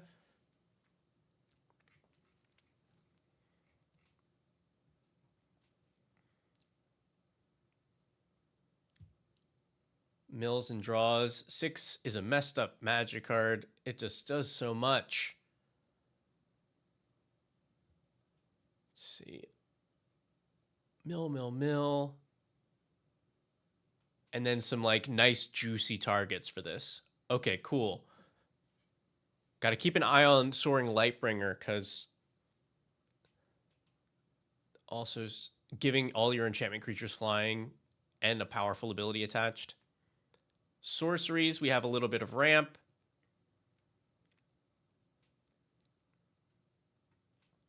More self-mill. Ramp. Let's see. Okay, so the key to the city doing double duty here.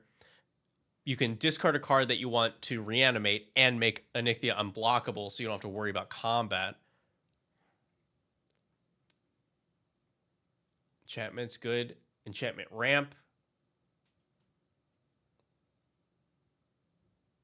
And this is mill, right? Yeah, the rest go into the graveyard. Good. This deck's why you love Key to the City so much. I mean, it seems very well placed here. Only be better if it was an enchantment. Let's see. More mill. Beastmaster Ascension. Interesting. Normally, I'd be worried about this in a, like, this is like average to below average creature count, but you are generating more creatures with Onyxia. So I'll circle back on that one.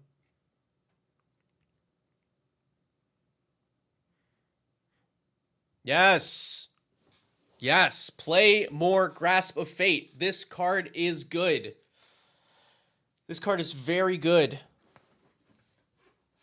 Even if you're not in an enchantment deck, like being able to remove 3 problems for 3 mana is good. And like, you know, everybody's like, but they can just remove it. Not if you plan it right. Because it should you should be targeting 3 things in a way that each opponent does not want to see the other 2 things return to the battlefield. And that usually gives you enough time of those things being off the battlefield to continue with whatever else you're doing. Yeah, or what Rob the Princess has said. If you have one big thing that you definitely need to get rid of, then make the other targets not worth the threat of bringing back the bigger thing. Like this card just has played very well for me, and players have moved away from it because of a perceived downside that you just can be smart about. So love to see that here. Familiar Ground. Each creature you control can't be blocked by more than 1 creature each combat. Cute. Because this stuff, your stuff, Onyxia gives your stuff menace, so this says everything's unblockable now.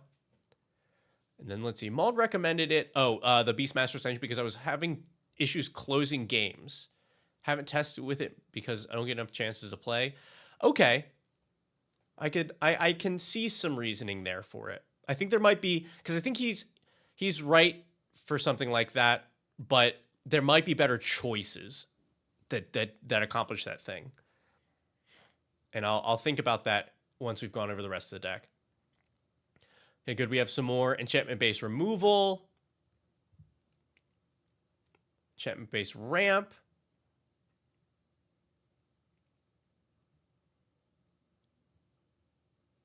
Yeah.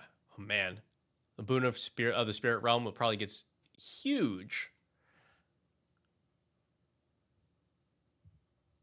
And then, yeah, this card, normally not a fan, but if you can bring it back for free as a creature, that's well worth it. And creatures you can draw a myriad, that's gross.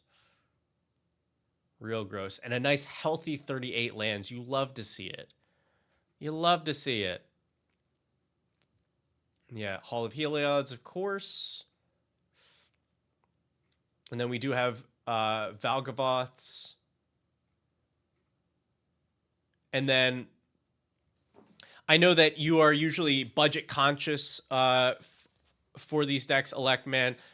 There's no Urza Saga here, but like the Urza Saga also fetches nothing, right? So yeah, I wouldn't worry about that. I just want to point it out for all of you at home. Okay.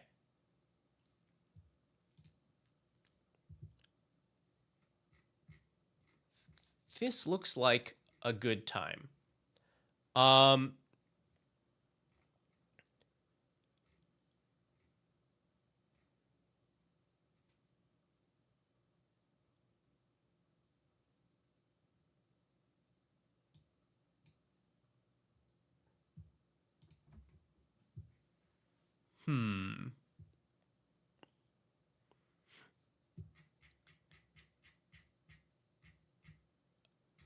So your removal, you have the Seal from Existence. I like, because it comes with its own ward.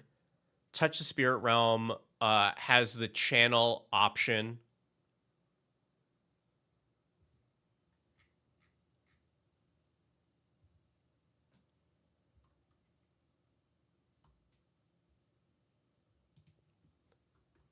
There is the new Aang's Iceberg. I don't know that this is better than the other options here. Because, like, the upside is it has flash, so this is much more effective as removal. But, like, that doesn't matter quite so much when you're just bringing stuff back with Onyxia. So I don't think that is necessarily better here. Yeah, I think you're right that it doesn't, like...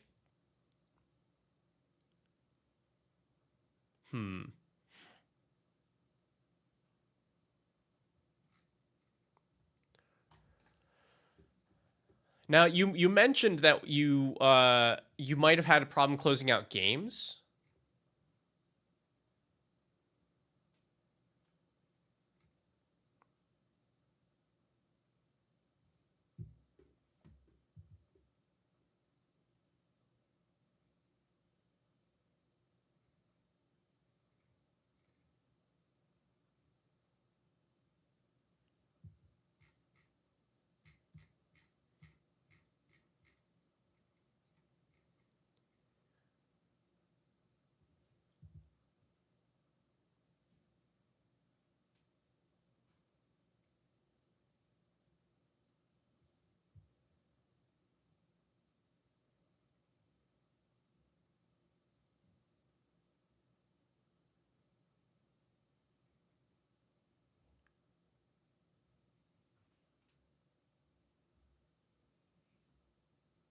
Did in the last game, amassed a huge board, took a board wipe, yeah.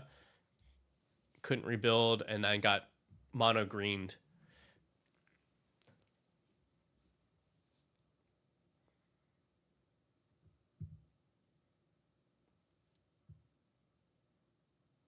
Okay. I'll also try to think if there's a better option for that kind of effect.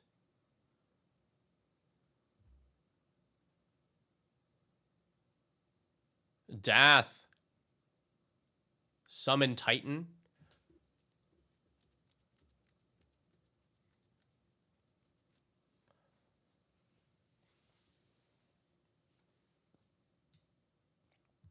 Yeah, Summon Titan would be pretty solid here. Also a nice budget option. Let's take a look.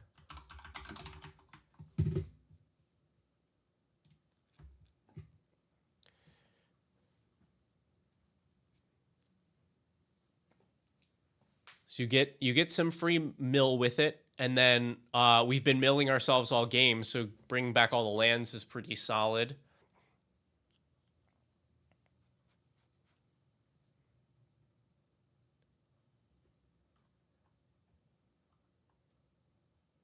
And then the final chapter does help you to get some significant damage on the table. Um,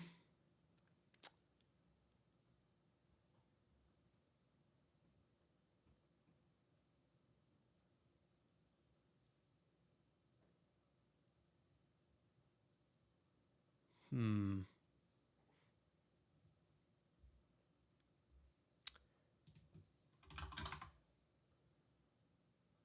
I think this is the right Una.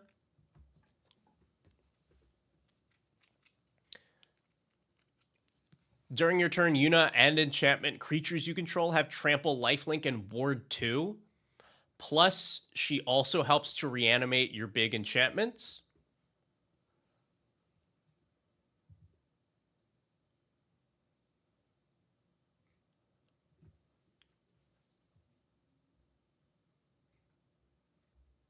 Like, I'm trying to think, because this is good, obviously, in the deck, but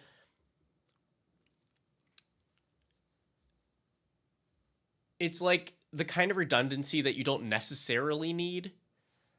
And the buff that it gives doesn't really help you to kill people.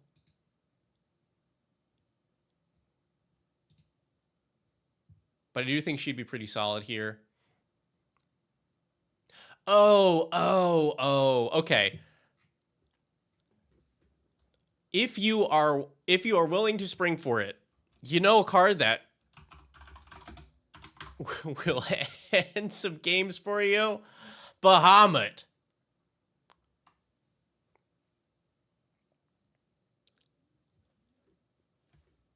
This seems like the kind of thing that that would be real good for you. Like, copy with Onyxia, destroy a thing, draw, and then end the game. Because all of your copies, since it is, yeah, it's a token copy, except it's also a 3/3 black zombie. So the copies keep the mana cost from the originals. And so a lot of these will have big numbers on them. This would be a like higher budget option that definitely will convert big board into win.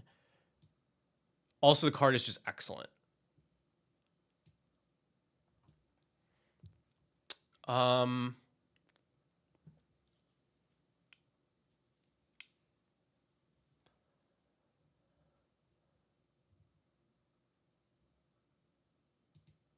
I guess in that same vein,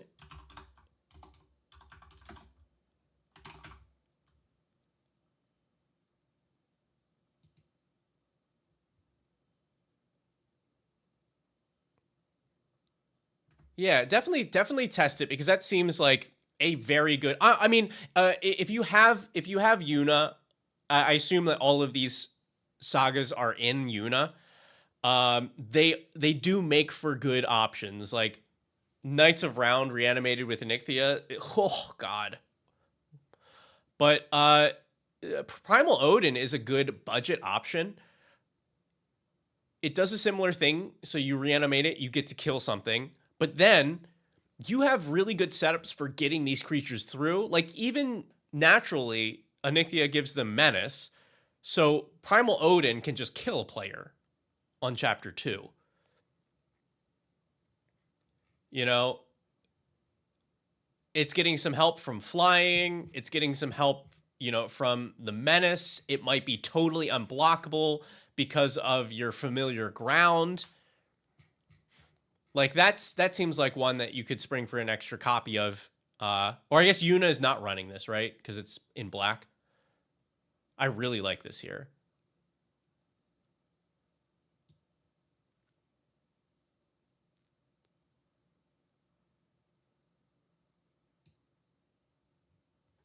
Cool.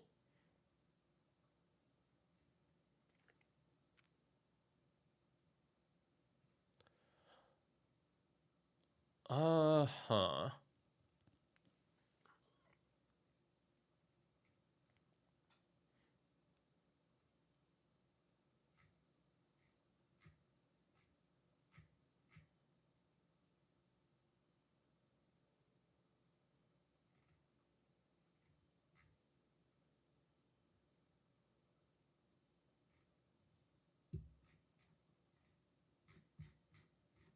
Oh,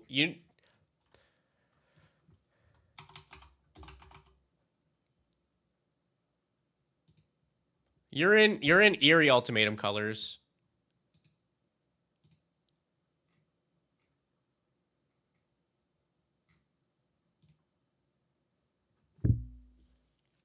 You're in Eerie Ultimatum colors. Your self-mill deck. I love having a win the game card.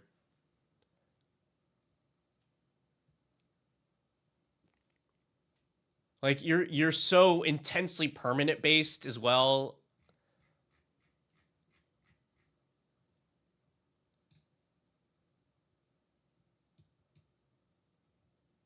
Like I really like that here.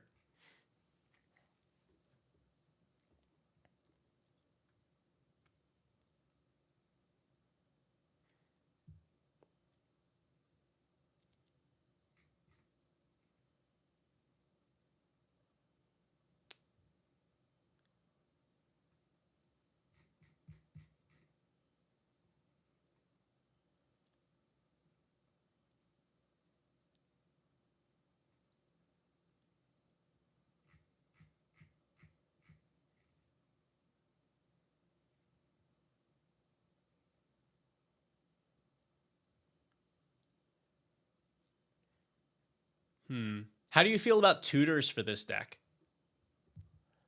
Because like there are some niche tutors that are budget friendly that would be pretty strong here.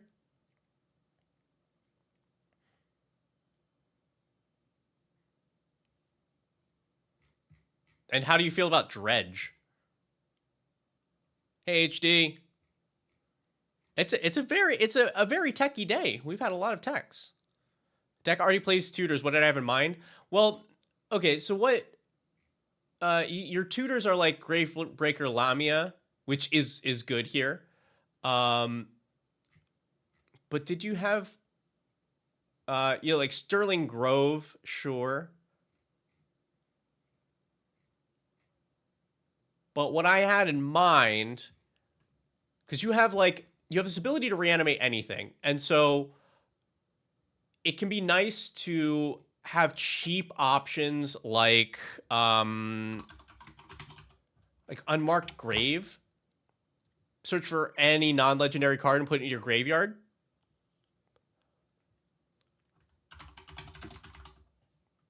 Buried Alive.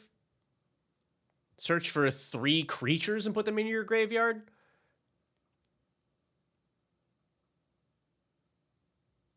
Like both seem very strong. Unmarked Grave in particular, since like none of your enchantments are going to be legendary.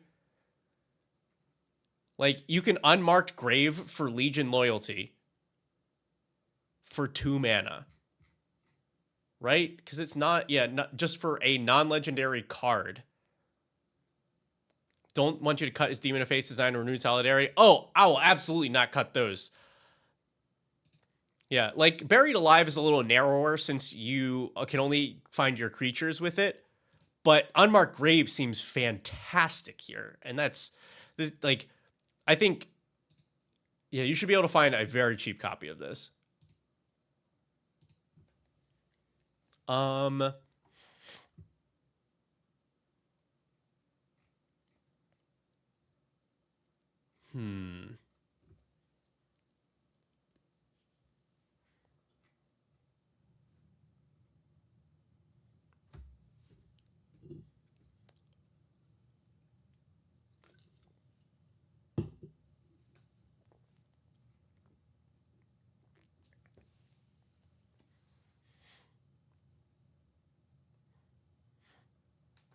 How do you...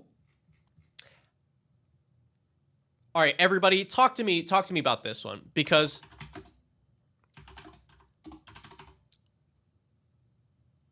I really like this card, but it might be too slow for what you're trying to do here.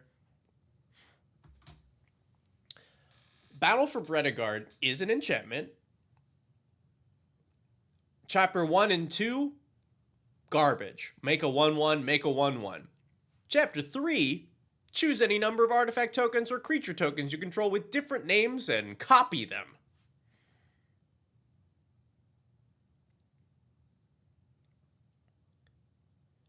If you have made a creature copy of Battle for Bredegard, then it can copy itself and start the cycle over again.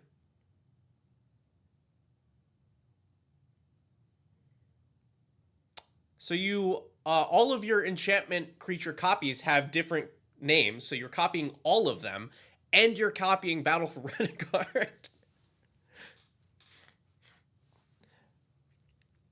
You can also set this up with 3 blind mice, right?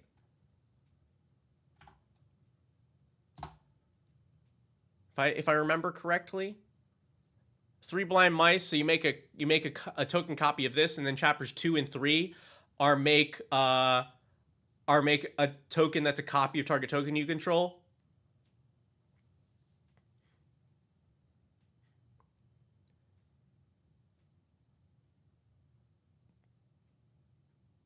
Like, both of these seem pretty great to me. But the Battle for Bredegard is just like, this is so absurd because you're also copying your entire Onyxia reanimated board.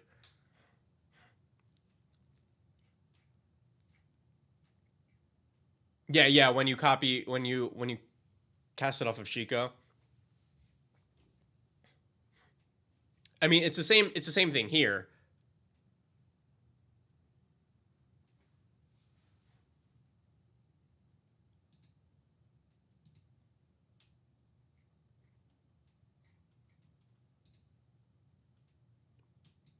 Yeah, I really like the idea of Battle for Bredegard. 3 blind mice is probably more consistent at doing it since it's a chapter 2 ability. But the Bredegard is like just much wilder. Hmm.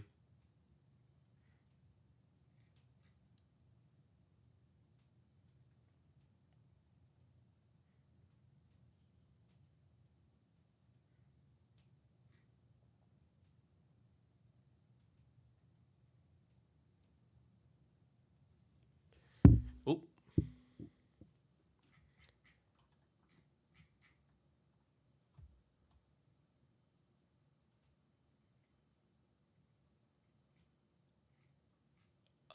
Just looking at your mana base, this is like a simple upgrade, but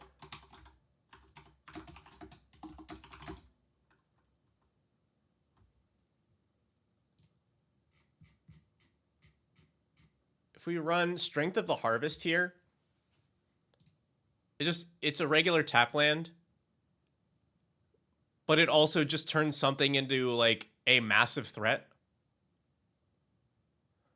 Not reanimated. It cannot reanimate with Onyxia, but this seems like a very low cost of turning one land into a tap land for this upside. Like that's the kind of tune-ups that I love, where it's like you've not made a big swap, but I think that's just a good exchange for like a land. Is Greater Aromancy already included? Probably not, because that card I think is still pretty pricey. And it then causes some issues with like you can't target your own stuff. Although I guess Sterling Grove also does that. But yeah, Greater Aromancy, I don't think it's worth what it does here. It's still $21 and just makes everything Shroud.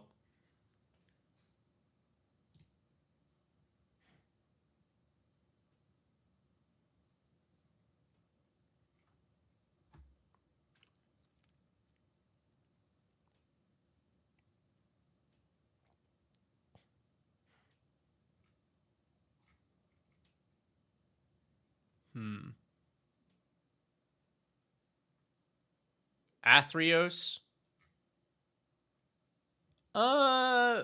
I want to say it's too slow, but let's take a look.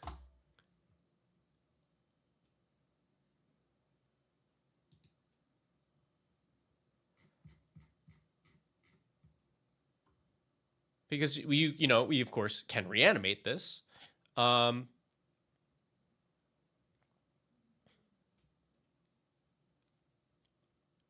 Yeah, I think this is too slow.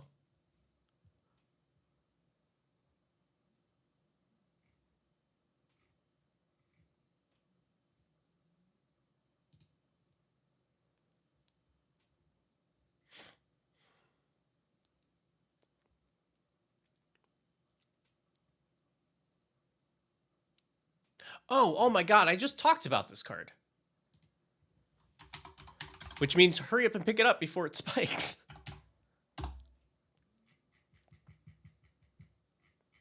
Tectonic Split.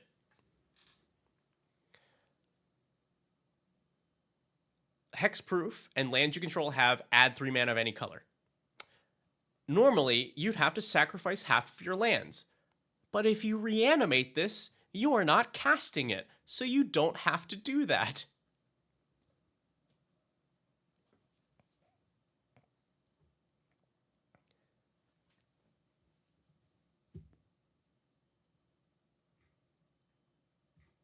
That's a lot. And considering that Enchantress decks are always able, like they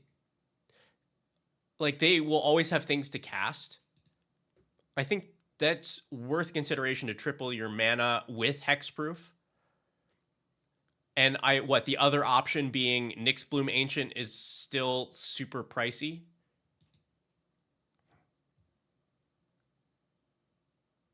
Yeah, or swapping out for Wake is also reasonable. I really like the fact that it's hexproof.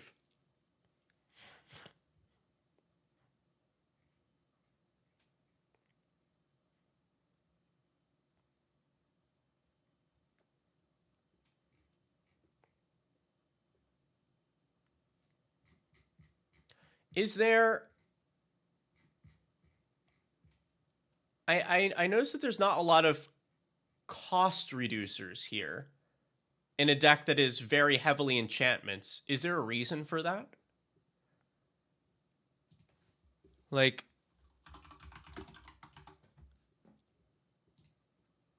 stuff like this.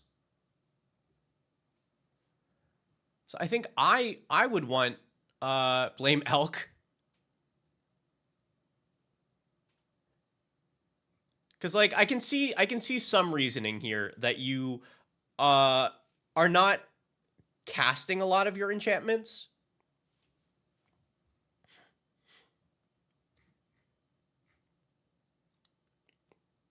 But like these always reduce your commander. Like, let's see. All right, so your enchantment count 24 plus 1, 2, 3, 4, 5, 6, 7, 8, 9, 10, 11, 12, 13, 14, 15, 16, 17, and your commander. So that's like 41 plus commander.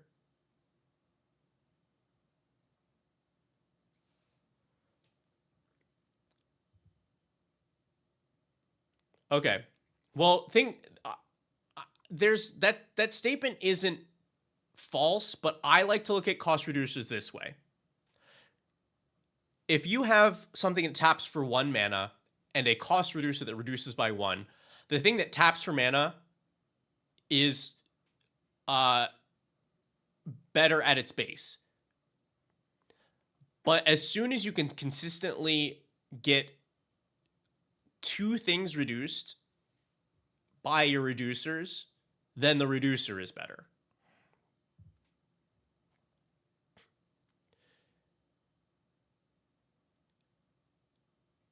I think we hit a nice middle ground here where I'm absolutely running Jukai Naturalist because it itself is also an enchantment creature. And I think that the number of enchantments you have, you're likely to be able to get more reduction out of this. I like this better than something like Rampant Growth or Farseek. I don't know. I don't think you have to run something like, there are other cost reducers that are not enchantments, but I think for sure I would want to run the Jukai Naturalist.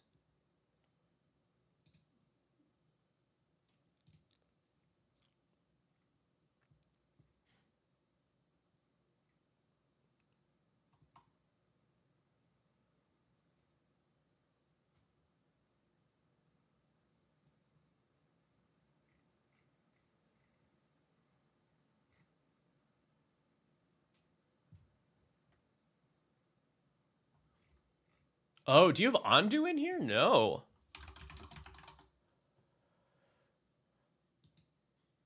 I love this card. Not an enchantment though, but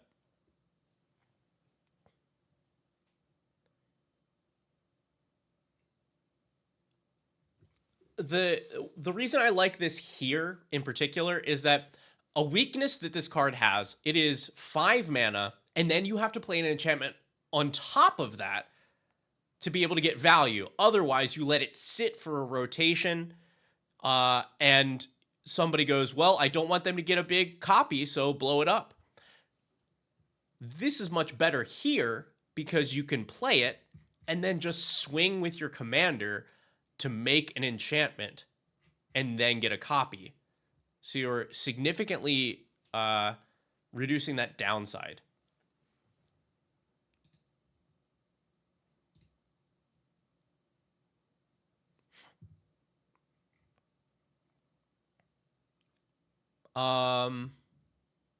Yeah. Okay, I think the other thing I would recommend for this is a little dredge.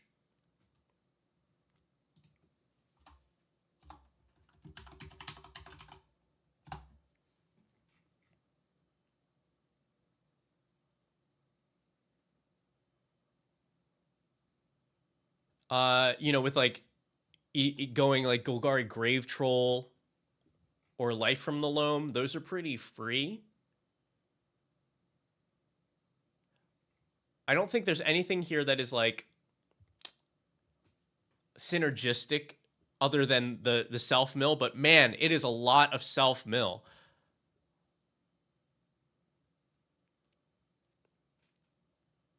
And having access to all of those cards is really strong.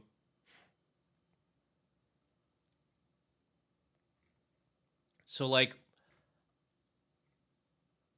I think I would at least be running like Grave Troll, because that's big dredge. So many dredge.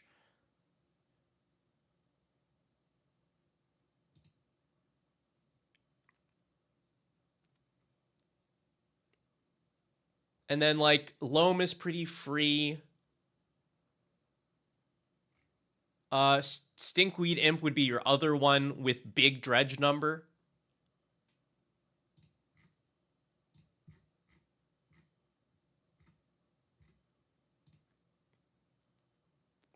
Do you just hard cast the troll? Certainly, you could certainly do that.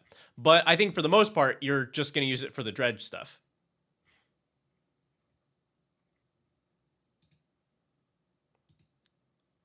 But like that's why I like the upside of Grave Troll is it also can be just a large threat with protection because it can regenerate itself.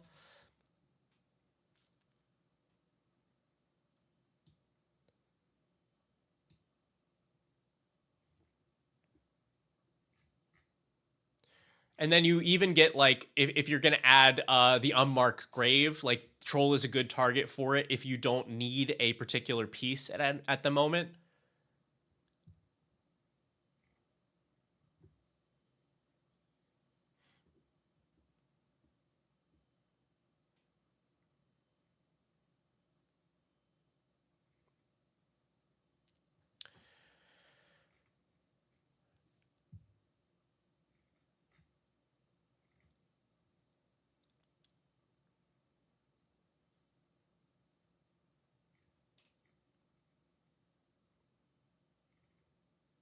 All right. And now I'm trying to think if I have any other like big chunky finishers that would be good. So you've built a board, you need a way to convert that into table dead.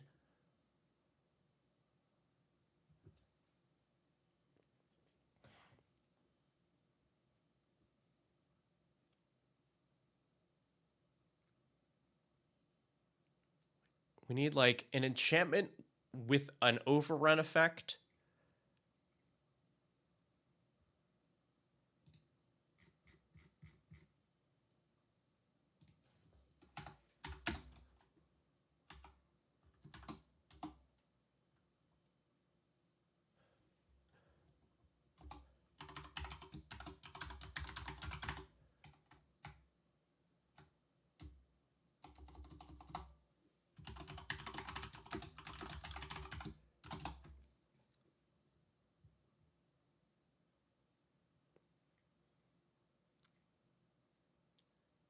Cause like Beastmasters is fine, but my gut says that there's a better option.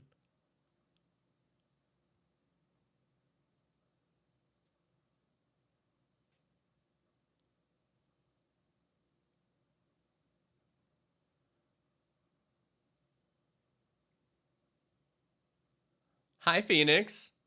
You are a better option.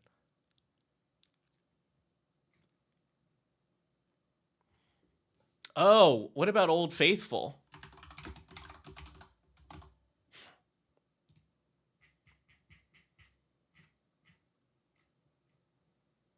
True Conviction. Creatures you control have double strike and lifelink.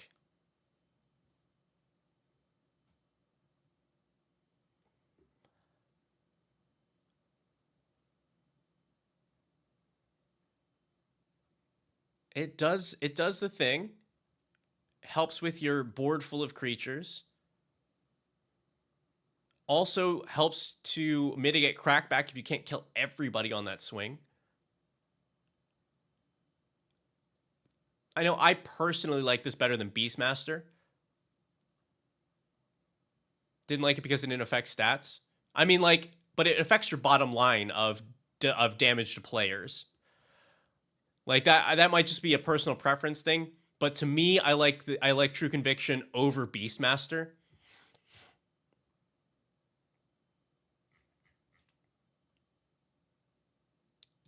But I would say consider that in place.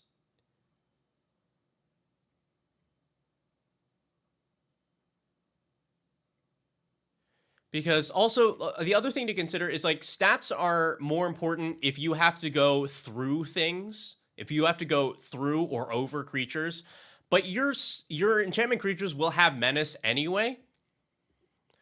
So double strike makes those blocks so much more inconvenient.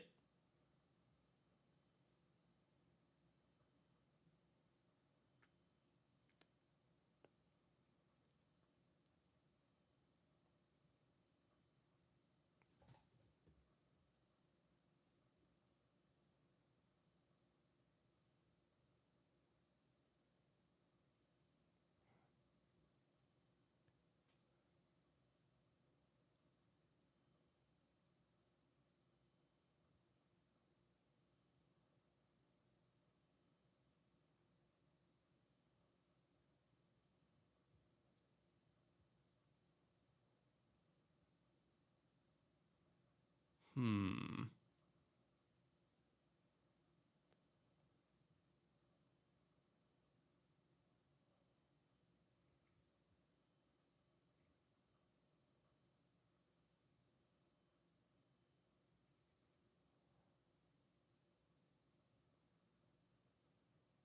I'm just like I know that there's like something else that's like exactly what you're looking for. What is that card though?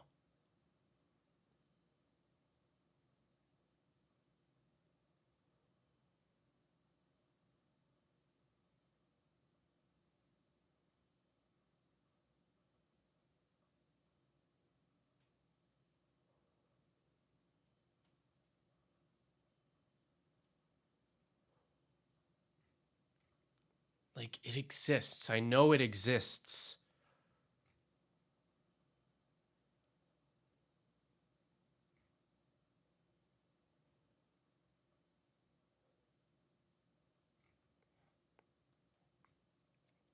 What are you?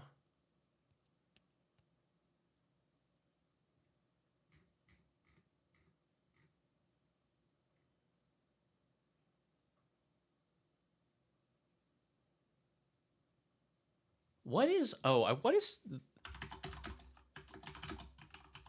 How much does this cost? I like... It's just one of those feelings, you know, Elect Man, where... I'm like, I could have sworn that there was something like this, and I just can't quite place it. Hello, Avison.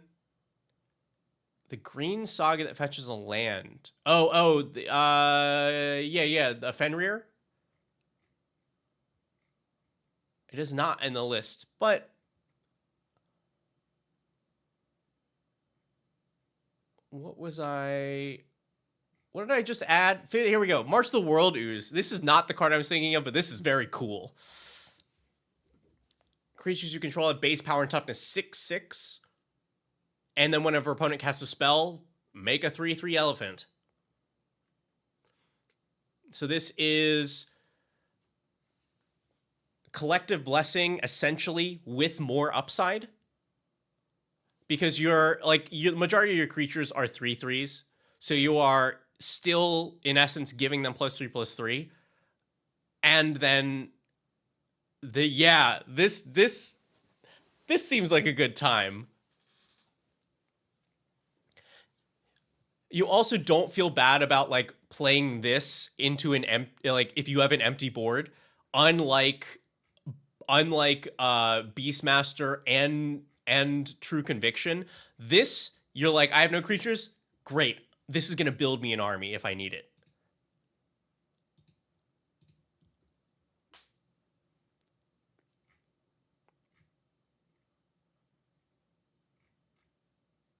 Yeah.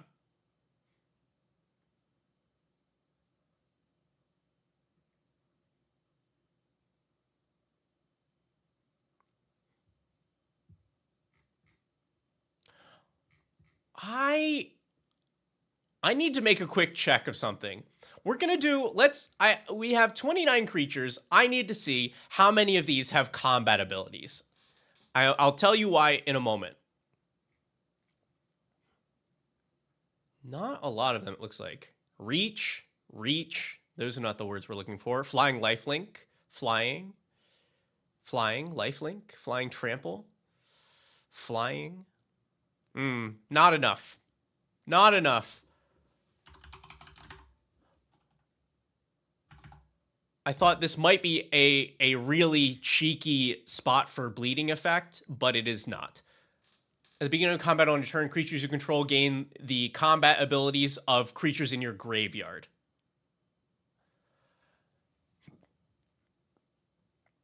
But we do not have enough things for it. But I was like, oh, we're doing self-mill and enchantments, and we're trying to go to combat. But yeah, we don't have enough support for it.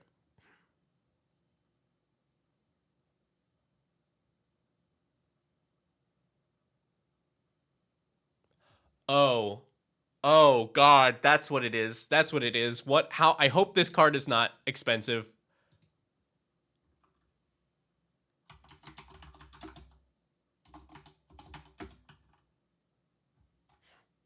It's a buck. Let me introduce you to Legal in Commander, Unfinity card, Starlight Spectacular.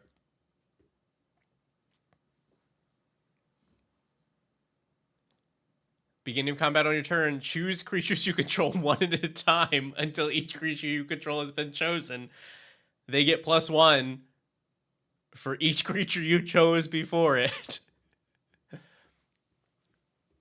It's an enchantment that converts a wide board into significant damage. Death is a start. You just play with somebody. Yeah, this is legal. This is a legal card. And even though you've got to do a little bit of math and tracking, this helps you to turn big board into players are dead. And it does it as a surprise. Like, oh, Demolisher spawn. What are you?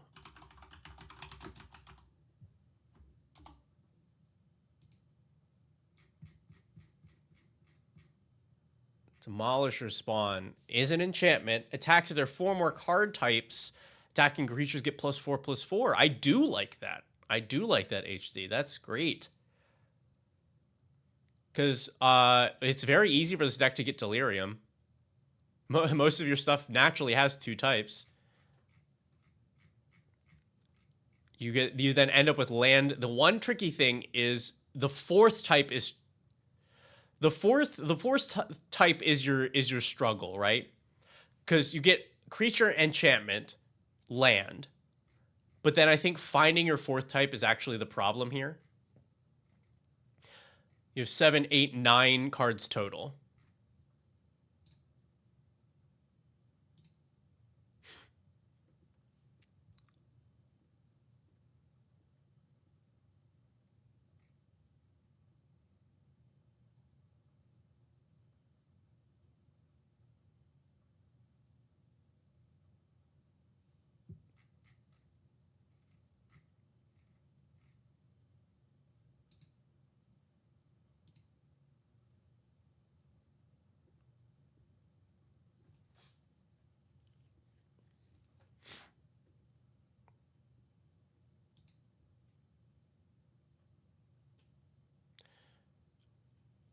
Death. I don't think that the artifact lands would be worth it in this build simply for the Demolisher spawn.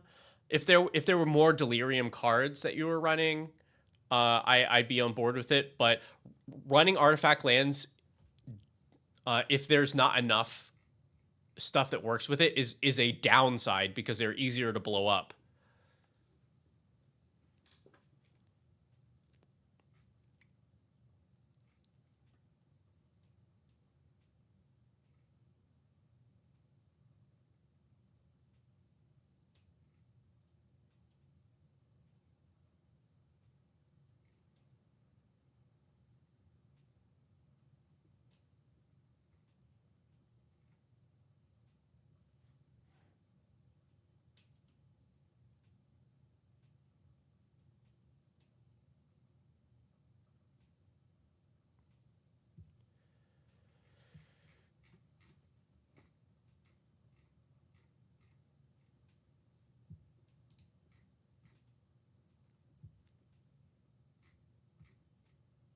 Man, Anixia is cool.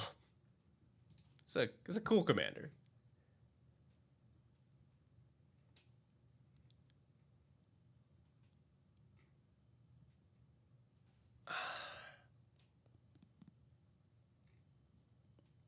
I'm still convinced that there's like a completely perfect thing, but I just can't find it.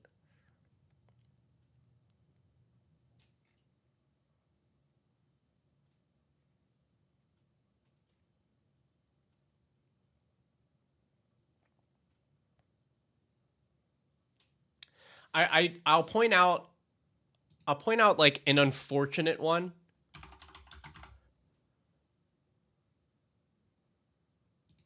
So this like kind of does what we're looking for, except for one problem. So here's Dollmaker Shop / Porcelain Gallery. So the Dollmaker Shop is actually wildly underrated. Whenever one or more non-toy creatures you control attack a player, make a 1/1 toy. So you can get 1 per player, and everything is a non-toy. But yeah, Electman is already on top of this. So Porcelain Gallery is the one we'd be looking at. Creatures you control have base power and toughness equal to the number of creatures you control. So that would be a huge boost that we're looking for. But we don't want to pay the mana for this. We want to reanimate it with Onyxia. And if you reanimate a room enchantment, neither side is unlocked. You still have to pay.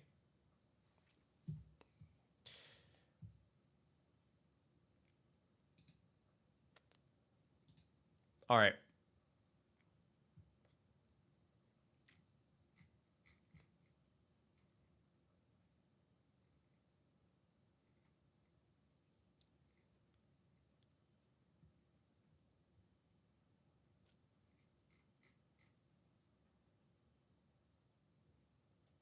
Have you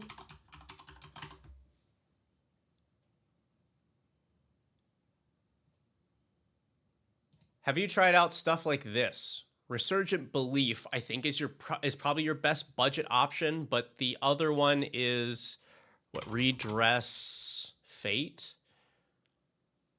That one might be, no, also not. Resurgent Belief, suspend for 2 mana, and then when it resolves, return all enchantments from your graveyard to the battlefield. And Redress Fate, return all artifact enchantments from your graveyard to the battlefield with miracle cost of 4. I think this one would be much better. Have you had any previous versions that have these? You have thoughts about them? Are they good thoughts? So Resurgent Belief to me is like, that's such a tiny investment for a potential massive payout. I like Redress less here.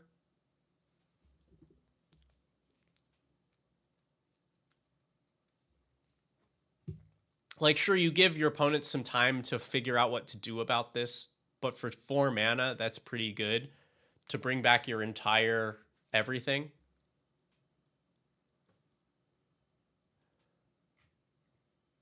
Yeah. Like, I think the combination of this and Eerie Ultimatum allow you to rebuild after board wipes pretty big.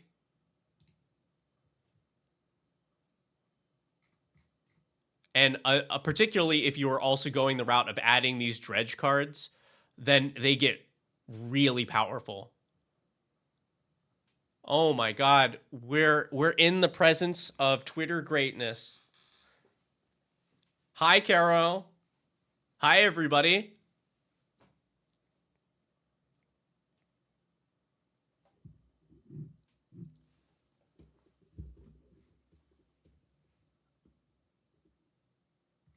Is that the MTGO Avatar Trivia Champion?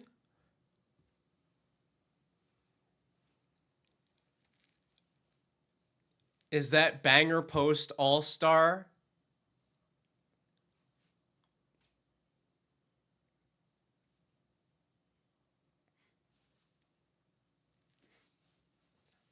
I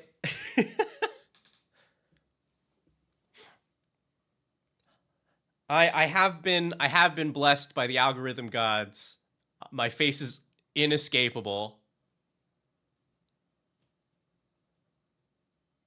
Oh, great. And now that emoji is going to be stuck in my head. Were you drafting? I think I saw a post from you saying that you scrubbed out of an RCQ. You're playing standard? Ooh, if I have time today, I might be playing some standard also. I have a very, very funny bad gifts standard list that I've been climbing the ladder with. But right now, we are doing Commander deck techs.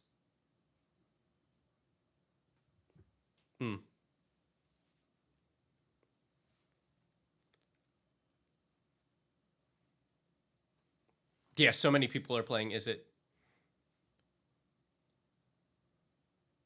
I don't know how you register a deck that is not green or red.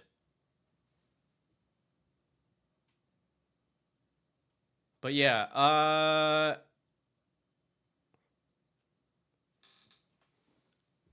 don't know. Caro, when are you coming to a US event? Are you going to Vegas?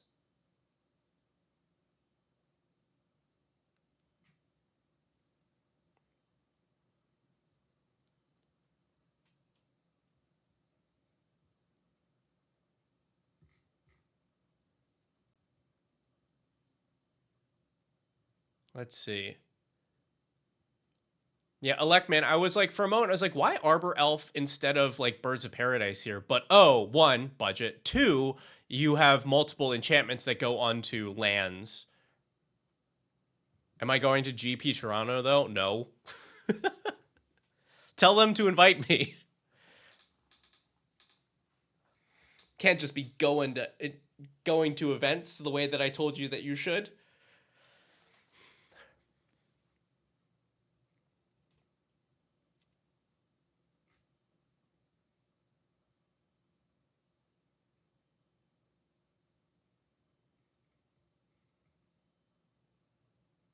Yeah, Electman, I think the final things for me, um, I would love to replace the Farseek, Rampant Growth, Cultivate Kodamas here. Yeah, I'm on board with the Arbor Elf plan for sure. But I think I'd rather have these as like a Birds of Paradise or like another like a 1-mana dork.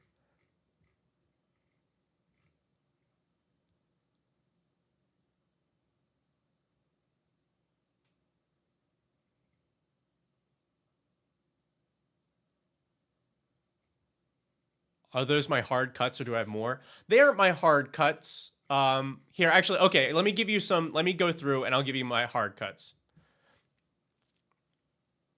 AGK Mark, what's stopping me from coming up north? I mean, nothing really, but Toronto is a ways from Portland.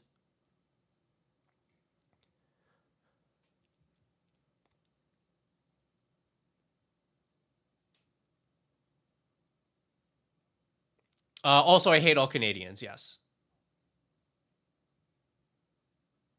I hate all Canadians, including Airball. Actually, yeah, it's Airball's fault that I haven't come up north. He's never invited me to the north, and he would be my guide.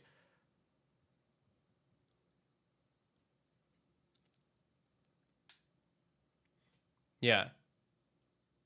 I could not I would not be able to navigate my way around Canada. I would need him and so it's his fault.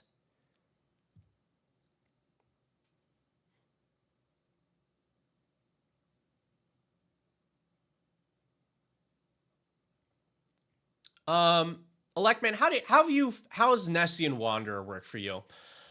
This may just be a personal preference, but I never play cards like this.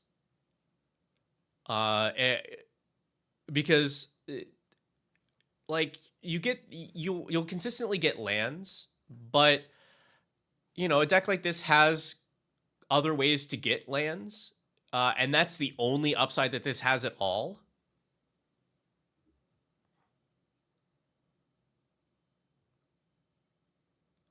Like some other versions of this kind of thing allow you to put those cards in the graveyard, and then I would really like this, but this one doesn't.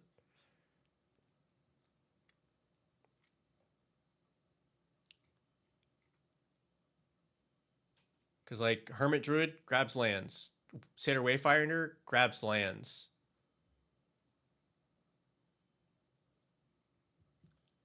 You know, you do have a good amount of card draw here. Yeah, this would be on my cut list. Like it's it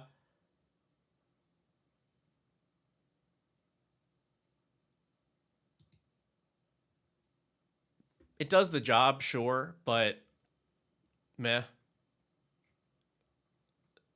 Its ceiling is really low.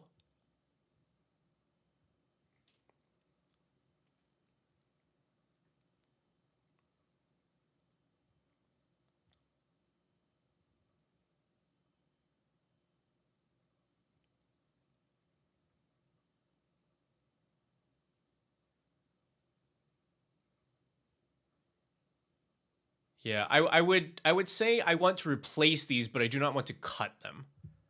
And yeah. How has Stargaze worked for you? To me, this reads as overpriced.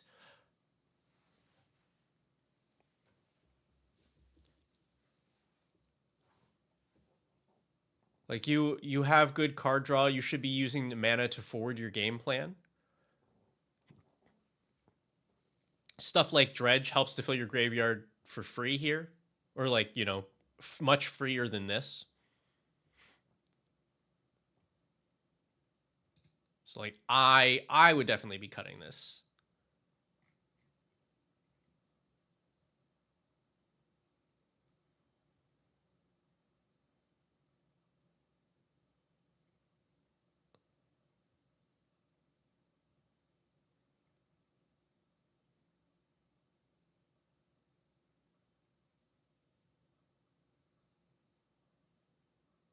Let's see.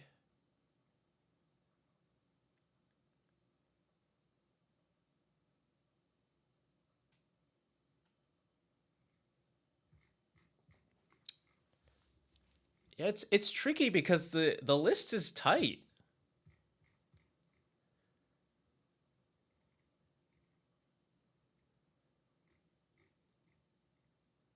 Yeah. Oh, yeah. Replace one of these with the Jukai Naturalist at the very least.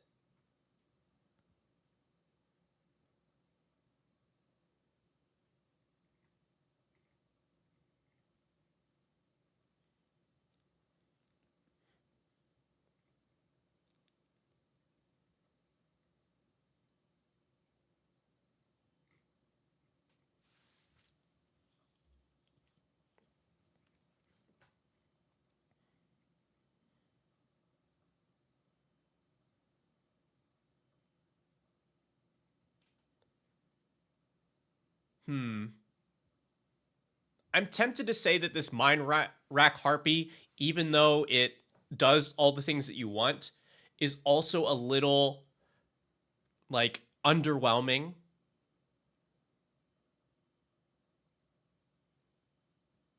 Like all the words on here work with your deck, but I think the overall card quality is higher than this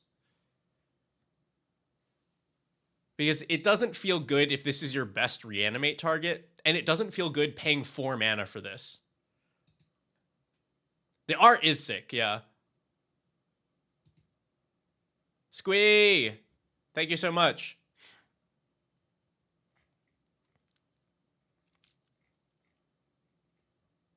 But yeah, I will say it's hard to find stuff.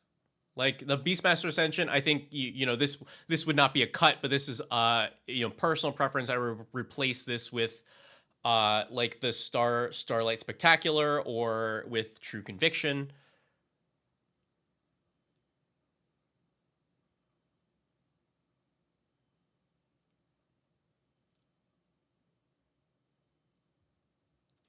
Binding is also a little weak because you don't care that much about the second two modes. So like the relevant part of this is 2 mana mill 3.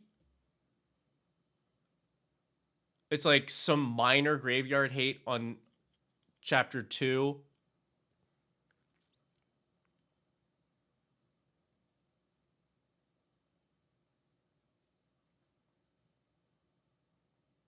So I think this is like a slot that definitely could be replaced.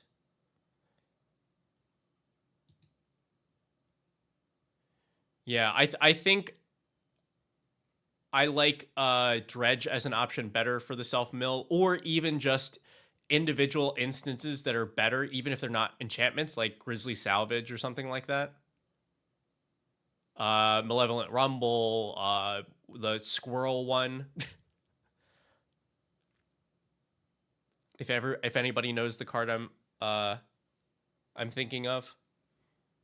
Like if that thing was repeatable mill, then it'd be better. Cash grab, thank you.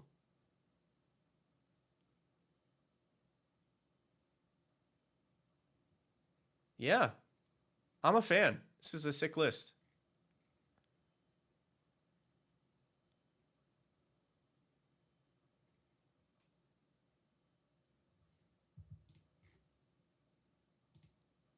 I think the last thing I'm trying to think if there's any utility lands that I would. Oh, okay, yeah, for sure. If you're okay with a little upgrade here, what Takenuma? Man, that's still $11. Like Takenuma is a really good replacement for like a swamp here. Cause you know, here's some extra mill when you need it in your land base. But that is a little pricey for just a little extra land optimization.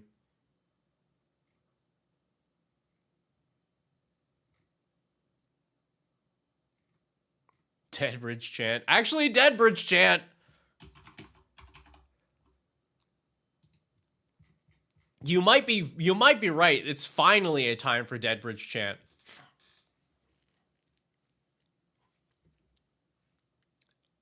Aviarn in the final moments of the deck tech coming through.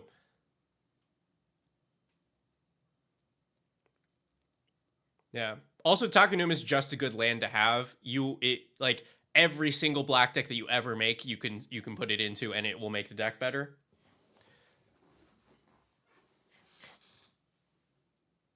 Yeah, Dead Bridge Chant. If you have a copy of this does seem pretty ideal for this. Nice. All right. I am going to leave it there for now. This was very, very fun to take a look at, and I hope some of those adjustments make it run smoother and allow you to close out the games better. All right. Next up, we have a Valgavoth Terror Eater list from Oso Shocking. I've been liking the visual spoiler setup more.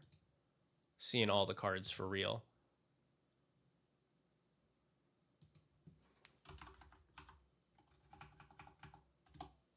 Can you get the link? Yes, that's important.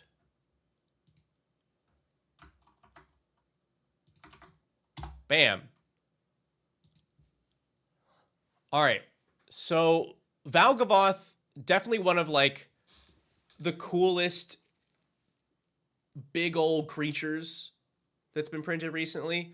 9 whole mana for a 9/9 with flying and lifelink. Ward, sacrifice 3 non-land permanents. So it's gonna hurt to touch this thing.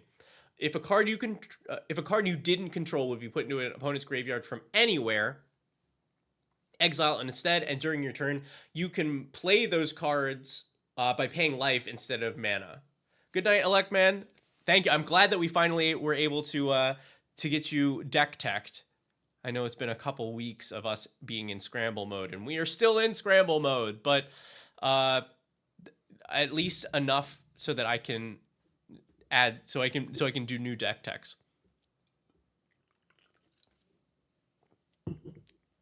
Okay. So yeah, Valgavoth does so much. Hey! Hi, Oso. This card is so cool. We're absorbing our opponent's stuff. We can cast it for life on our turn. It's very hard to touch.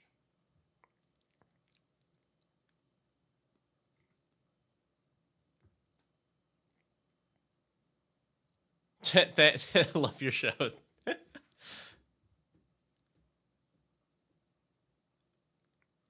Ethical Turgrid.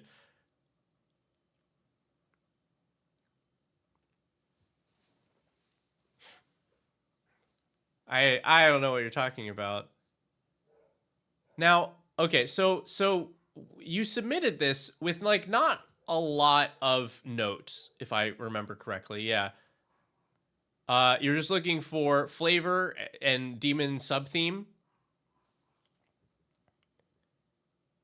Do you have anything more than that you'd like to take a look at today, or just like a general once over because I definitely have some suggestions that are flavorful and amplify the demon sub theme, but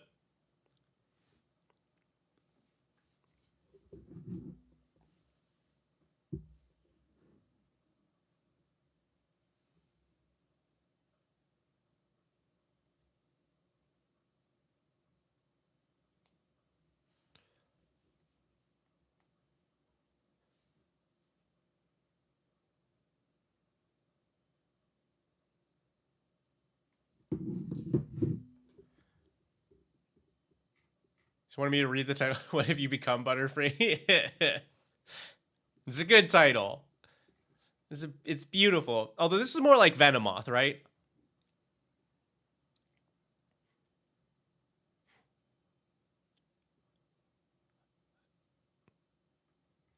But also like something something. If you think that's one of the Pokemon conspiracy theories, right? Is that Venomoth was originally the design for the Caterpie Metapod evolution line, because they look similar, and Butterfree was supposed to be the Venonat evolution, and so at some point they just got swapped. Like different pieces of the character look correct. So yes. Everybody in the playgroup hates this, but you don't like playing tutors? Well, it's okay. We don't I I have a suggestion for a tutor that I think you'll like, but we'll get to that later. Let's take a look at your deck. And then so we have somewhere to start. All right. We have Liliana the Veil and Ashiok. Lily is here because she's good at putting your opponent's stuff into the graveyard. So she already does some solidly relevant things early in the game, but if she's out with Valgavoth, discards get exiled, sacrifices get exiled. That's free stuff for you. This Ashiok, I do not see played very often. Yes, yeah, also flavorful that she is very, very involved with the demons.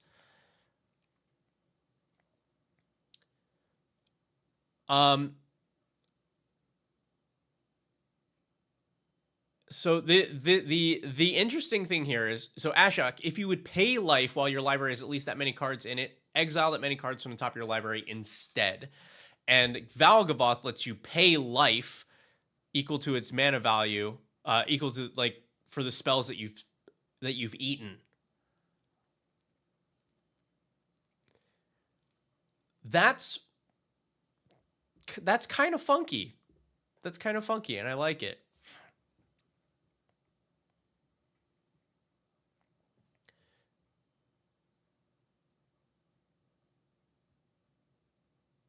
We have 26 creatures. Gotta have Valgavoth's Faithful, of course, for the flavor. We have a lot of things that are good at putting things into the graveyard. Sacrifices, sacrifices, sacrifices.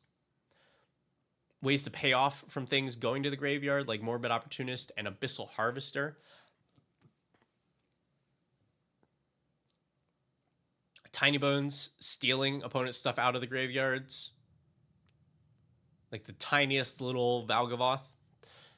Ancient Cellar Spawn, love this here. Love this here. It is a reduction for demons, and also horrors and nightmares. Relevant. There's a nightmare. But whenever you cast a spell, if the amount of mana was spent, if you cast a spell, you make an opponent lose life equal to the difference between how much it should cost and how much you actually paid. And so if you're using Valgavoth, that's the full amount.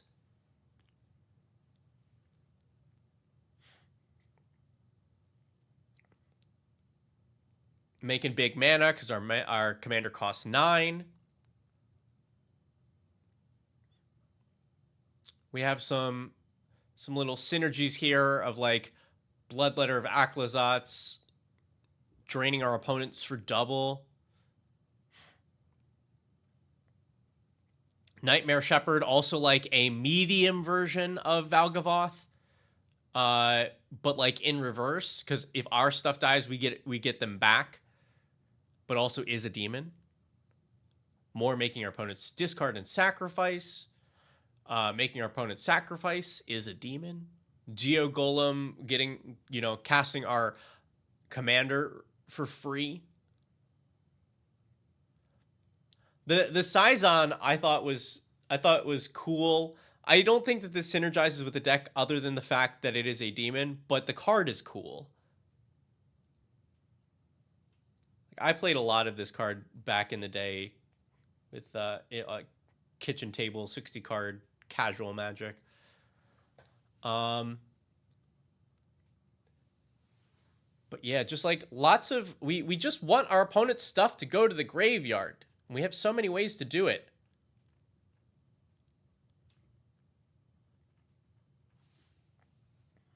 Love it. Sorceries. We have Bubbling High Tide.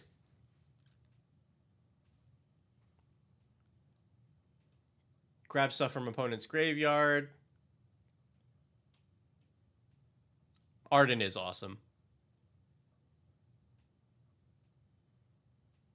Yeah, and Exsanguinate is nice here, not just because the card is solid, but at a certain point we will want to bolster the life total here, since that is our main resource for casting Valgavoth stuff.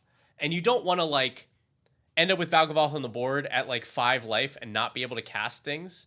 Like, sure, Valgavoth itself has lifelink, and you're probably able to get in on somebody, but you want it to feel good. You want to have a lot of spells that you can cast.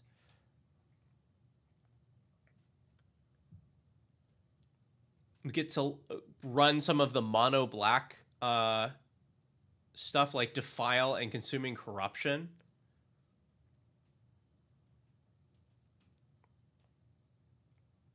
Lots of removal. I'm always a fan of running these types of effects when you can get them.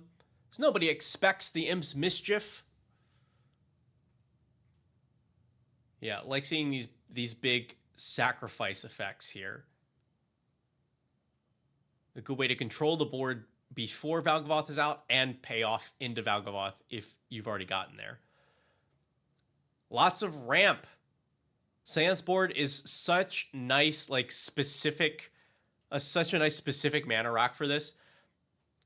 Your deck is already very good at making creatures die, and then it helps you to cast Valgavoth because Valgavoth is a demon. The Mesmeric Orb here. So this is purely here to fill our opponent's graveyards, which is not helpful to us except after Valgavoth is out. I think this is like... This is probably overkill. Because generally milling your opponents in a non-lethal way is not good.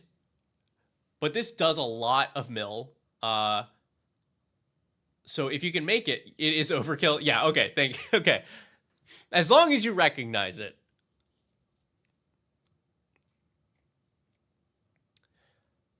Yeah, Throne of Eldraine here. Love it. We've talked about this card. Bantu's Monument. So this is reducing our black creature spells and draining on every creature cast.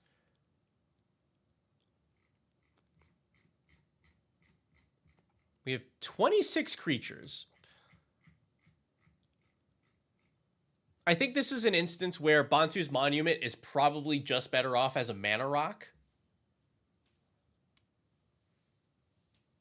Because I think the number of times that you're double creature spelling in a turn is pretty low.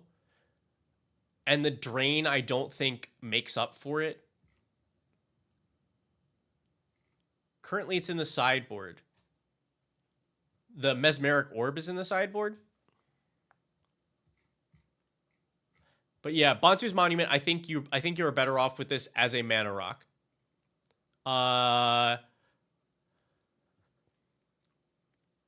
This, even if this is just like Worn Power Stone or something, this does a better job of getting you to cast Valgavoth. And the upside here is meh.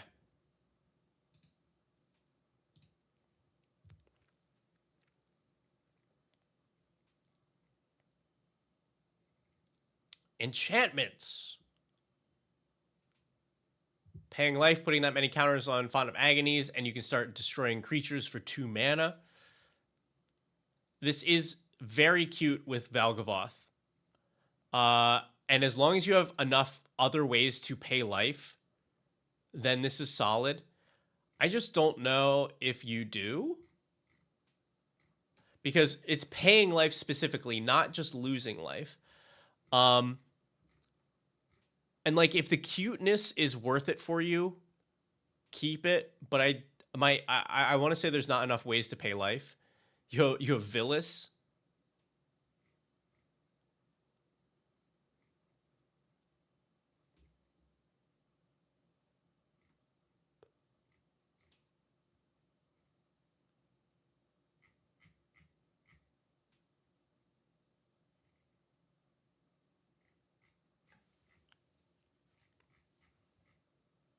You have Villas. So yeah, this, like, it's cute and synergistic, but I think oftentimes it will be a dead card. Because once you have Valgavoth online, like, you're set. And this card does not do anything for you until Valgavoth is online.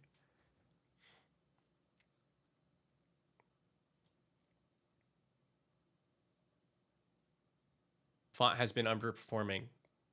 That would be my expectation. Works black market? It doesn't. Because black market is losing life, not paying it.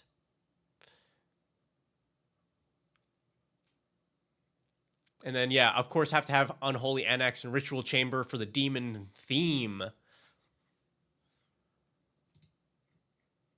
Oh, so I'm very proud of you for 35 lands in this deck. Should it be more? Yes, but this is a reasonable number of lands for this.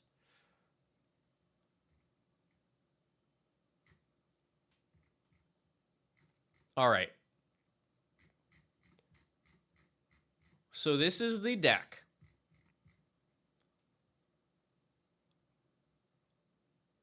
Let's start off with the demon-y theme. I love it, and I think we can lean in more. I'll start off with that card that I was saying, the tutor that I think you would like. But maybe even this is too much, but I don't know. I just, like, when do you ever get to play this card? This is Blood Speaker. At the beginning of your upkeep, you may sacrifice Blood Speaker. If you do, search for a demon and put it in your hand. And then when a demon enters, you can return this from your graveyard to your hand. So this is a 4-mana demon-only tutor, but is repeatable. I think this card is awesome. So if you're willing to make an exception for tutors, I would do it for this. Oh. Yeah. Move to sideboard. There we go. I think that card is cool as hell.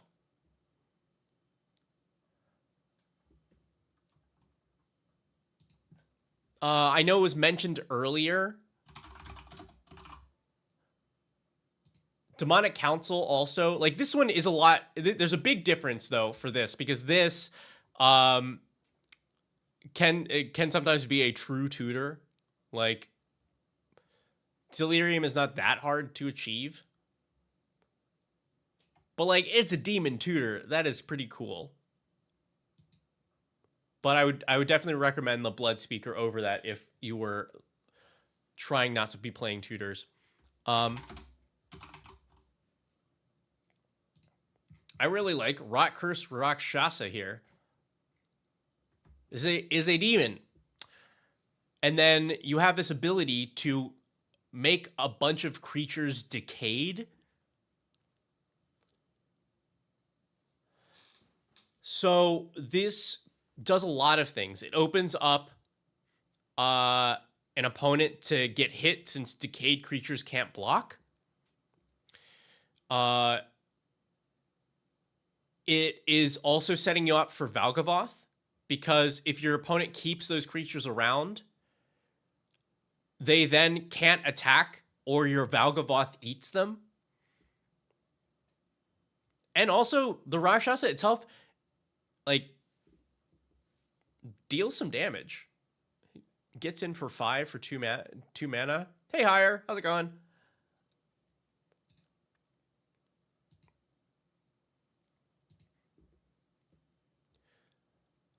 And then if you are, yeah, it's a good cheap demon. If you up your demon count a little bit, because I went through and I did a count, and I don't think you quite have enough for this, but if you swap in a couple more,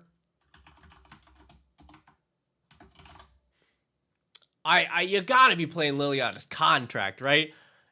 If you're doing the demon theme, if we're demon theming,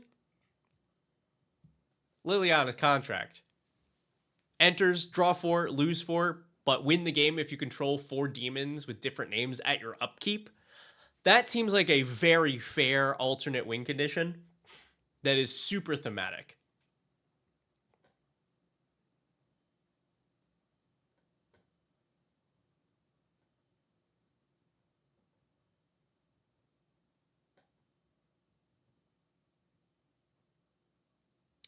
Rob the Princess. Normally leave the edited decks of these unlisted. Yes. Can you put them in a different folder so they don't get in the way of the other decks but are still accessible? I probably could do that. I will look into that.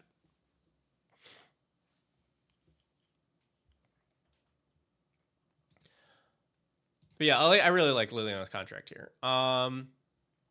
Varagoth. Varagoth is a demon with a repeatable fair tutor. I think that's tough because any repeatable tutor is like, you don't like alt win cons. Understandable. Varagoth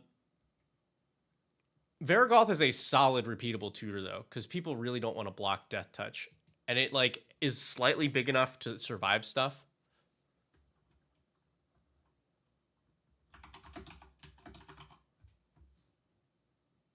I'm gonna bring back this card for you though. Mark of the Oni. For 3 mana, which is a better rate than most anything that does this, you control enchanted creature. And the downside is, if you don't control any demons, you have to sacrifice it at end of turn.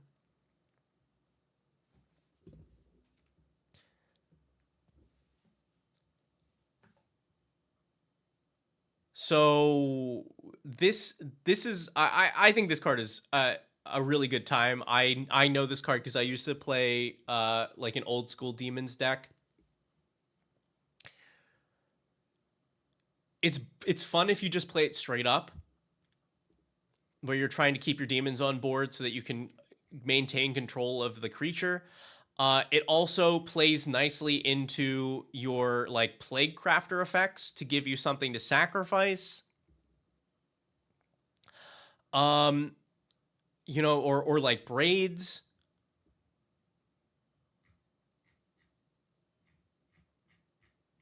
But like there's super thematic card. For those of you who are building non-demon decks, this is also great. Like 3 mana to steal a thing in mono black.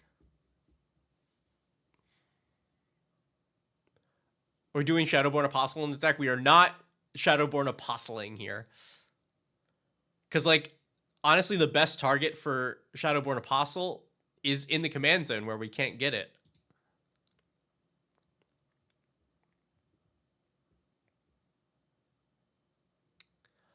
I'm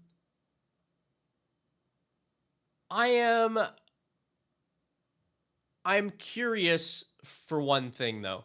So we have a lot of removal. We are putting a lot of our opponent's creatures into the graveyard, and a good portion of that is going to happen before Valgavoth is out, right? We're going to have to wipe the board. We're going to use our targeted removal to buy us time until we play Valgavoth. I would love to see some more stuff like Reanimate that allows us to pull things out of our opponent's graveyards. That seems pretty free here.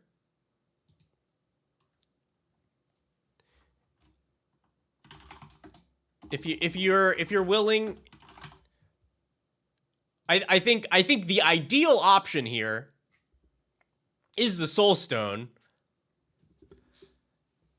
It is ramp that we desperately need, and the you know, we can harness it and then start. Oh, this one does not hit other graveyards. The card also, like, all right, fine, here then use this.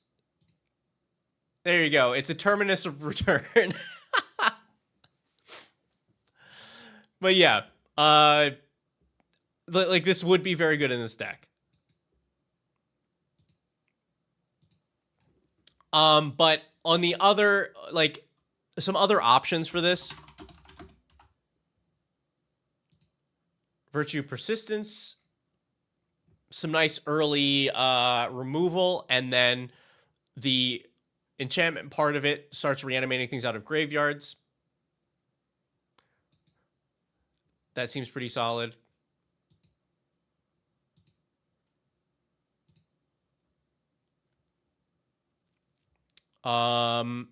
Even just like Animate Dead.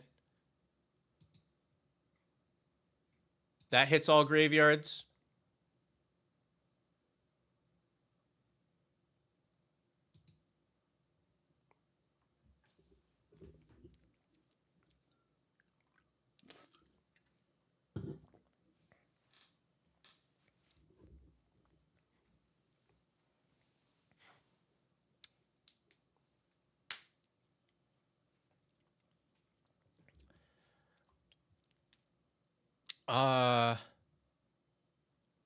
Whip of Erebos replaced this. Yeah. I like that for sure.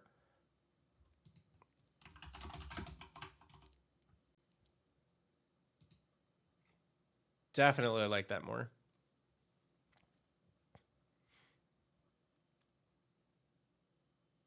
It is a Celsius HD.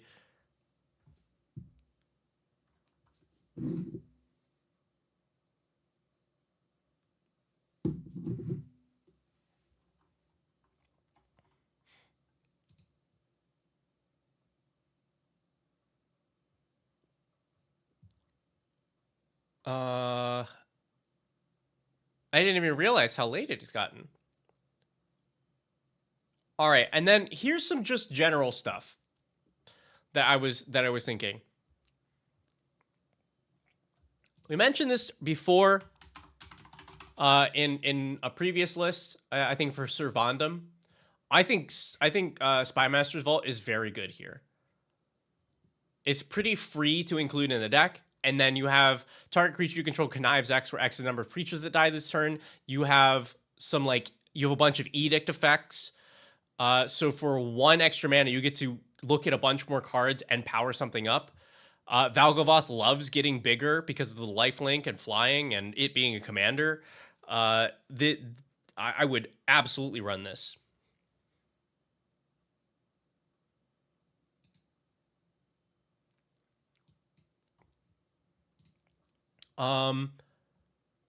Here's a pet card that I genuinely think is good in this.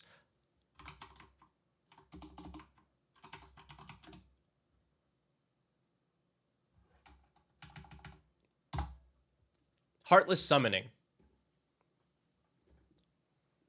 Hi, Warlock. We're doing a deck tech. This is Valgavoth.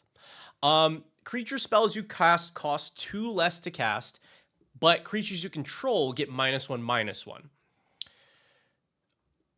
This is a lot of free mana for expensive creatures that we want to play. Valgavoth costing 7 mana and still being an 8/8. Yeah. You know, we have a lot of top end creatures here, and those all getting this reduction is very strong. We're not necessarily playing these creatures for their stats. We're playing them for their abilities. You have to be careful because it does totally hose Nightmare Shepherd. But the number of other things that die to this is like Tiny Bones and Valgavoth's Faithful. That's it. Like a Cursed Marauder, who cares? It will die anyway.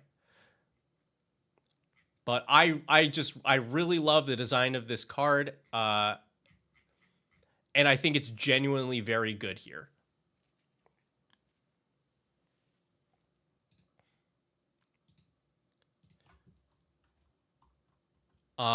Along the same lines of trying to ramp and stuff, I love a good Blood Pet. Blood Pet, just 1 mana, 1/1, sacrifice it, add 1 black. That could just be Valgavoth a turn earlier. It also, like, synergizes with a lot of other things in the deck. That's a card draw off Morbid Opportunist. You know, that's a thing you can sacrifice to, like, your Edict effects. Like, it's just, it's cute, and it's cute. You know, that's a Vein Ripper trigger. Also probably a Patrick Banner deck. I don't think so, because I don't think we have a creature type that is represented enough that we care, and we're not really going wide.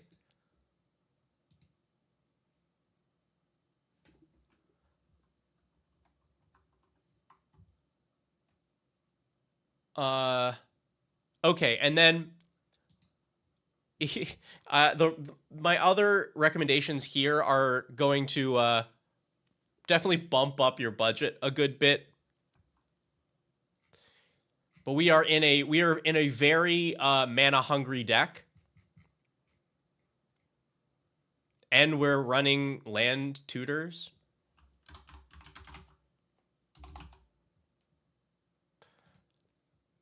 If you got a spare Nykthos, this is very good in this deck.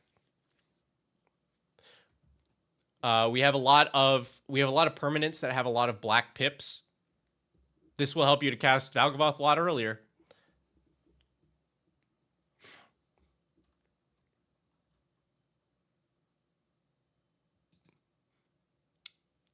But something to keep in mind. This is also, like, if you have a spare Sephiroth, this is a very good Sephiroth deck. You have a lot of Edict effects that would instantly flip Sephiroth. This helps to bolster your life total for when Valgavoth comes down. Like, Sephiroth would be very happy in this deck. Cryptghast is in here, yes.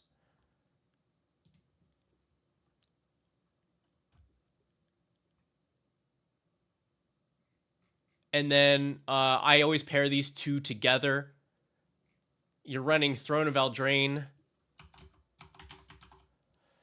Scepter of Eternal Glory. Also a great way to be able to cast your Valgavoth earlier, but does come with a little bit of a price tag.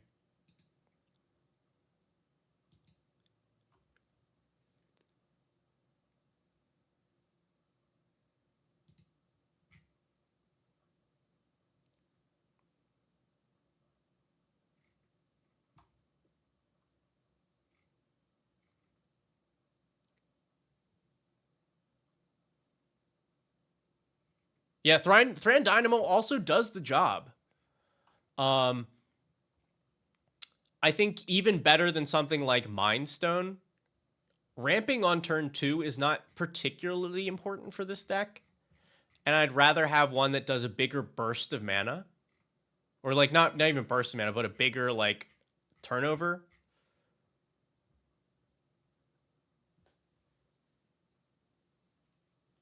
There's not a lot of generic mana. I mean, like, true, but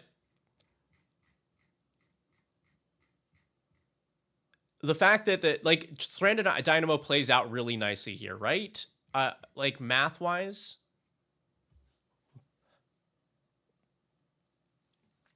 I guess not quite. This was going to say, because you play it on turn 4, on turn 5, you have 8 mana, which is just barely not enough.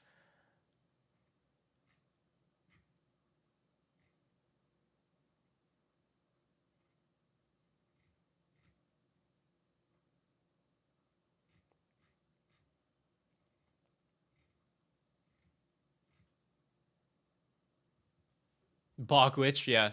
I mean, like even like Gilded Lotus.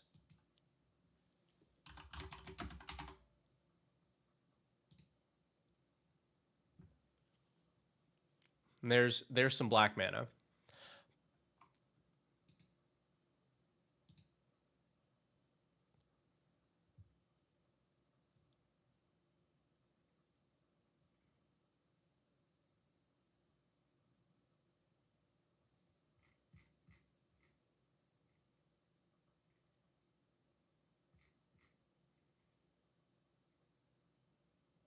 Oh, also run like Feed the Swarm. If you're mono black, you can pretty much default to running Feed the Swarm and Withering Torment, since those are your only ways to deal with enchantments, like reliably. And a lot of enchantments like to turn off Valgavoth.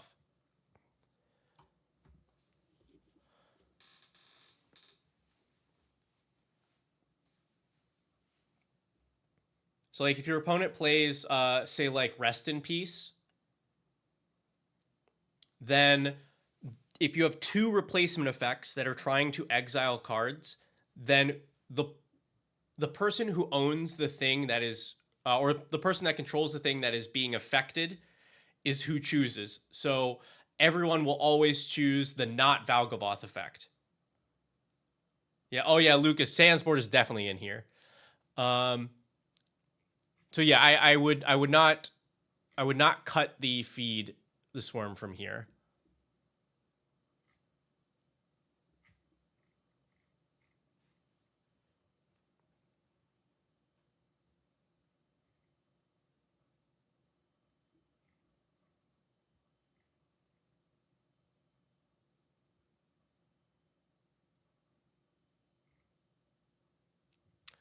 I guess you could also we talked about Reckless Barbarian earlier.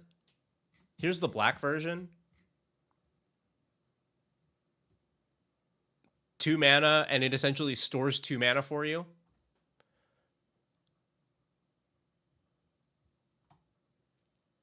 That'll help you to cast your Valgavoth faster.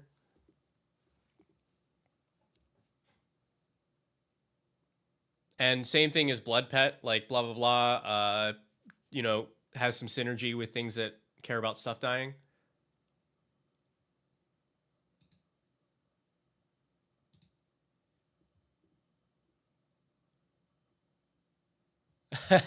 Abby, that's what I'm here for. That's my job. You know how much space is taken up here with random magic cards?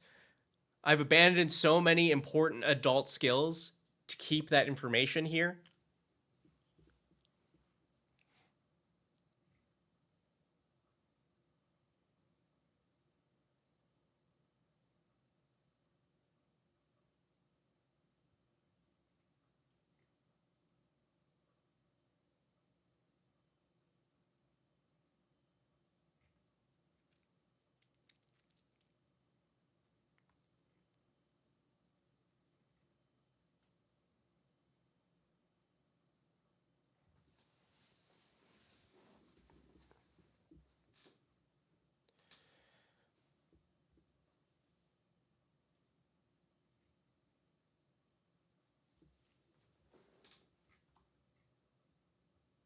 But I mean, like, overall, there's not too much that I can say about this. Like, I think this deck is very solid.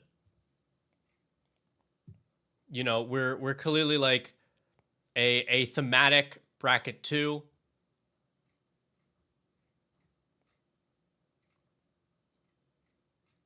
I don't think there's too much here that I would adjust. Aside from like putting like 6 soul stones in it. But yeah, I think to me the font is a cut.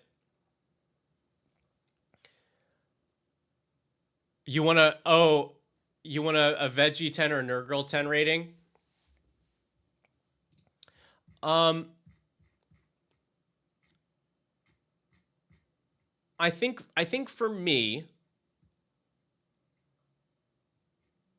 this is like a solid, like, it's like a solid 7 out of 10, which, you know, is the cop out number, right? But I think it's a true 7 because I love a good theme. I love a cool as hell commander, and I love a solidly built bracket 2 deck. I think this hits on all fronts. This has a lot of cards in it that just make me happy. But the thing that I think is missing for me as a deck is this is trying to do what it says on the tin, which is, I think, what you should do with Algavoth, but it's not trying to do anything particularly stupid.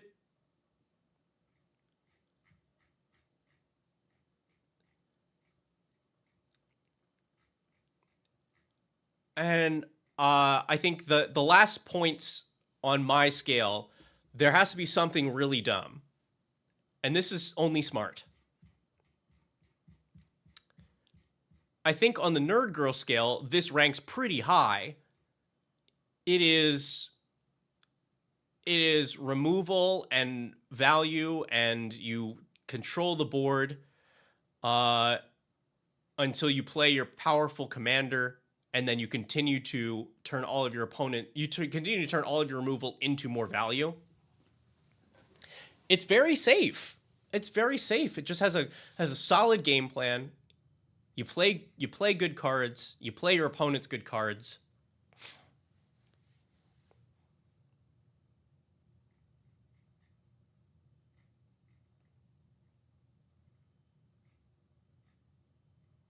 Yeah, I think that she would enjoy this deck very much.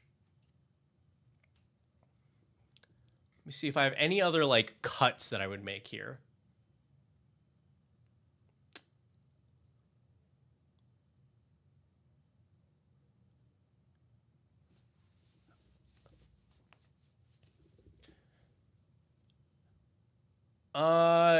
I think this is a case of Greaves can leaves.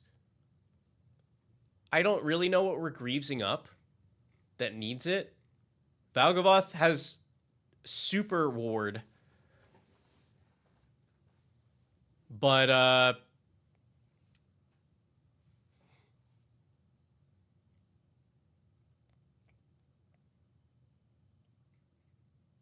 yeah, it has super ward, and you are even running like Not Dead After All, and I thought like maybe one more of these effects.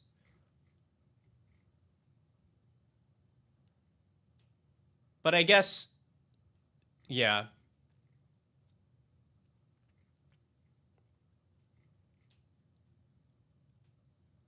But there's also like, for sure, I'm solidly in the camp of put your commander out there with no protection ever. And that is not everybody. I will absolutely tap out to cast my commander and not have anything to back it up. But I don't think that you need this here.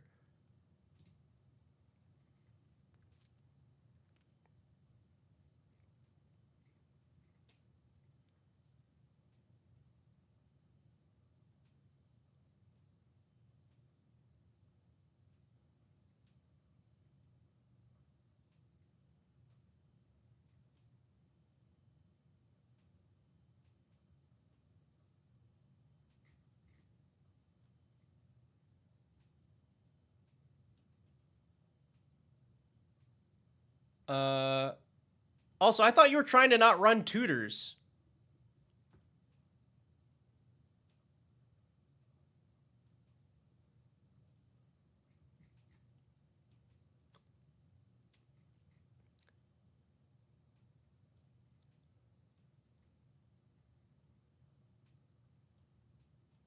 I am not a Vampire Nighthawk fan.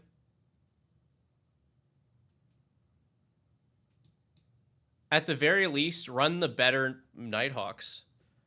There's Nighthawk Scavenger.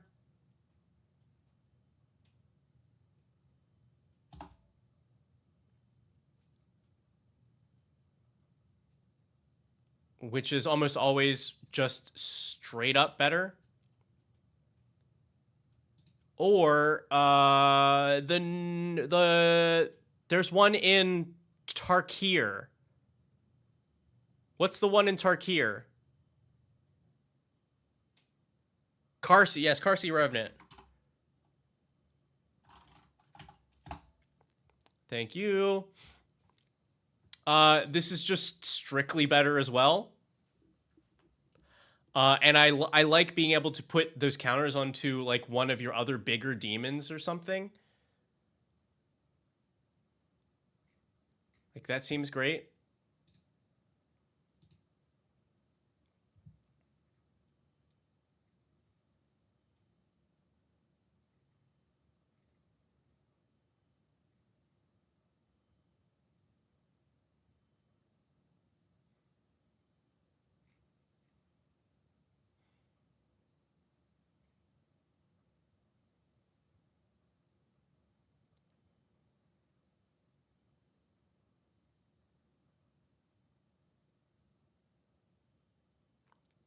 I personally am not the biggest fan of Force of Despair here.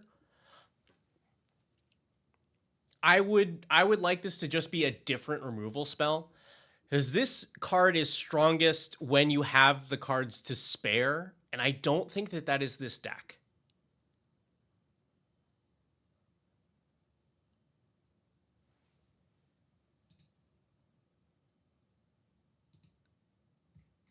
Because otherwise it is much more narrow than your average removal spell.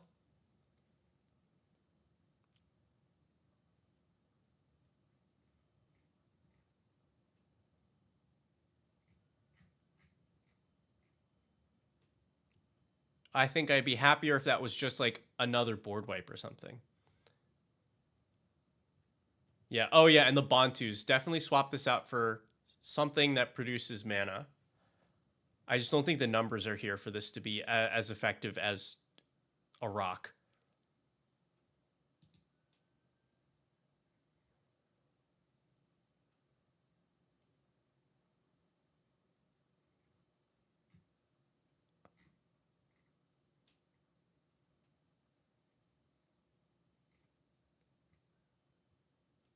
Cool. I think this does the job. I think my last one that I'd be on the fence about is this Phyrexian Arena. I think people are too they hate on this card too much. The people that do hate on it, it's fine. It does the job. But I don't think this is a thing that you need here.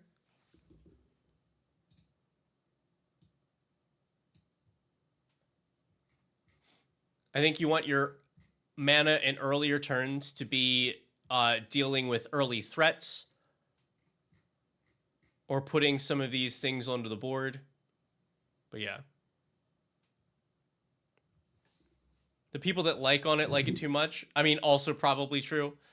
I think the card is okay.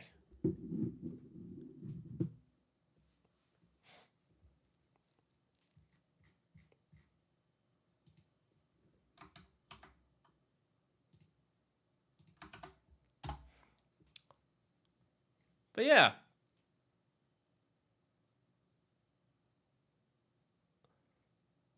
I'll have to play against the updated version.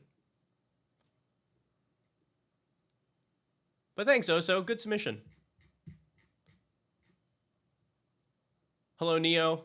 All right, we've got one more deck tech on the list for today. This one was submitted by Red. I can tell that we aren't going to be friends.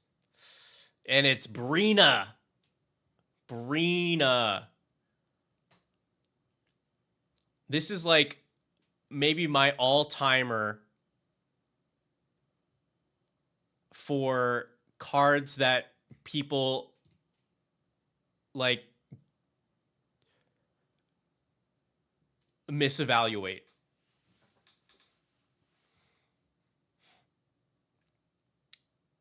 This card,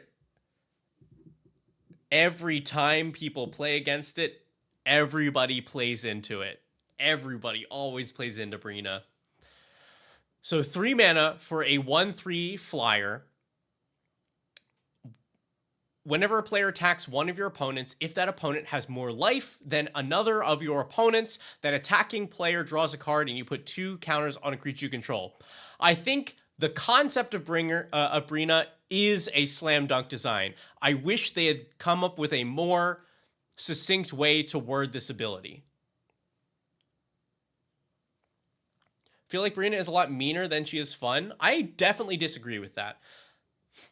I think she's a lot stronger than people expect, but I think the thing that she does is not mean at all, because she helps opponents draw cards.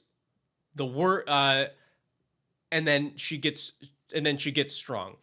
I don't think either of those things is something that people don't find fun. They might find losing unfun, which will happen often, but the effects are inherently not unfun, since they aren't. Yeah, because they don't stop your opponents from doing anything. Yeah. So for those of you who are reasonably having trouble figuring out what this card does, whenever one of your opponents attacks, as long as they attack somebody that isn't the lowest life, then they get to draw a card, but you get to put 2 counters on something.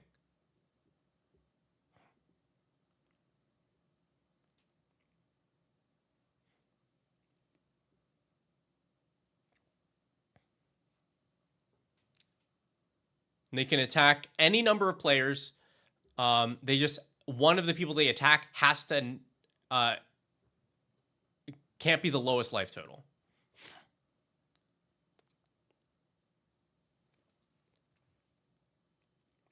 And if they, let's say they attack multiple players, like different players that are not the lowest life total, they get multiple triggers.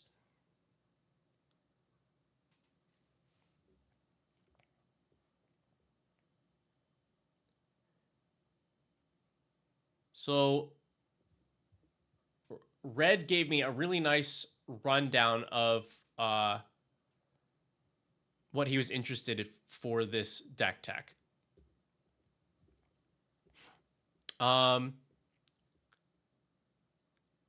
Been brewing this, a couple test games on Mox Field. Probably will not play this deck with newer players, or the group that Mauled refers to as Gen Pop. The plan of this deck is combat damage using Brina's counters to pump up Hate Bears and Hate Birds. Backup plan is kind of weak. You have used Blink Moth Nexus or Ink Moth Nexus to infect kill some people. The hate pieces diminish the effects of Brina give my opponents cards, but we don't want to directly stop drawing, because we want the Brina triggers to happen.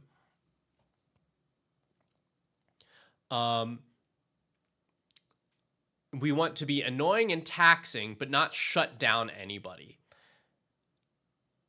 The deck was inspired by a desire to build something to support Jet. New card from Avatar. And this is what it came up with. So when Jet attacks, look at the top 5 cards of your library, put a creature with cost 3 or less onto the battlefield, tapped and attacking. And so that just happens to be a lot of cards that mess with what your opponent's doing. So we're going to be looking at some card selection options similar to Jet, things that can do this kind of thing. We're looking for better hate pieces. We're looking for low-cost creatures that can enable win cons better. We're looking for some game changer options, because we are in bracket 3 and have not met our limit yet. And maybe some super secret spicy veggie tech. So let's take a look at the deck, and then we will do all of those things.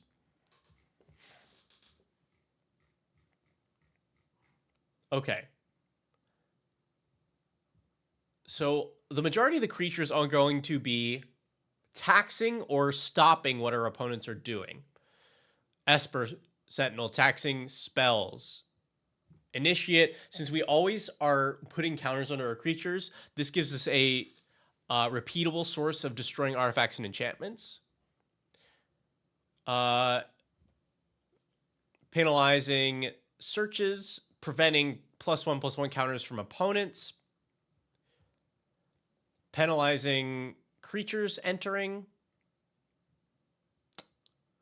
The Nerd Girl Special, Charismatic Conqueror.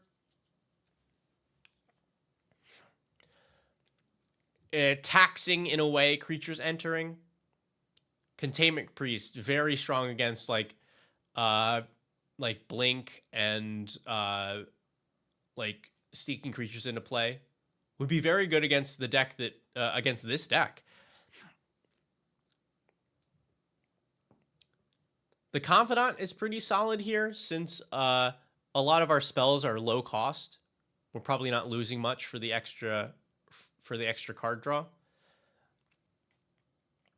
But yeah, hate versus graveyard stuff, hate versus ETBs, hate versus ETBs and death triggers, hate versus artifacts, hate versus life gain, hate versus searches, hate versus non-creature spells, hate versus drawing cards.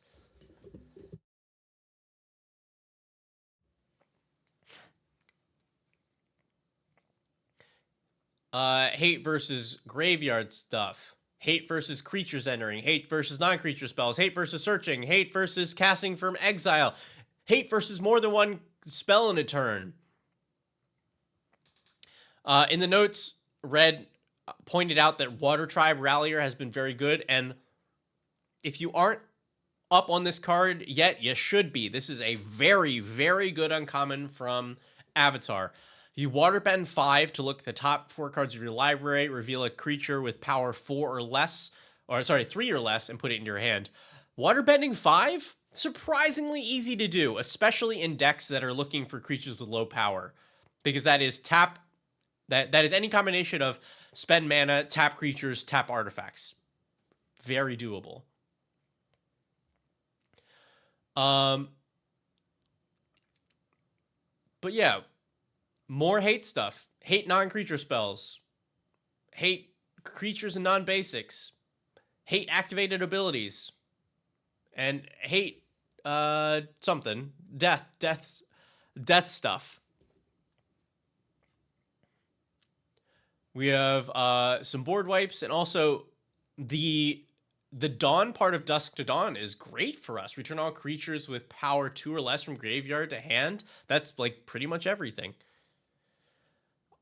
We have some interaction, lots of removal. Galadriel's Dismissal is a banger. If you have one of these, play it all the time, forever. Card's great. Phase 1 creature out, or phase all of a player's creatures out.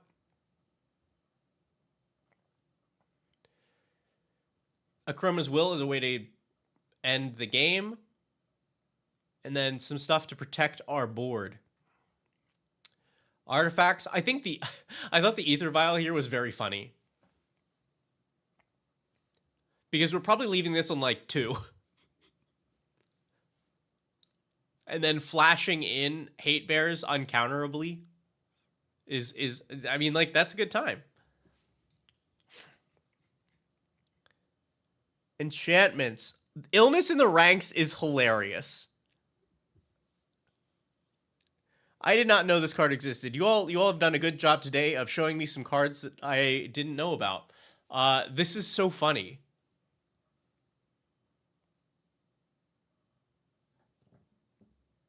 Creature tokens get -1/-1 for 1 black.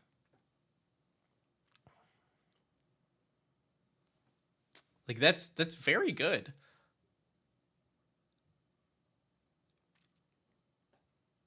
Yeah, like, tokens are so easy to come by in Modern Magic. I support this.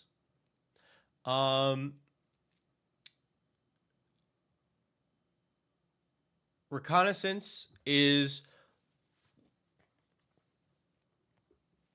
great for protecting our creatures that we want to send into combat, like Jet. Assemble Players looks great here. Some free value, some free cards. More hate, more hate. Duelist Heritage, because why not? And then some lands. We have in the sideboard Draneth, Aethersworn Canonist. So like, I think let's just jump right into this point. Currently, this is a bracket 3 deck. It's just like, this is at its heart a stacks deck, and I think that is a strategy that should generally stay in bracket 3 or above.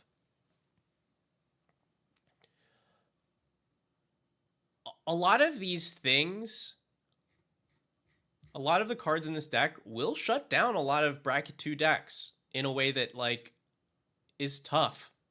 Illness in the Ranks, you can just completely fend off a token deck from turn 1 until they can find a removal for this.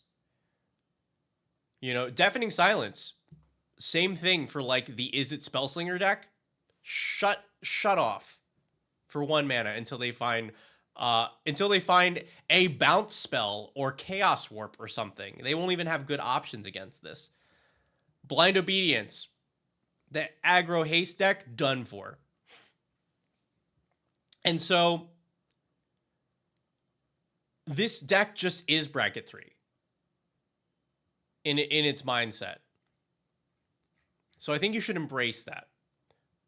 Canonist should go in the deck. Draneth, if you play it, like if you don't want to play it, obviously don't. But this would be the one for this kind of deck. With I think your other options being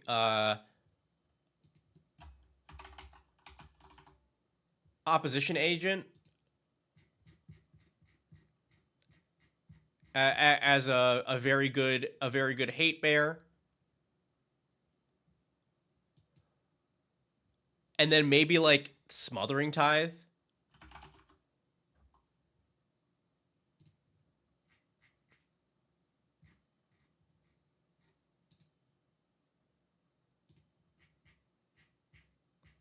But those would be the game changers I would consider here.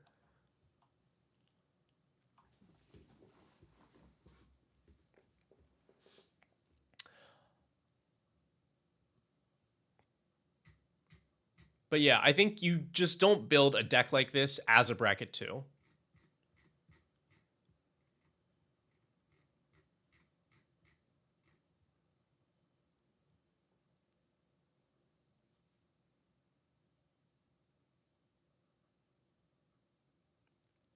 All right, so let's go down Red's list here.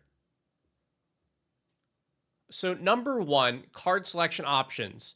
We are looking for stuff similar to Jet and the Water Tribe Rallier that allows us to kind of dig for these other creatures. I went through, and there weren't a ton that I liked.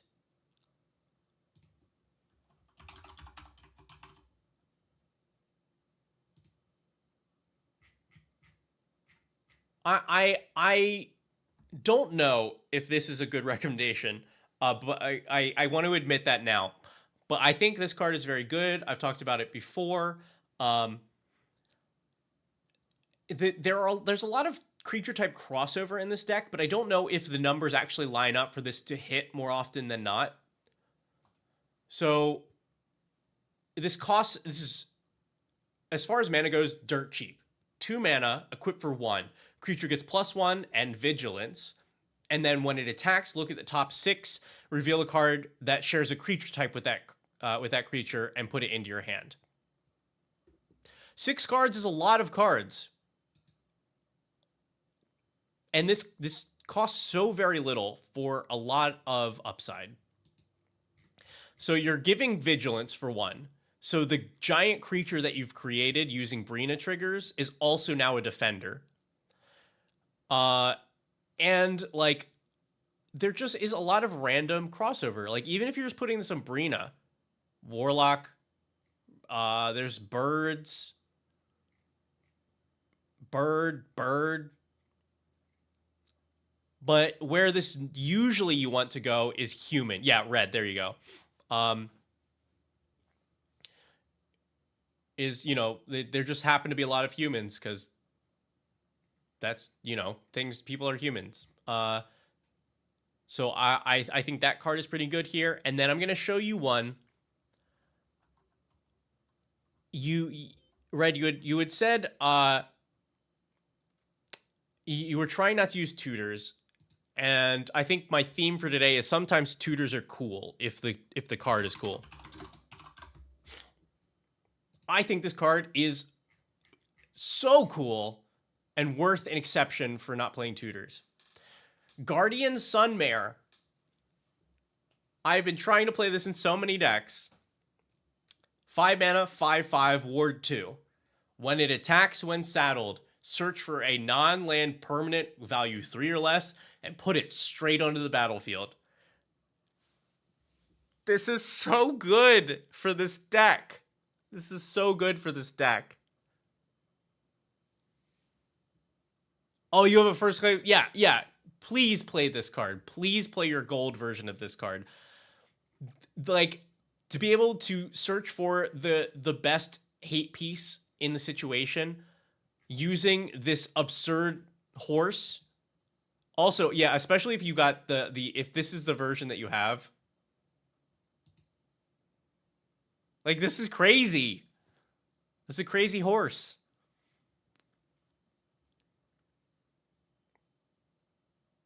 Look at that. Look at that flavor text. It'll satisfy your need for steed. Come on.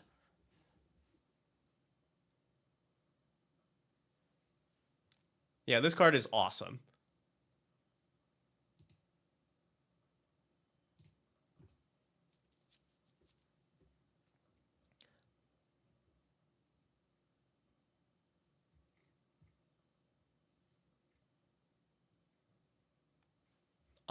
Point two, some better haters.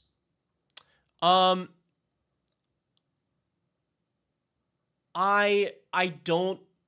don't think there are many. It depends on how much you want to lean into the stacks of it. Like if we want to get real mean with this, there is also like Eidolon of Rhetoric, which is players can cast more than one spell. There's the one, what's the one that stops players from drawing more than once?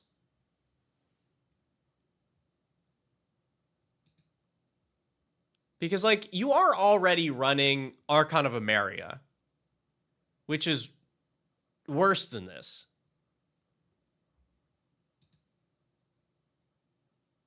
Not Alms Collector.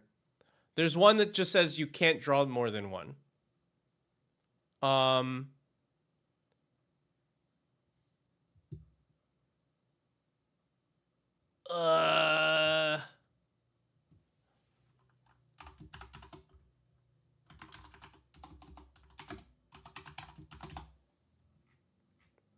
Spirit of the Labyrinth. There we go. Each player can't draw more than one card each turn. Oh, yeah. True, right. This is the no Brina triggers one. We don't want that.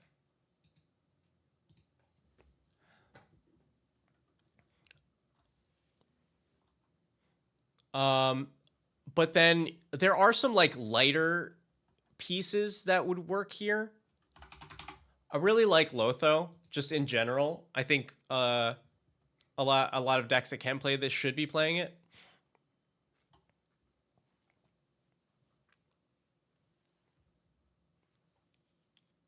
It's not. It's more of like a well, it's not like a tax or something, but it's like, hey, you did something that's going to help me. It does then play against, like, it's in conflict with cards like Archon of Emeria, but Lotho is just a really good card.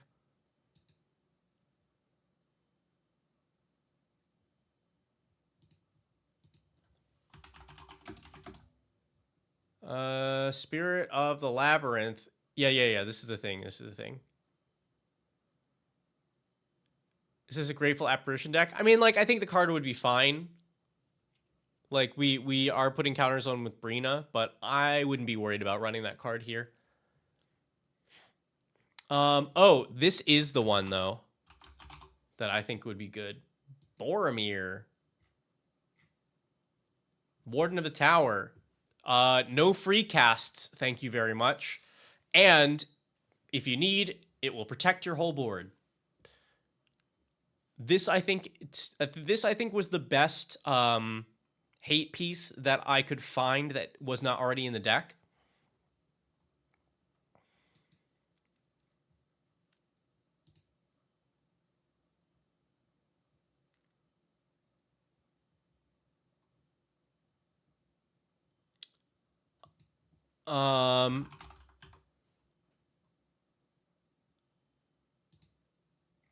For a quick $85, also like Shieldred, but that is not fetchable by Jet or a lot of other things.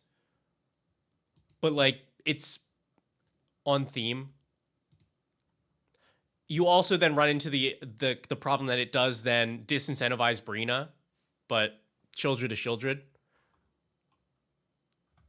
Oh, Aviarn. Yeah, it's already in here. You're thinking Kataki.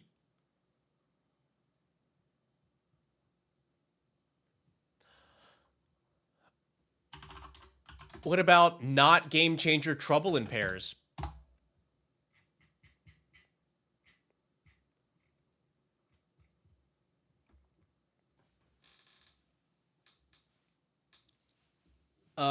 This is like, it's another like Shieldred. The card is very good.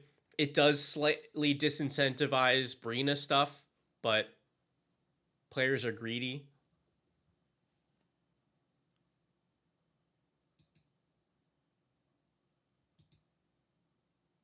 It does hate on extra turns. It does hate on extra turns.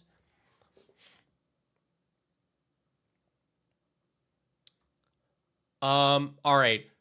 So your third point was low cost creatures that maybe can enable my win cons better.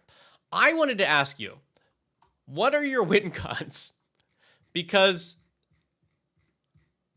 like, is it's really like just the Brina thing, right? So then the creatures that you're looking for are just things that like to have counters that hit hard.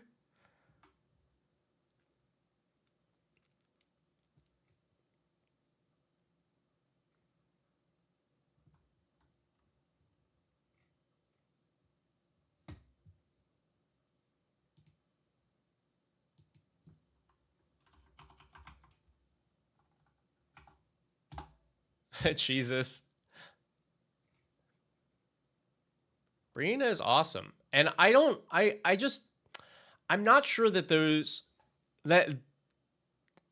I'm not sure that that's what you want to do.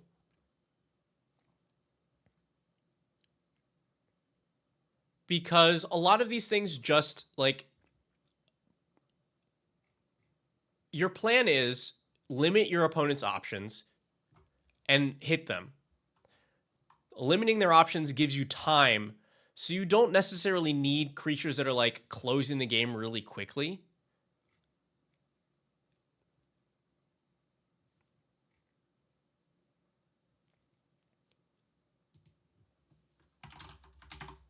You could consider like Windborn Muse here. This is just another layer of, hey, even if you all figure out that you should not lean into the Brina plan, they might not have a choice, and it's a flying creature.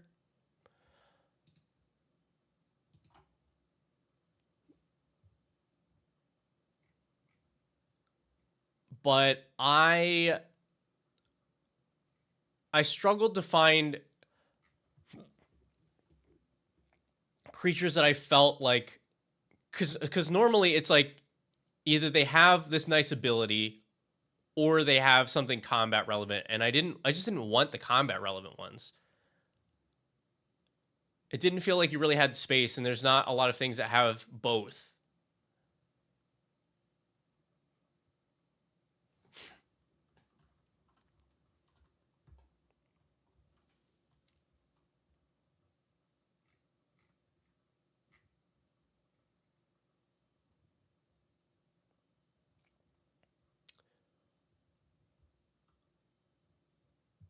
Yeah. One that you might want to consider is Reluctant Role Model, because it turns itself into a flyer. You can start piling up counters onto it with Brina, and then if they kill it, you just move the counter somewhere else.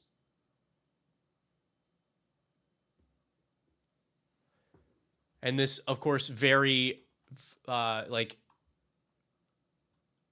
very easy to grab with something like Jet, Water Tribe Rallier. And importantly, it moves all of its counters. So it also turns the thing that it also gives the flying counter, the lifelink counter to other things.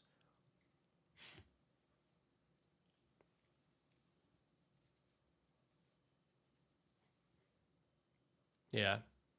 Like Exemplar of Light would be fine. It's a little less searchable.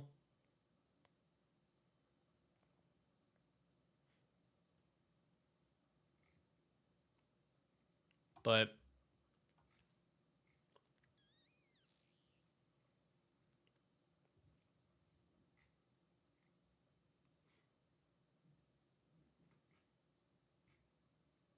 yeah, I think you're good with the base plan here.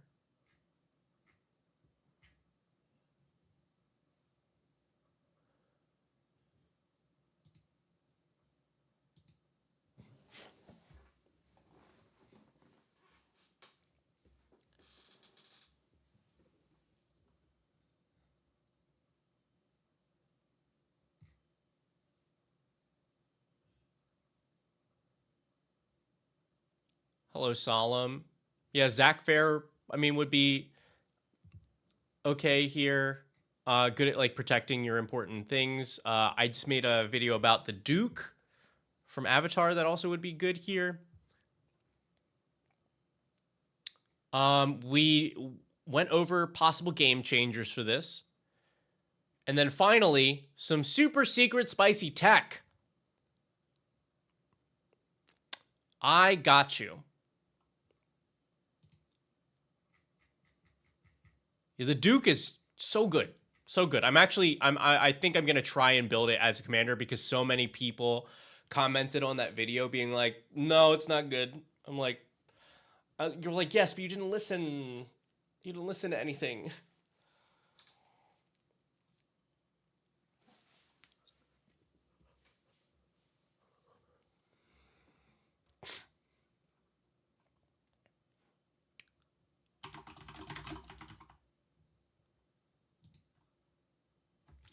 For a crisp $2 bill, you can return every creature in your deck, pretty much, from your graveyard to the battlefield.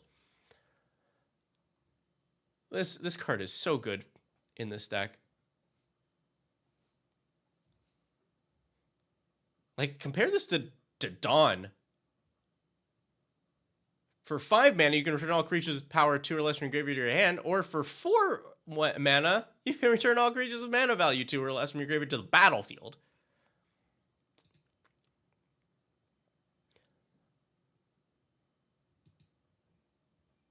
Also, kind of thematic. This says at Strixhaven University, learning about the past means talking to those who were there. And I think Brina was from the Silver Quill, right? Was originally no, yeah. Commander 2021 was Strixhaven.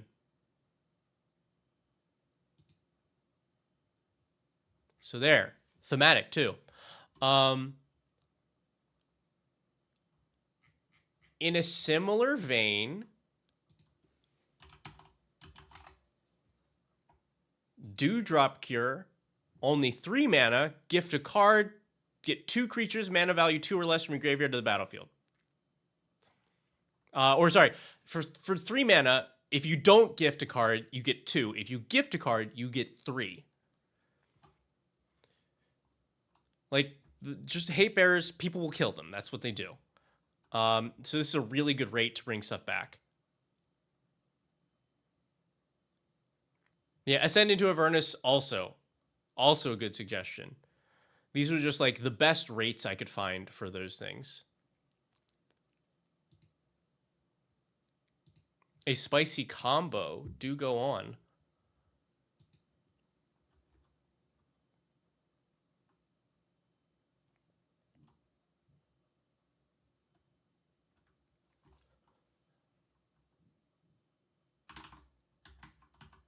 While you type out your combo, Kayla's Reconstruction also seems really nice for this as a like one-time super jet ability. So, you know, X and 3, look at the top 7 and put X artifact or creatures with value 3 or less onto the battlefield. Seems like a really good way to rebuild your board right away.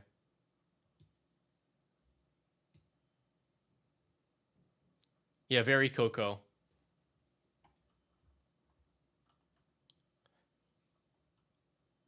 Silver Quill, Lecturer, Charismatic Conqueror, and a Pinger.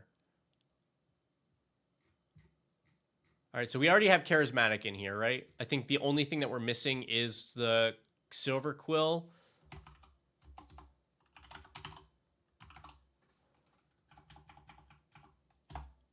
Silver Quill Lecturer.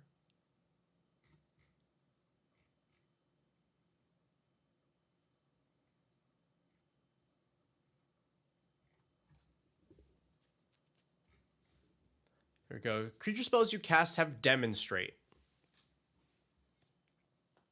Okay, so you are casting a creature, you're demonstrating it.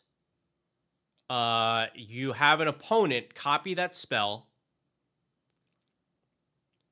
They have it come in. Oh, you demonstrate your Charismatic Conqueror. Right. Because then back and forth you each make 1/1s. Yeah, this is a thing. So Charismatic Conqueror triggers. Your opponent, who also is a Conqueror, chooses to not have their thing come in tapped. So you make a 1/1. That triggers their Charismatic Conqueror, and then you can make as many 1/1s as you want, and you just stop the loop by choosing to have it enter tapped.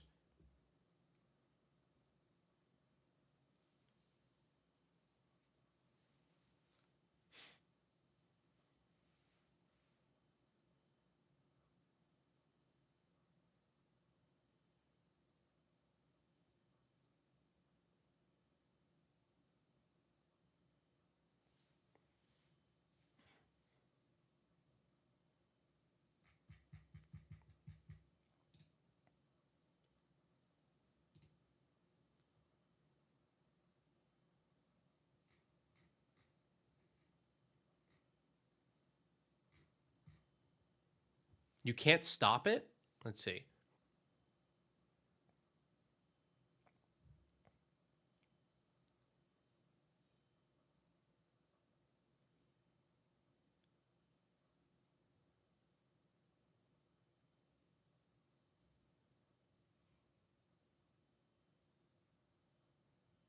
Oh, I see. You're saying I was not making the connection here. If you yourself have 2 Charismatic Conquerors, then they can't stop the loop. But I was like, oh, with 2 Charismatic Conquerors, of course you can. You have 1, your opponent has 1. One of you just chooses. I see what you're saying. Okay.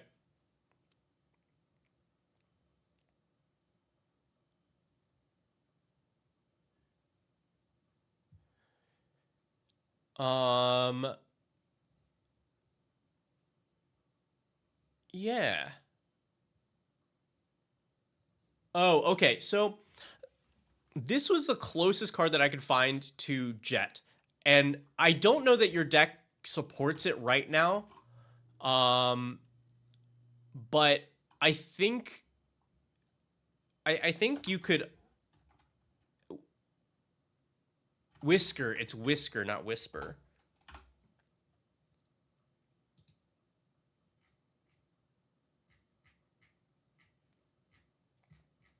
So here's Whisker Veil Forerunner. Whenever it becomes the target of a spell or ability you control for the first time each turn, look at the top 5, take a creature with mana value 3 or less, and put it onto the battlefield if it's your turn. But if it's not your turn, you still get it to hand. I went through to check how many things actually trigger this, and as the deck stands right now, it is probably not worth it. You have three reasonable uses for this. Yeah, Sabrina is one. So like it's probably worth it already there. But the only other two are Reconnaissance, which is only going to work on your turn since you have to target an attacking creature. But like on your turn is the time where you want to target the most.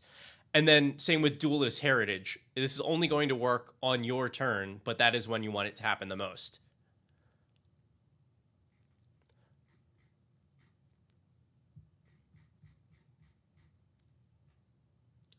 This is another card that I've been trying to work into decks a lot more because I think the upside, like the ceiling for this card is very high.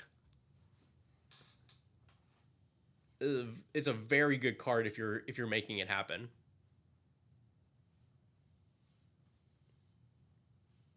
Yeah, Brina and then into Whiskervale Forerunner. So like I would give this a spin. I would give this a spin. If somebody blows it up, important, it is spell or ability you control, so it does not ever trigger off of your opponents. Otherwise, the thing would be super busted.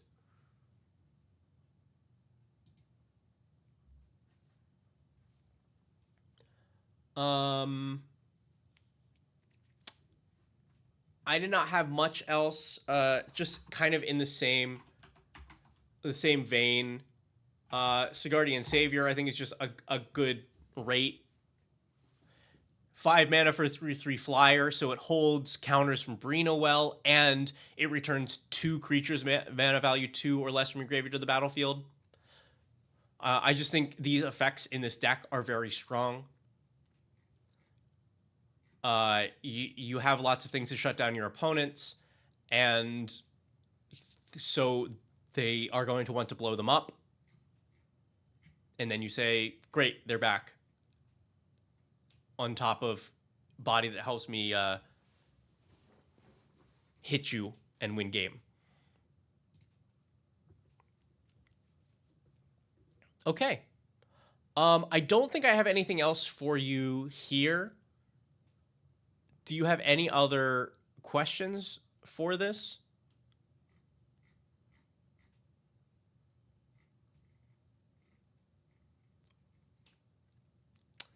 I did want to point out there's an interesting like conflict here in playing rule of law effects like Archon of Emeria, and if you add in the other one that we found, Eidolon of Rhetoric. Because the majority of your deck is really low cost spells. So a lot of the time you will be able to double spell and might have wanted to. So just something to keep in mind while you make your final decisions on how to build this deck and how to play it.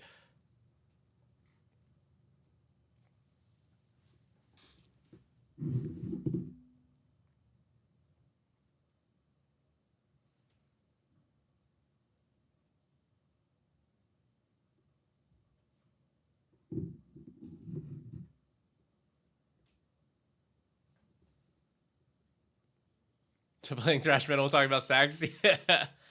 I think this isn't too oppressive for bracket 3 game. No, I don't think that it is.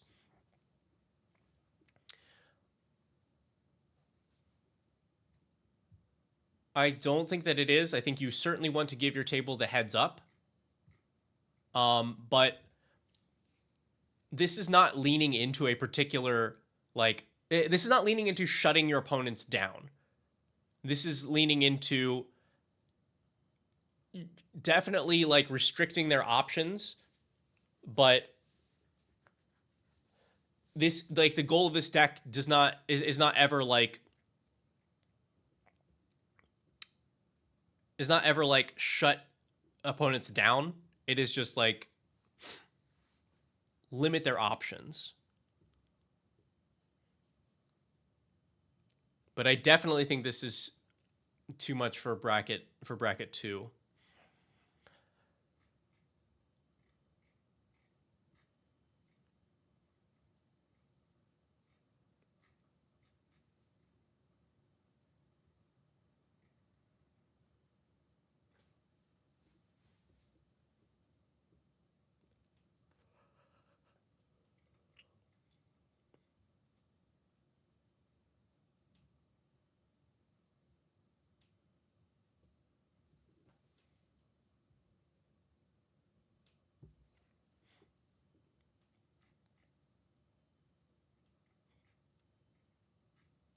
But yeah, I think this is very strong, a good game plan.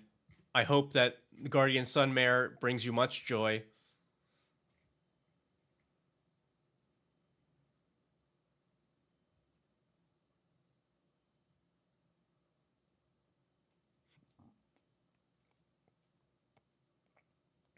Yeah, I definitely. Oh, I wanted to point this out. You had this in your sideboard. I wish this card was better. It needs the numbers are just like tuned slightly wrong for this card to be good.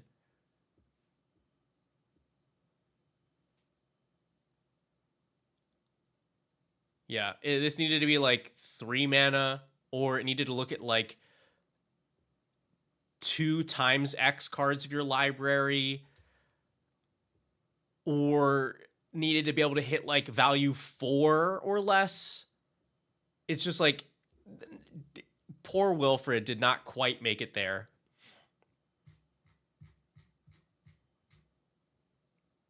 Cool. Well, dang. This has been a whole day. Thanks everybody. This we got so many extra decks and already had a great lineup.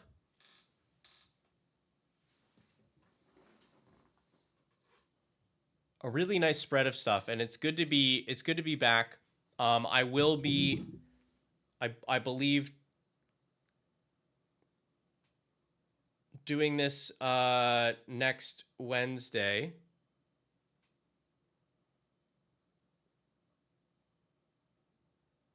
Yeah. Also, I it took until right now. I definitely thought it was Wednesday. This is how scrambled I am. This is how, yeah. I definitely thought today was Thursday. Or today was Wednesday. Wednesday should be, well, okay, here's the problem. Wednesdays are back for like a week. It's not Wednesday, I know.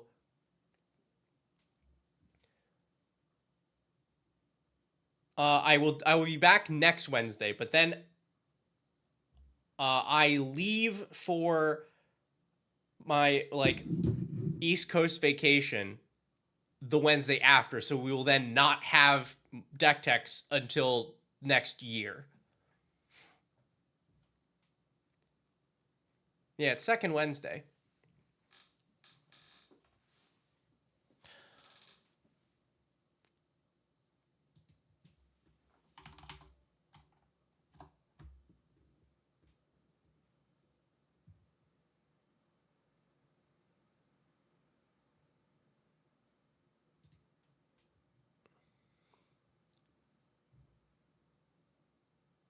Thank you. There's still much work to be done, but we will get there.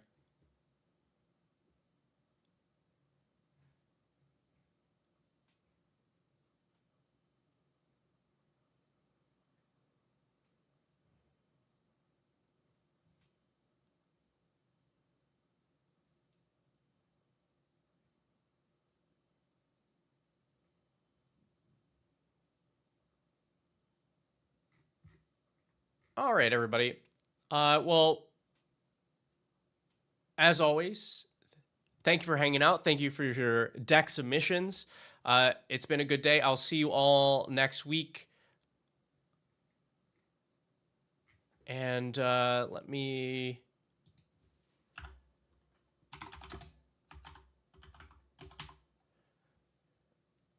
send you over to OG Commander.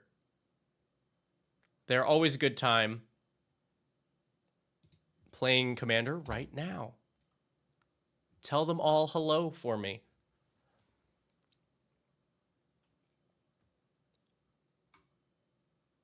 All right. Have a great night, everybody. I'll see you next Wednesday, or probably before that. Bye.